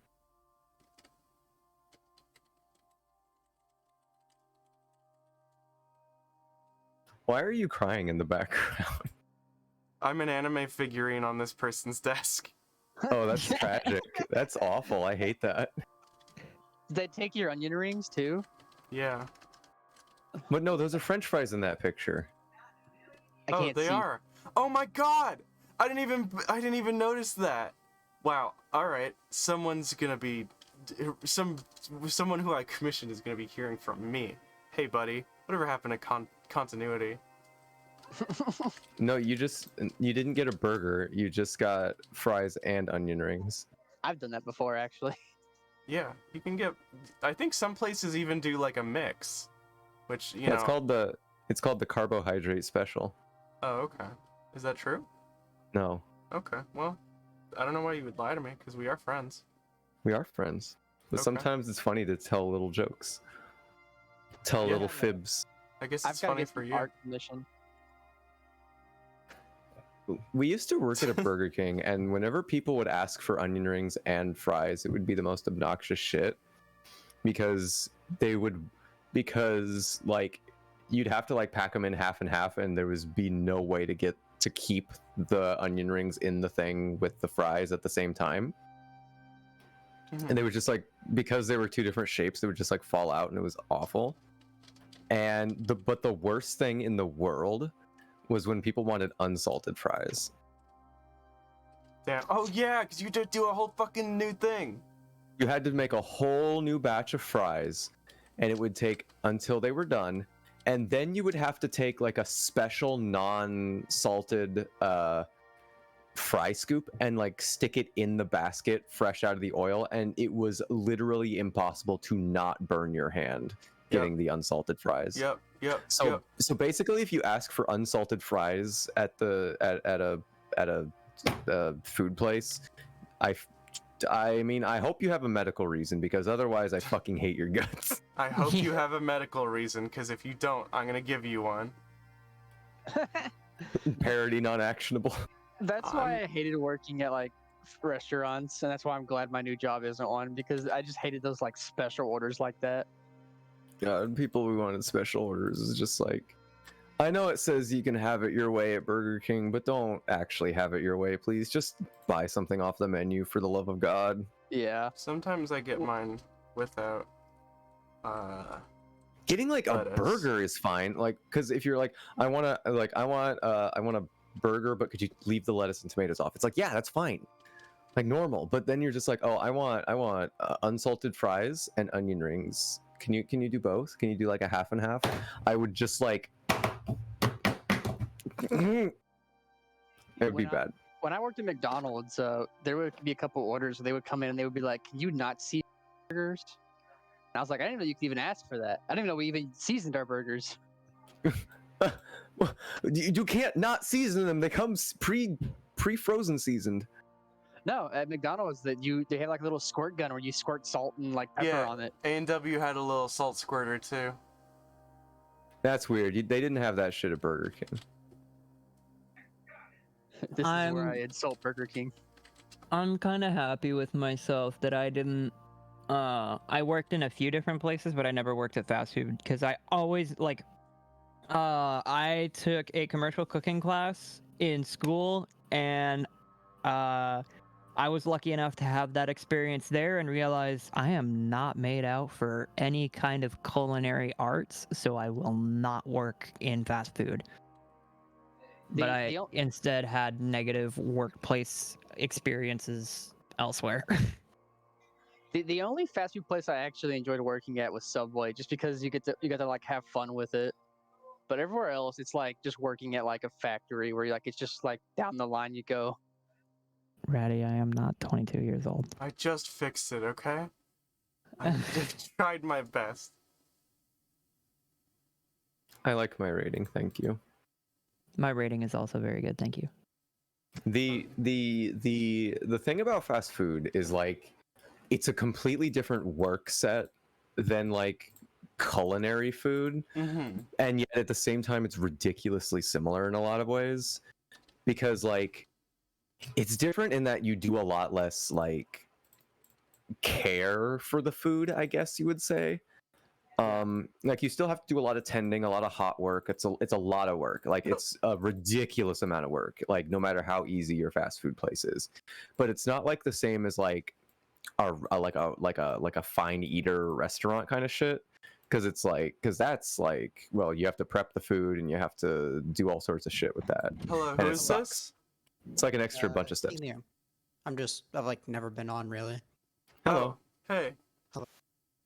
And Do you need to know my age? No. Okay.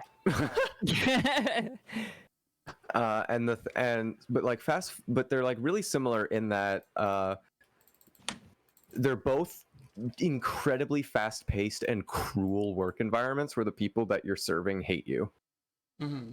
Like you will never get a thank you at a food job unless like, I don't know, you fucking made a 12-star meal for someone who's never had fine dining before and they think it's the best thing ever and they might go, cool, thanks.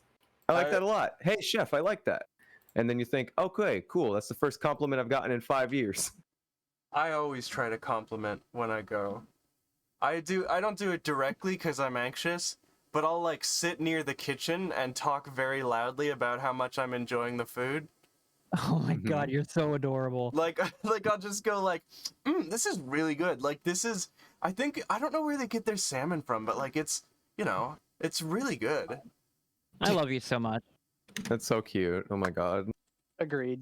I don't do that because having worked in fast food, and it's just like they would rather just get through their day with absolutely nothing happening, not even compliments, just fucking tune out for the entire day, autopilot, flip the burgers, do the fries, fucking please don't yell at me, please don't yell at me, please don't yell at me. Yeah. Like just fucking get through the fucking day. I worked at a burrito place for like a month straight out of high school. That didn't work out. Yeah, that shit sounds wouldn't. awful. Yeah. The only place that I worked at that was fast food is when I actually got like thank yous was like a Subway, but I think it's because they actually watch you make their food, and like other places you just go up and get it. You don't really have to watch them make it. I don't like Subway because they tell you that you eat fresh, but that food's been sitting out a while. Oh yeah. All of our shit was frozen and thrown in the deep freezer. I worked at a Burger King. I already told you that. Fuck. Maybe I should go to bed. If you want. Bubkerkurg. Burger King was cool because now I can't eat Burger King anymore because I ate there. There's a bunch of other people in here. We ate at Burger King every single day because it was the cheapest way to make ends meet. I can't eat at Burger King anymore. I miss it though, because like their chicken was really good, but now I'm a vegan and I can't eat it. I go to Burger King like once like a year for like a burger. Their burgers aren't good. Their chicken's where it's at. Oh, Kenzie. Yeah. I feel like you said you're a vegan, so I figured I might as well pop in and ask you a question. How do you feel about like have you tried some of the like what do you call it? Impossible burgers? Yeah, like Impossible Burgers, Beyond Meat Burgers, whatever people are calling it, like that kind of stuff. What have you tried so far, and what have you liked? Okay, so this is actually something that I'm gonna have to. I am taking the stream off course because I'm gonna be on this for like 15 minutes. That's fine. Okay. I think you've done this before too, which makes it even funnier. Yeah, I'm such a fucking white vegan. Jesus Christ. No, anyway. go for it. I love you. Okay, so Go white girl, go. Okay, so here's the thing. Here's the thing about being a vegan is that when you stop eating meat a lot, like even if you don't like go full vegan, if you just like stop eating meat a lot, you start to lose like the ability to stand it. So like not having eaten real meat for close on 3 or 4 years now,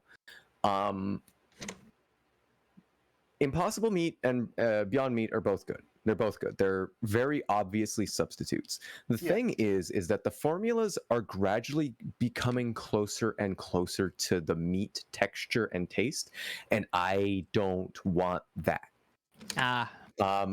For example, does anyone in here know what seitan is? Raise your hand if you know what seitan is. I've heard you No. say it before, but I'm an idiot. So Okay, so no one in here knows what seitan is. What seitan is... My Oh, go brain ahead. literally goes towards like, I'm a Satanist. I know what that. No, I don't know what it is. Seitan is spelled Seitan, and what it is it is a product made from water and flour. You take water and flour and you knead it in a proper way for a length of time. Knead it and pull it, knead it and pull it, knead it and pull it, and the gluten strings in the flour will become very similar in texture to muscle because it's getting stretched out and it's retaining its sort of elasticity.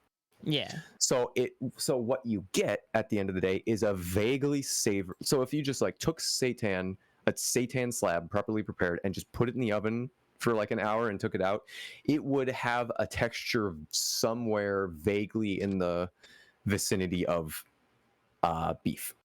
I have a question about that also. And let me finish my anecdote, and I'll let you interject with questions, okay? And so what seitan is it's sort of like a flour tofu in that you just kind of like cook it with other stuff, and it absorbs that flavor, and it's really good. Mm-hmm.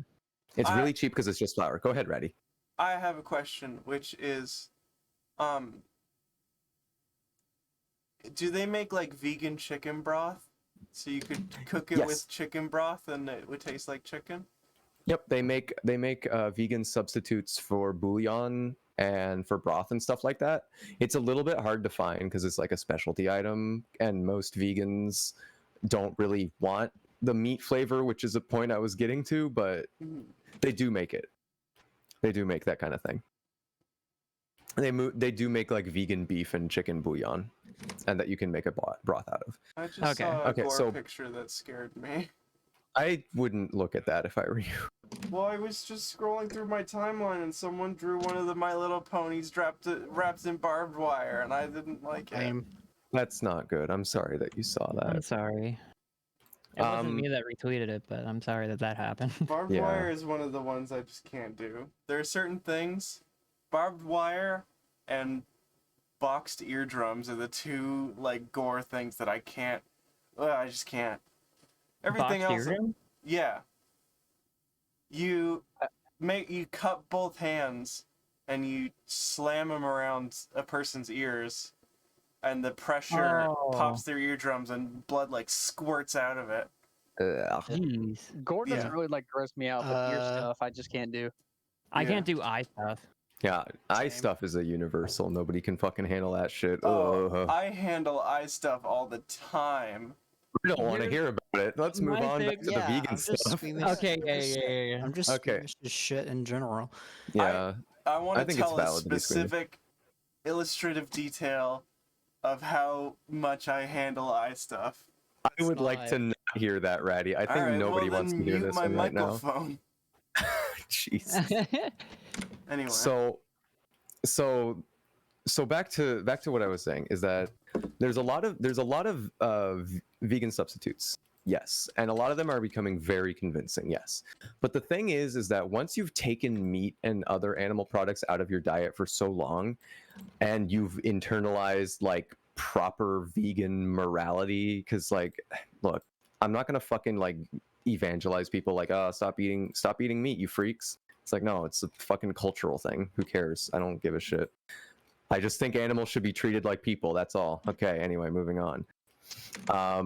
So once you have all that shit out of your diet and you have the mindset of like, don't eat meat, that's a living thing, don't do that. When you take a bite of a substitute that's too close, it's revolting.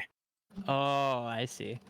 And like my beautiful, wonderful, incredible wife made seitan the other day, and also made seitan. She made 2 batches of seitan, one that was supposed to represent the meat and the other that was supposed to represent the fat marbling, and like put them together. And it made an incredibly convincing meat texture, and I could barely have any of it. It was disgusting. It tasted amazing. It tasted savory and delicious. It had a nice smokiness. The texture was incredible. I was nauseous trying to eat that. It was awful. So when you say like, have you tried Beyond? Have you tried Impossible? Yeah, it's really good, and I think there's some value in these kinds of substitutes being used as a bridging agent for people to go vegan if they want to go vegan. But for vegans, I don't think they're as good because at a certain point you have just kind of removed that shit from your life and you don't want to go back. That's fair. Yeah. The thing is, y'all talking about like meat substitutes has actually activated my sustainability nerd brain because I'm actually a sustainability major. Mm-hmm. And yeah, while like methane and stuff isn't like a huge part of the problem, it's still there, but I don't think it's a super big part of the problem compared to a lot of other stuff. But like I'm kind of just talking out of my ass here since I haven't actually had that many sustainability classes since I switched majors. I don't know. Well, I'm not into a sustainability thing. Like, I think that a lot of vegan, like a lot of vegan staples, like fucking palm oil and shit like that, are like ridiculously harmful because of the way that it's like ripping up island communities and shit like that. And they left. Oh. Huh. Internet may have gone out. Yeah, probably. I hope I didn't like make them upset or anything. Jesus, I was just saying that like sustainability isn't like a big thing of the why we're vegan. It's 100% just animal rights. Yeah, that's fair. I mostly just asked the question because I've been trying out some some of that stuff, some of the substitutes. And I got inspired to try it at A&W because I heard good things about their Beyond Burger.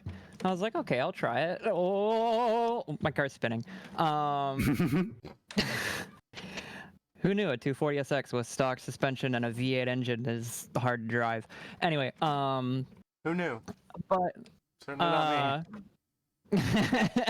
but like I tried that and I was like, oh my god, this is like just like it didn't taste like a burger, but I really liked it. It was like really good.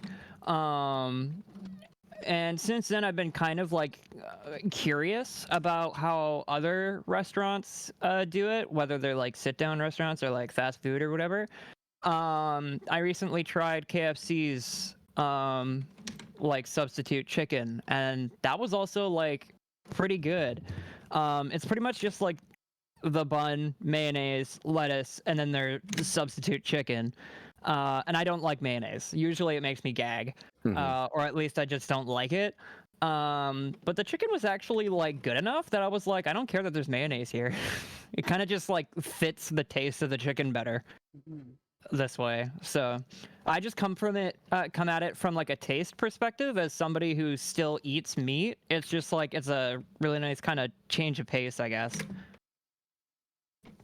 That's a good way of looking at it. I like that. I haven't tried a lot of like substitute meats, but I did try the Impossible Whopper whenever it was out, first came out. I haven't tried it lately, so it's probably like not good now that it's been out for a while. But I thought the Impossible Whopper actually tasted like really similar and like not at all different from like the regular Whopper. So I mean, I actually don't have like any problem with like substitute beef. Yeah, A&W's Beyond Meat burger didn't taste like their other burgers. It didn't taste like, well, it didn't taste like their buddy burgers or their, baby burgers or anything. But it kind of tastes like its own kind of burger, I guess. And it's just like really nice. If I don't feel like getting a buddy burger, which is usually what I get at A&W, then I'll usually get that. Well, it's also cheap. I think that's the reason why I continue to enjoy the A&W burger is because it's like, there's no way that I could mistake this for meat. Yeah. It's its own thing, and I really appreciate it, and I hope they don't change the recipe to make it more similar to a regular burger, because I appreciate the taste as somebody who still eats meat. It's just like different, and it's a nice change of pace. Mm-hmm. I guess my perspective is just like, again, it's like a bridging, like these like substitutes are often like a bridging thing, and like I just want to be on the other side of the bridge. Fair enough. So it's like, I appreciate them, and I hope that a lot of people enjoy them for the future. It's just like, yeah, they're good. It's not always for me though. I'm really glad that more people are getting into them though. Like if I can be militant for a second, like every burger that someone eats that isn't meat is like, fuck yeah, finally. You eat eggs though. Well, don't talk about that. Eggs aren't technically meat. Well, okay, they're not vegan, so I'm a cheating vegan. Don't talk to me. I mean, to be fair though, actually no, I can't actually say because I have no idea about how eggs are produced. I thought there was one point where I did, and now I don't. Well, okay, so like chickens will lay eggs whether they need to or not because they're very silly birds. Let's just put it that way. So like of all the unethical things I do, that's probably the most unethical is eat eggs. A chicken farmer on here the other day. Did you? I had a chicken farmer on the other day, yeah. That's cool. Yeah. Talking about eggs the whole time. It was at our CozyCon set. Yeah, the CozyCon set. Yeah.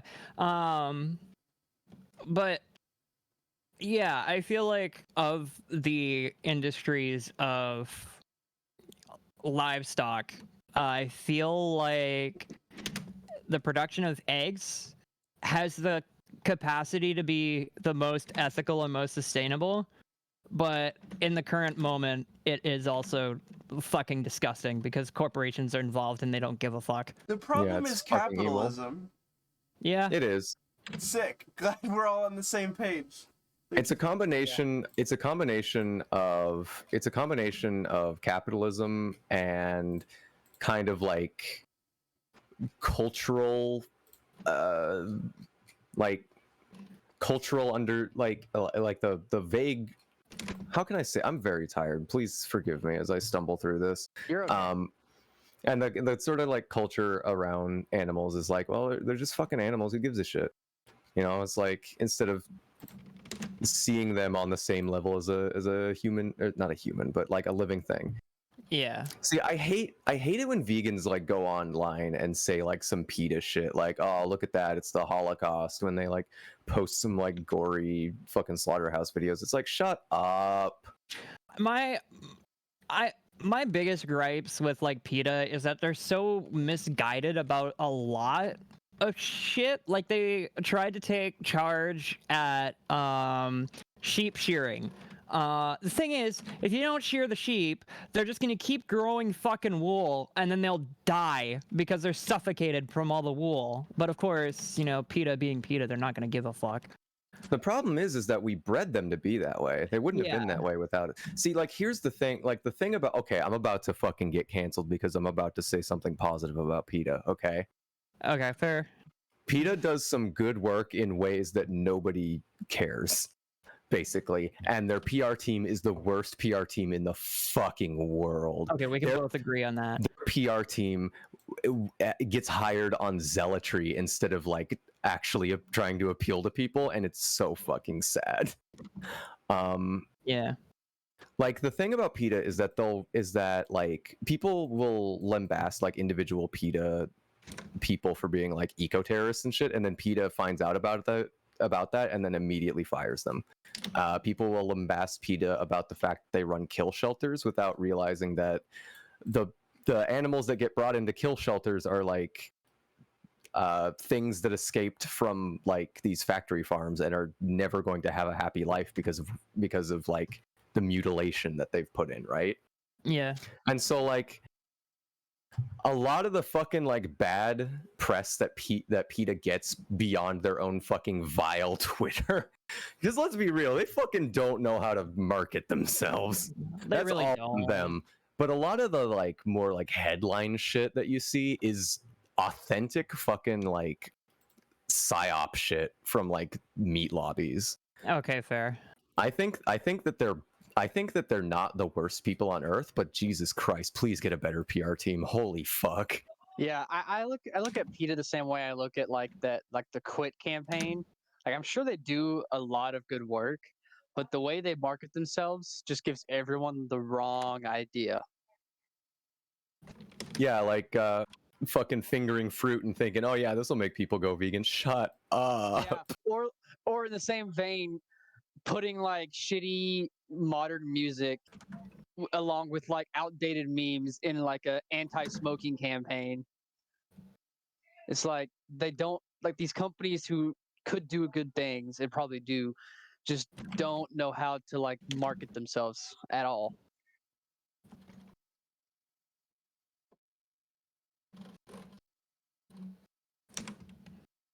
A lot of it comes behind like, again, like fucking like the people. Okay, I'm gonna lay it out. You know how PETA would get a lot more people to go vegan is just like start handing out pamphlets about like fucking like morality around like animal rights, and then people would be like, yeah, that makes sense. We shouldn't kill things without their consent. That makes sense. I also believe you're giving people too much credit, because from my experience, people will see that and be like, animal. Epic bacon man, eat more bacon. Yeah, they every time you don't like kill every time you don't kill a squirrel on the road, I'm gonna kill 100 squirrels. I mean, like the thing is, like a lot of people just view animals as like numbers, like livestock. Not just like actual livestock, but also like, like hunted animals like deer and whatnot. A lot of people look at them as just like literally not as creatures that exist on this planet as well as humans, but as like food to put on the table or food to sell at the farmer's market. So it would, I feel like a lot of people would hear like, hey, like animals are people too, or like animals are living beings as much as humans are living beings, and they'll be like, go to feed the family. Or some other shit. But like, it's a good idea, but I feel like it's not gonna convince like a whole lot of people. It's worth a shot though. I feel like just give them the facts, and just give them like the facts about it.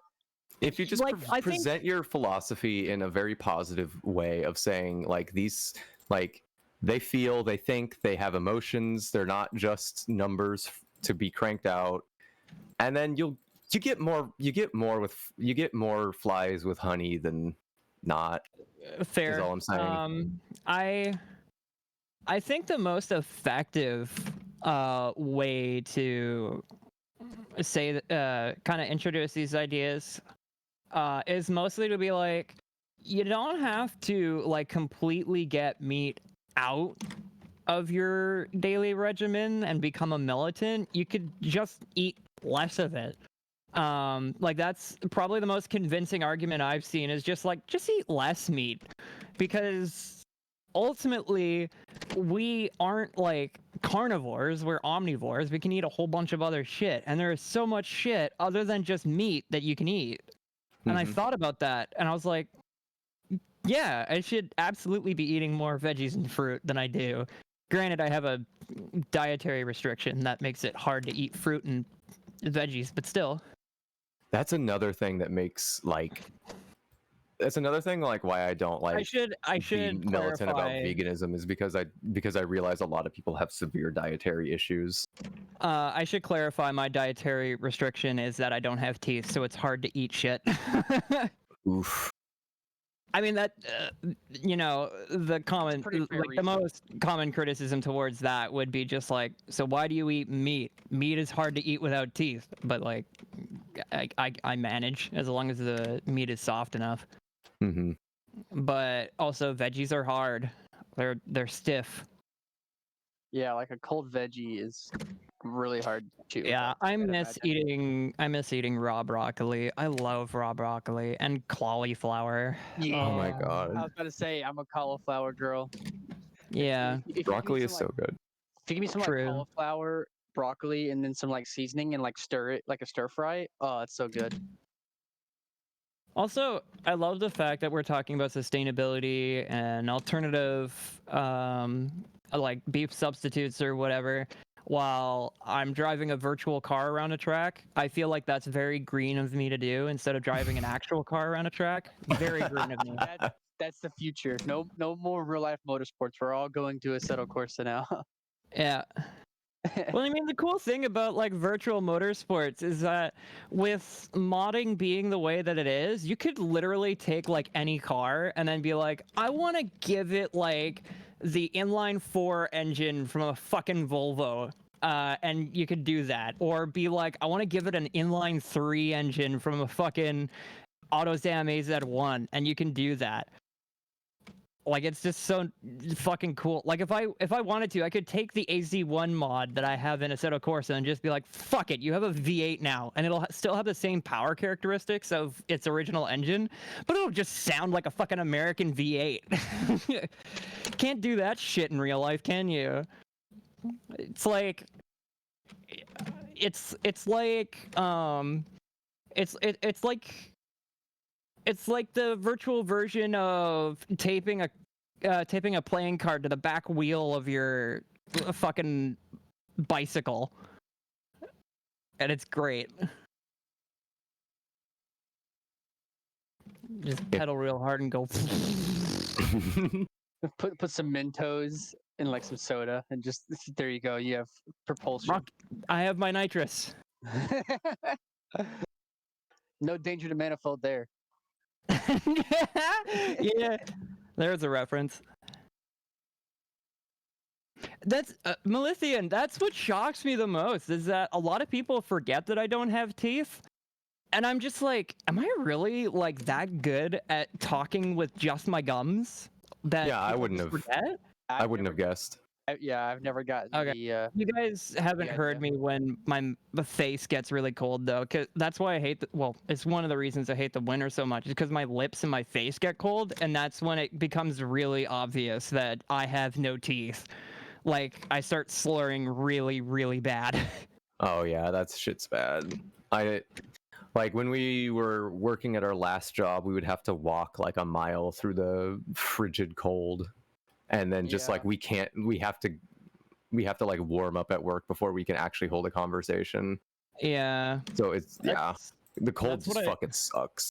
Yeah, I just hate living here in Saskatchewan because apparently we have, like I used to say, we get plus 30 Celsius in the summer and minus 40 Celsius in the winter, but now I can literally say it's 40 both ways. Oh my god. And in the summer, I'm fine with high 20s because I've dealt with that for a very long time. I am not at all used to 40s. Or high 30s.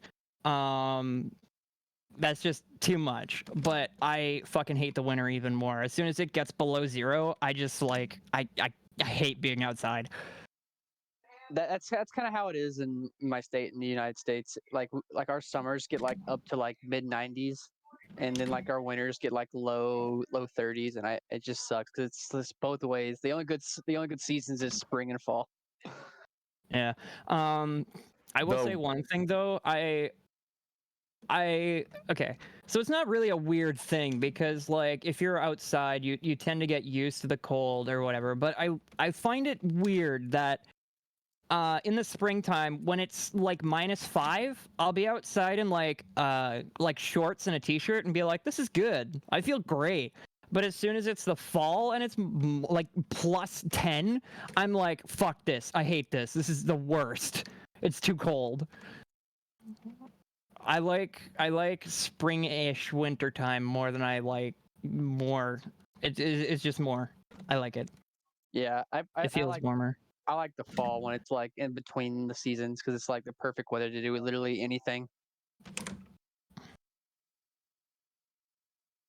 Back where our last job was in a warehouse for a grocery store, and it fucking sucked because like the warehouse itself was not air conditioned, and working in the midsummer heat where it was like hitting 40 regularly, and then having to be in an enclosed space with many working people with no airflow, that shit would get up to 45 at least. Oof. And doing that during the pandemic, nobody had their mask on. If you had your mask on, you would be waterboarding yourself with your fucking sweat. Yeah, probably. Yeah. So like we would literally just be like, literally I remember every day going on Twitter and being like, if I post pictures of me without my mask, it's not because I don't want it. It's because I literally can't have it. I'll die if I wear it. Yeah. And it's just like, please wear your mask, please. Disabled people can't wear masks sometimes. Workers can't wear masks sometimes. Please wear your masks. And then people wouldn't. And then, well, it's been 2 years now. Yeah. Well, I know that feeling. Commiseration, pat on the shoulder. Yeah, my little area of Saskatchewan has a ridiculously high concentration of anti-maskers and vaccine conspiracy theorists. I remember I was waiting in the line at the bottle recycling facility, and there was a line outside. There can only be 2 customers in the facility at any time. And while I was waiting, the women behind me started having a obnoxiously loud conversation about how COVID's not real, the vaccines are microchipped, and I was making sure I was looking very visually disturbed by what I was hearing. But I'm very upset with myself that I didn't pipe in and say microchips can't be that small and still function. Also, they're not going to put it in your vaccine. They've already put the microchips in your fucking phone. But or in the drinking water. Oh no, not the fluoride. We should turn the fucking frogs gay. We should just put a bunch of estradiol in the drinking water. Easy solution. I want to put. Dang. I want to put myself in the drinking water and then stop breathing. Hi. Wouldn't that be cute though? Can you imagine? No. Imagine my corpse in a water treatment plant. Aren't you already undead Wouldn't though? that be cute though? Yeah, you know, it's complicated. It can happen again. It can happen anytime. So driving the roadie special at Sebring, I get 2:35.5 best time with a theoretical 2:34. That's not bad for like a street car that just has a V8 put in it and like semi-slick tires that are the same size that you get on the stock wheels. Fucking great. I love this car. Sorry, I keep talking about it. It's just like I love the 240SX, and being able to drive a V8 swapped version of it is just fucking. I love it. It's so fun. I think it's cool. I think it's cool you keep talking about it. I might just leave the suspension as it is, just leave it stock, and be like, well, that's how Roadie has it, so that's how you're gonna deal with it. That's how you deal with it. Yeah. That's the deal with it. Deal with what you got. You gotta hold on to what you got. Doesn't make it. I'm not doing karaoke. I'm sorry. Don't stop believing. That's a different song. Hold on to the feeling. It's not the same song. You don't know anything. Boom shakalaka.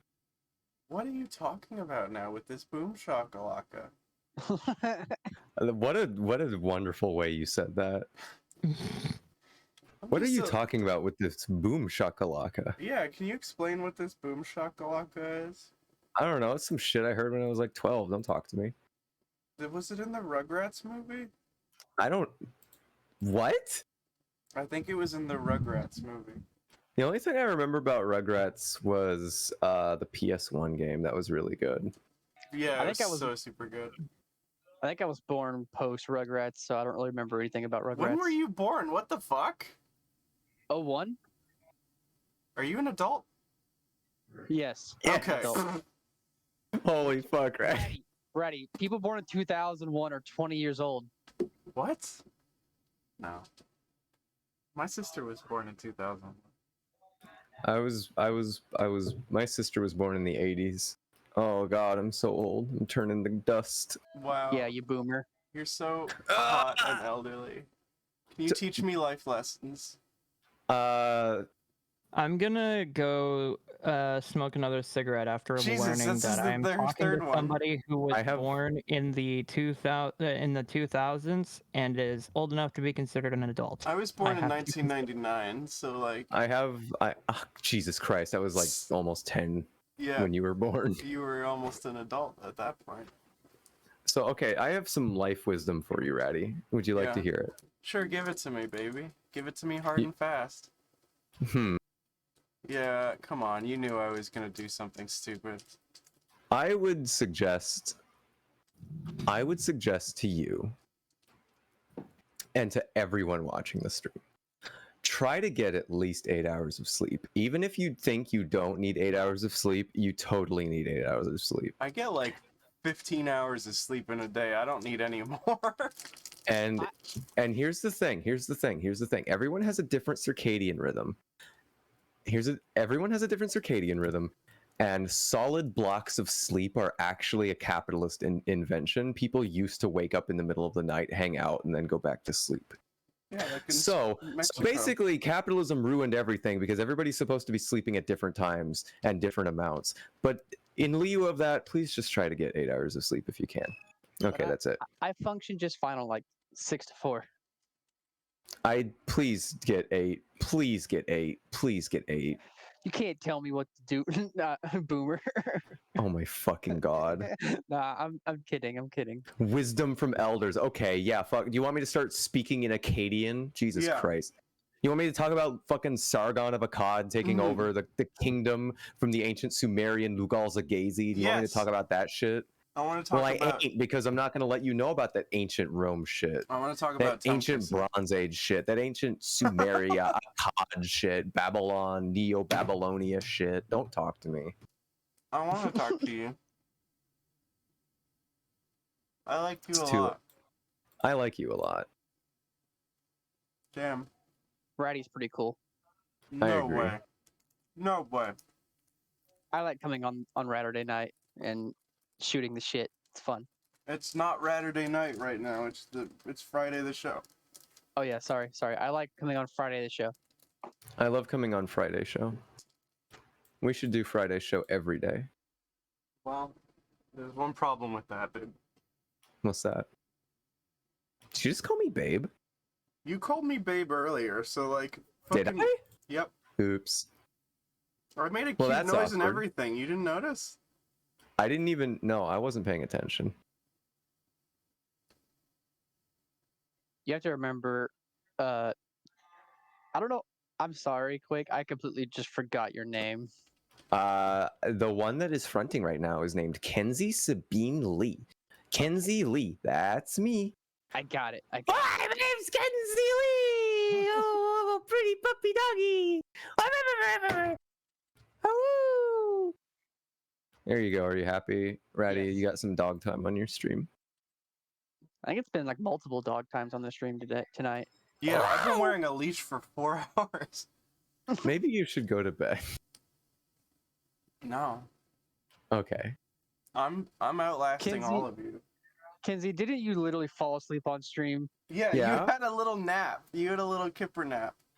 A little kipper nap? Is that what you just said? Yeah, a little kip. A little nap. That's what they call the fucking like sardines. Kipper nap. Well, No, that's what they put. That's what they call fucking like tiny fish they put in like sardine cans and roll them up. Suck my big one, you stinky dog. How about Why don't that? you suck my big one, you stupid little possum? But no, I was doing a pun, because in Britain they call a nap a kip. And so having a kipper nap would be redundant, but like kind of a pun, I guess. Well, thankfully I'm not from Great Britain, but I do adhere to the great British and Canadian tradition of referring to chips as crisps. Mm-hmm. False. I'm gonna eat a bag of crisps. What do you guys call Pepsi up there? What is the name for a carbonated beverage? Do you say soda or pop? I say pop. Oh my god. from the South. I just I'm a say Southerner. drink. I don't really. I say soda. I say soda. I say soda. Because my parents always said pop, and people would make fun of them for saying pop. So I said I'm gonna say soda. I just say drink. Like, how often does the situation call for, like, I need to tell someone else specifically which drink I'm getting, but not so specific that I'm like, I'm going to get a Fanta or a Coca-Cola. Well, people are like, oh, what kind of drink do you want? It's an absurd. You're at your house, and they're like, hey, can I get you anything? And you're like, oh, I'd like a drink. Well, that doesn't fucking tell them anything. No, but so if someone asks me what kind of drink I want, I would say, like, do you have a Coke? You know, I wouldn't say, do you have a soda? Have soda? And no. You're skipping a place in the fucking dialogue tree, okay? Well, okay, then I'm a speedrunner. Then I'm socially smarter than all of you. I'm the evolved Aspergic fucking Ubermensch. Okay. I'm the Asperger's Ubermensch, baby. Okay. Well, here's how it goes in normal people world. Wow, okay. Ableist. I'm in a wheelchair and I'm autistic. You can't tell me shit. I'm autistic-er than you, even. No? Okay, no, we're not gonna fucking do that. That was a bad idea. I don't know where I am. Hold on, let me find like an Asperger's or an autism test. Do I have autism quiz? Both of us will answer these honestly, and then whoever gets a higher score wins. Oh my fucking god, no. Here's the thing about this. Y'all are talking about disability. I'm sitting here like, I have ADHD that is so severe that I can't work. I'm supposed to get tested for ADHD soon, so we'll find out where I fall in. Yeah. Yeah, I'm permanently unemployed because of neurological disorder. I have a job. I get a job, stick with it until I get bored and quit and find a new one. I'm really hoping the Canadian government doesn't realize I'm never gonna hold a job again and lets me in for that. Here, like, Roxy, I had a similar experience, except I never quit. I got fired. I basically worked until I couldn't actually get out of bed, and then they were like, you're not coming to work, and I was like, I can't get out of bed, and they were like, hand in your shit. I've never been fired, but I never like put it in 2 weeks. I just don't show back up. I just leave and then I disappear. Okay, fair. How are you supposed to build a resume? I only work entry level jobs. Simple. They don't ever ask for resumes. I will say a thing. What was I going to say? I was going to say a thing. Oh, can I talk about my fantasy wrestling thing real quick? Yes. Yeah, go for it. Yes. Okay. Kenzie, are you still taking this autism test? You better. Oh my fucking god, I'll take your stupid autism test. Okay, so I think now it's been like 3 years ago, almost 4. I started training to become a wrestler, and my cousin invited me to this Facebook group where essentially what you did was you cut promos. So like you talked into a camera and uploaded the video to the Facebook group, and the person who was running the Facebook group would watch all the videos, and then he would book the card, and then you'd do your promo, and then he would evaluate who won based off of the promos that everyone submitted. And I was oh my god, this quiz is so long. Okay. I was fucking great at it. But just recently, like I stopped training because the ring is like 2 hours away from me, and then driving 2 hours out, running the ropes, throwing yourself at the mat, and doing all that other shit, and then coming back 2 hours fucking sucked. For those who don't know, the ropes on the wrestling ring, for at least like really, really small indie promotions, frequently are just steel cables wrapped in tape. And that's what they were using. So you were basically throwing yourself at steel cables, and like I'd come home with like bruised lines across my shoulder blades. But so after I stopped training, I stopped having an interest in wrestling altogether because I was like, well, fuck, I can't do it. I can't, and it just hurt my feelings to watch wrestling. But recently I got back into wrestling, so I got back into actually doing promos for that Facebook group. And I just had my first quote unquote in-ring debut, and I won. Nice, good job. Yeah. Let's fucking go. I will say one thing. I'm not cut out to be a wrestler, but holy fuck, I'm good on the mic. I'll absolutely like toot my own horn about that. I cut great promos. So I'm happy about that. Granted, the other person I was going against did not submit a video, so I was guaranteed to win anyway, but still. At one point, I held the women's championship in that fantasy wrestling group. So, I mean, I'm good. So there you go. I'm proud of you. That fucking owns. Holy shit. Good job. Thank you. Yeah. And the coolest thing about it isn't necessarily that I came back and won. It's that the promoter, or like whatever you would call, like, yeah, the promoter, basically the person who organized that Facebook group, when he announced that I was returning to the ring, he remembered my pronouns. He referred to me as she, her, and I was like, fuck, okay, cool. Hell yes. Yeah, because like wrestling has a very strong tradition of not giving a fuck about women, let alone queer people. There's a friend of mine who was training to be a wrestler in BC, and she straight up quit wrestling because it was so toxic, and that was in BC. So I can imagine what it would be like trying to shoe in, like, hey, can we make it so that I'm a female wrestler at local Saskatchewan promotion, and that's it, and the whole being trans thing isn't like a gimmick or made into an angle? And I almost guarantee you that the promoters would be like, no, fuck you, get out. But yeah. Yeah, Liam, fantasy wrestling, as in, like, yeah, is just like you just, yeah, you don't actually do any wrestling. There are some Facebook groups that do text promos, so you just write out what you would say in the promo, write out a script, and they also judge who wins based on whose script is better. But I don't like that because I prefer to make my promos unscripted.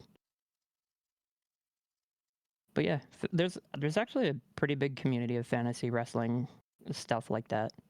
Do you get to name your wrestler? Yeah, absolutely. What's your wrestler name, if that's not doxing? It's not. It's literally just my name, like Strix9 Pulsatrix. Sick. But yeah, because I felt like that's totally a wrestler name. Absolutely. But I used to go by Nate Skinner when I first started, and then when I decided to start actually, like, openly, like when I felt the waters and felt like it would be a good, like felt like I would not be hassled about it, I changed my wrestler name to Natalie Skinner, and then wrestled for the, well, quote unquote wrestled for You'd the be such women's a cute championship. Natalie. Oh my god. And that's Skinner, like the verb, right? Like removing someone's skin. More like I thought about last names that would go well with Nate, and then the fucking steamed hams meme was a thing, and I was like, Superintendent Skinner. Okay, Nate Skinner. That's that sounds not correct. sick. You said the wrong word. What? Superintendent Superintendent Skinner. Chalmers and Principal Skinner. Principal Skinner. Whatever. I don't watch Simpsons, okay? I love you so much. I'm sorry. I'm being really mean to you tonight. I don't know why. No, it's okay. It's okay. If I ever actually get hurt by any of the insults you say, I'll let you know. Okay. I'm not capable of hurting people. I'm too cute. That's true.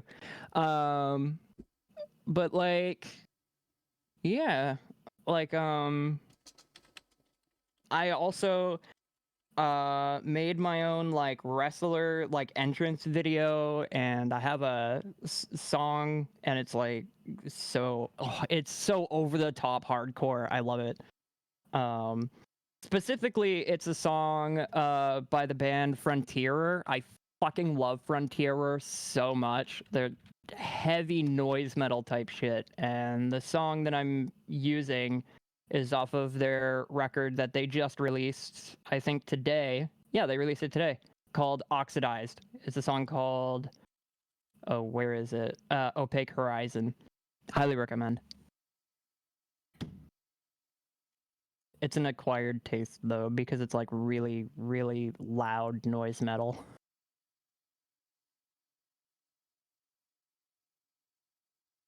But I'm really proud of the entrance video that I did, because like I basically just stole the music video for Opaque Horizon, but then over top of it, I was like, okay, so what am I gonna put over top of it to make it like mine? And I was like, oh, I know what I'll do. I'll go into Blender, put my name in text, and then extrude it, so like make it like a 3D object, and then put it into Unity, and then just fuck around with it and record it, and then put that over top, and it fucking worked beautifully. It looks great. Kenzie, I have to ask you a question. Mm-hmm. Have you completed the autism test yet? I'm working through it. Okay. It's hard to do it while people are talking, but Damn. I'm making progress. I'm near the end, okay? That should probably give you bonus points, I think. Okay, yeah, you want to give me one extra bonus point for that? No, I While don't. taking this test, were people talking, and if they were, did you find it difficult to concentrate? Wait, what'd you say? Funny if that. No, I was just saying, as if that was like as if that was on the test, was like, if people were talking while you were taking this test, did you struggle to focus on the test? That would be funny. That would be really smart of them to include. Yeah. Hoot, can I brag to you about something? Yes. I got my first iRacing win last week. Oh, I saw that. Really happy for you. It's like I honestly, when I think about it, like getting your first iRacing win on like any of the disciplines is kind of a big deal, because like winning in iRacing for some reason is so fucking hard. Yeah. I guess it's not really my first one. It's my first official win. I got a bunch of like Formula V wins during week 13.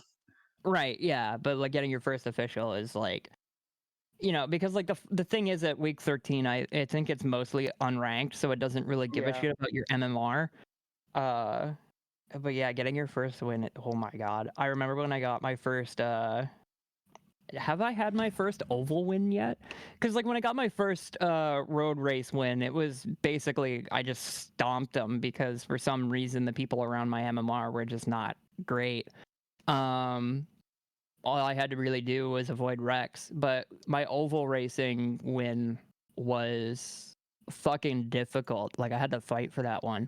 Yeah, I was at Vegas in C class, and I made like this huge big brain strategy call. I was like, we're gonna pit under green and hope a caution comes out, and it came out, and then I just let everyone around me burn their tires up as fast as they could, and just zoom past them. It felt so good to get that win. Let's see. Oh, I got my first Oval Series race win in the rookie street stocks in 2015. Oh, I applaud you for that. Getting a win in rookie street stocks is like just surviving Mad Max. Yeah, it was ridiculous, but like it was actually like a hard fought win, if I can remember correctly. It was a fairly narrow margin, I think. Let me check the results. Oh, it wasn't. It was just like a, oh my god. Okay. It wasn't as close as I thought, but I do remember fighting pretty hard for the position anyway. I won with a 1.7 second interval. The next car behind in third was 20 seconds behind, and then everyone else was at least 2 laps down. I don't know if you ever like visited the iRacing subreddit. I look at it every now and then just to see what people are posting.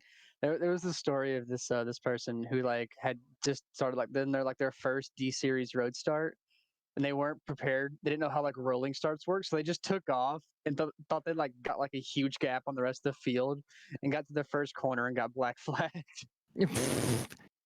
Rip. Also, did you know that you can print out like You can print out money from your mom's inkjet printer. I mean, Good job. It's okay. you can. I have my autism answer, by the way. Well, how much is it? 53. Oh. Just kidding. I got a 25. Are you being honest, or are I'm you being saving honest my when feelings? I'm being honest when I say it was 25, which I don't understand. Okay, because I was about to get sad because a core part of my identity as a disabled person was being challenged, and now I've realized that I hate myself a lot, and I have a lot of internalized shit that I don't need to be carrying around. Yeah. Anyway. Here's the thing. I'm more autistic than you. Okay, I'll just keep laying under the beds when everything is too bright. It's okay. I love you so much. Damn, I got 2 very close people to me right now. Yeah. By the way, I just wanted to say this thing real quick to Roxy. Did you know you can print out your first wins in each discipline as a certificate? No. Yeah, if you go to your iRacing profile on like the website and then scroll down until you see like the tabs for career awards and certificates. If you go to certificate, you can download like a PDF for all your first discipline wins, and then yeah. Screw my diploma. I'm printing out my iRacing wins. Yeah. So there's like certificates for your first discipline wins, as well as finishing in the top 3 of any division in a season championship in any official series, and then finishing in the top 5 overall, and then same thing for the time trials. I wish there was also a certificate for I wish there was also a certificate for your first participation in a 24-hour team endurance race, because I feel like that's a hell of an achievement, but whatever. Hey, you got somebody in the waiting room. Yeah, I know. I'm working on it. Okay. I was gonna say I'm probably gonna want to go to bed soon. I would have been in bed like 2 hours ago, but I wanted to have fun with my good friend Ratty and her friends. Yeah. Yeah. Welcome. Thank you. It was fun. Do you want to welcome JamCam to the stream real quick? Or wait, we'll get you off and then we'll... No. I'll welcome them on and then fuck off. Welcome to the show, JamCam, who doesn't have visuals for Sunday. Hi, Jim Cam! Welcome to the stream! Yo, what's up? Alright. My name's Kinsey Lee and I'm going to bed now. Goodbye! I have to tell you about night. this fucking text I just get from Amber now. I'm gonna go to bed. You're Good all night, very Kenzie. Goodbye, Kinsey. I hope that you all have a wonderful evening. I hope that you sleep well. Buy my book, Slime Time, out September 2022. September 2022. Slime. Time for slime. So, JamCam, Yeah, you don't have visuals for Sunday. yeah, I know. I already told Amber that like she could use the backup visuals she made for me.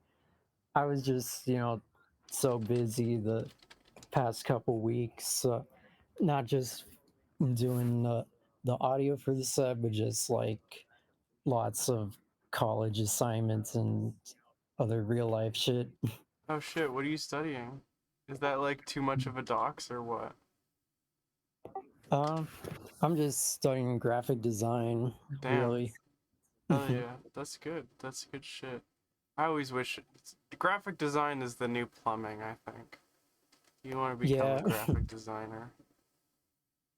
How do you feel about websites? Can you make a website? Not really. I've never really done any coding. Damn. Can't even make a website. Alright, listen. No. Listen. Let's talk about Hexen. Say something about Hexen. I don't know, I'm falling asleep here. Yeah, Hexen's a very experimental, fun little URL show. And I'm gonna be on it very late at night. Like I think it was like 1 a.m. in Central Time. And yeah, my set's gonna be just a collection of some really wild mashups that I've kept on my hard drive. So yeah.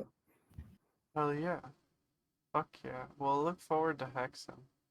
I don't know, I'm just making, I'm just doing, I don't know. Like, we've been at this now for 5 hours, 9 minutes. So I'm like, I've sort of expected you to say no, and I'm like, whoops. I've insulted Jam Cam now. That's okay. No, it's all right. There will be Ratterday night at Hexen as well. You and Hoot are both musicians. Hoot, say some music stuff. I don't know anything. Look, I mean, like, what kind of music do you make? Like, I know, like, the whole, like, genres are a cage and they don't mean anything, but also, like, what music do you make? Yeah, for a while I've been doing a lot of like just like a lot of sample based instrumental hip hop, and and that's kind of like what I've been going for a long time, because like what you said, genre is a cage, and I really like just incorporating all kinds of different sounds and styles of music into one. Hell yeah. I have like a deep respect for uh like the lo-fi hip hop kind of sound, because like granted it was kind of a meme for a bit, but like the reason why it was is because it was so popular. It's just got this really nice nostalgic sound to it, and it's got a really nice groove to it that I can really super duper appreciate. Um Yeah. there was a period in time where I was trying to make it, and much like how I first got started into making music, I kind of realized like, oh, this is a lot harder than I thought it was. Yeah, totally. It's like, yeah, just like not many people are aware of just how much effort it takes to find really good samples, and how to chop them up and create something new with them in a really cool way. And Yeah. like, just like New Jabez and Jay Dill have been inspirations to me for a long time. Mm-hmm. Yeah, Jay Dilla, I feel like is a massive influence that not a lot of people understand with regards to like music, especially with regards to like his kind of like off kilter like percussion. It has this really interesting kind of off kilter feel to it that still feels really groovy and really nice. Yeah, he doesn't use any quantization, and just goes with just the rhythm of like what he's doing. It's just Mm-hmm. really cool. Yeah. It speaking of like that kind of like syncopation and whatnot, how do you feel is like do you kind of try and implement that uh that sort of feel within your music sort of methodically? Like, is there like a special kind of like I'm not sure if you use piano roll to do your percussion or if you just use samples, but like, is there a special way that you do it to make it sound off kilter, or you just kind of keep things like, are you more sample based, keeping the sample sort of as it is? Sometimes keeping the sample as is, but a lot of times I kind of work in both like the piano roll and just programming that way, or like using like the timeline view in Ableton and just like cutting up the sample that way and just playing around with that. And yeah, that's especially like what I do with different drum breaks. Yeah. What's your favorite break? You're not allowed to answer the amen break because apparently that's getting copyright struck the fuck out of it. So. Oh, that was what I was gonna say. But like, I mean, the amen break is everybody's favorite. You got to pick something else. Yeah. I don't know. It's hard for me to think of one just like right now, late at night. But okay, so let me ask this then: is there an amen break that isn't the amen break that you regularly find yourself going to? Like, I could understand if you don't really have the names for them or anything. I'm trying to think. It's like been a while since I've really made music, so fair. Okay. How about I ask you this? The image currently on stream, which is also your Discord picture, is that the cover of What I Think It Is? Is that the album cover of What I Think It Is? yes, it is. Sick. That's sick. Respect. Speaking so regarding that then, what's is that your favorite shoegaze record or is there a different one? There's been plenty of others that I love. I mean, I just really like I like Loveless a lot for like introducing me to it and just still standing on its own as like blending just all the noise and pop into something special. And but I do really love like Sweet Trips, Velocity Design Comfort album. And that one's like not only shoegaze, but a lot of like glitch pop and IDM. Oh, that's really good. Yeah. Yeah. Oh god, I gotta go look through and try and find. There is like, there's a couple kind of shoegazy, albums I really like. One of them in particular is done by a band that isn't necessarily known for being shoegazy. They're more like, they used to be kind of hardcore metal, and then they kind of all of a sudden on one album just went straight to like shoegaze, and they're like, "Fuck it, why not?" And it was like spectacular. Oh yeah.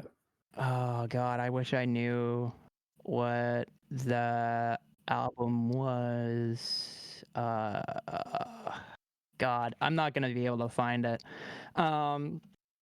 Chapter House was also a really good shoegaze band. Yeah, I've like heard a few of their stuff. Yeah. One last question then, because I think Ratty probably wants to wrap right around now. So one last question. Every producer has like a genre that they really wish they could produce. For me personally, I really, really wish I could produce like Deftones style like music. Like I don't even know if you would call it new metal because it's not new metal anymore. They kind of went and did their own thing. And I think the band called Loathe does it perfectly. They're perfectly what I want to do. They're really super hard, and then they'll go into the chorus, and it'll be like just it's just beautiful. Beautiful chords, beautiful singing and whatnot. So what's the one genre that you wish you could do, but just like for whatever reason just can't? Yeah, I would say I'd say like shoegaze especially, because I mean that's like what my Sona's wearing right now, Yeah. and just like I've always like practiced playing guitar, but like I've never really been able to like record stuff, and like shoegaze especially. I just it's always been something I'm trying to aim for, just like creating just very dense like atmospheres, just something to like be immersed in. And Yeah. yeah, that's like because I'm also trying to get out of like strictly making like sample based stuff. So Mm-hmm. like I'm hoping to craft like my own sounds, and just like create like very immersive music. Yeah, that's kind of how I got into the music I'm making now. Is like I started off like making dubstep and stuff and being all like, yeah, the bro step, or whatever. And then I was like, actually, I'm kind of sick of this. What else can I do? Oh, I can't play guitar, but I sure as shit can play the bass. So that's kind of what I do now. Is kind of like the bass guitar, drums, and vocalist, and maybe some synths sometimes, and that's it. And it Yeah. feels great. Oh yeah.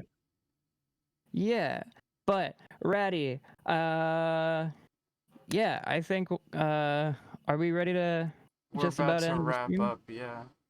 Yeah. We're gonna wrap Yeah. up. I Alright. was gonna say that I was gonna have to leave here soon because I'm getting sleepy. Okay, there's some things I have to say. Slime Timeout, September 2022. On Sunday, there's gonna be Hexen all day. Jamcam, when's your Hexen set? I mean, last I checked, it was like 1 a.m. Central Time. Alright, 1 a.m. Central, get to Jamcam set. Stay for all day for Hexen. I'm gonna be doing segments throughout the day. 20-minute interview segments. We got interviews with Viv Mouse, Astro Blur, and Fiffle, whose username I can't. VCR Slot. Astro Blur and VCR Slot we got an interview with, and then we got an interview with the entirety of Daisy Chain. I'm not gonna name all of them, because to be honest, I probably won't be able to. There's 5 people in that call, so my brain is turned into mush. But definitely do that. Go to Glitch Sister on Twitter to find more information about Hexen, or I'll probably retweet something about it tomorrow, I guess. So, look for that. Don't be a nerd, etc. That was everything. Thank you to our esteemed guests for coming on and chatting and, etc. Yeah. Yeah, it's great to be on here. Alright, sick. We'll get you on proper sometime. It'll be great. Yeah, looking forward to that. Rock on. Okay, I'm getting everybody out now. It's just you and me, Strix Pulsatrix. Hello, my name is Hi. Strix. Hey, baby. Hey, baby. That was Friday the show. It's now Saturday. So, It is now Saturday. live with it. I've been your host, Ratstrid Birmington. We're gonna play an ad for Not Dead, and then I'm going to sleep.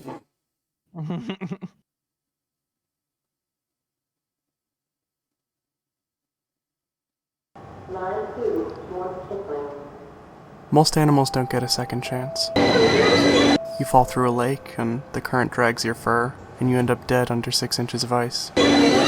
You cross the wrong people, and you end up smeared across the snow. You end up half a world away from home. You end up climbing out of hell, coming up to a surface world that forgot your name. Not Dead is a cyberpunk paranormal thriller about the supernatural trying to lead mundane lives. It follows undead reporter Hanratty Vermington and her demonic partner Set, 2 animals in pain trying their best to be good. It's also about gay animal people kissing each other.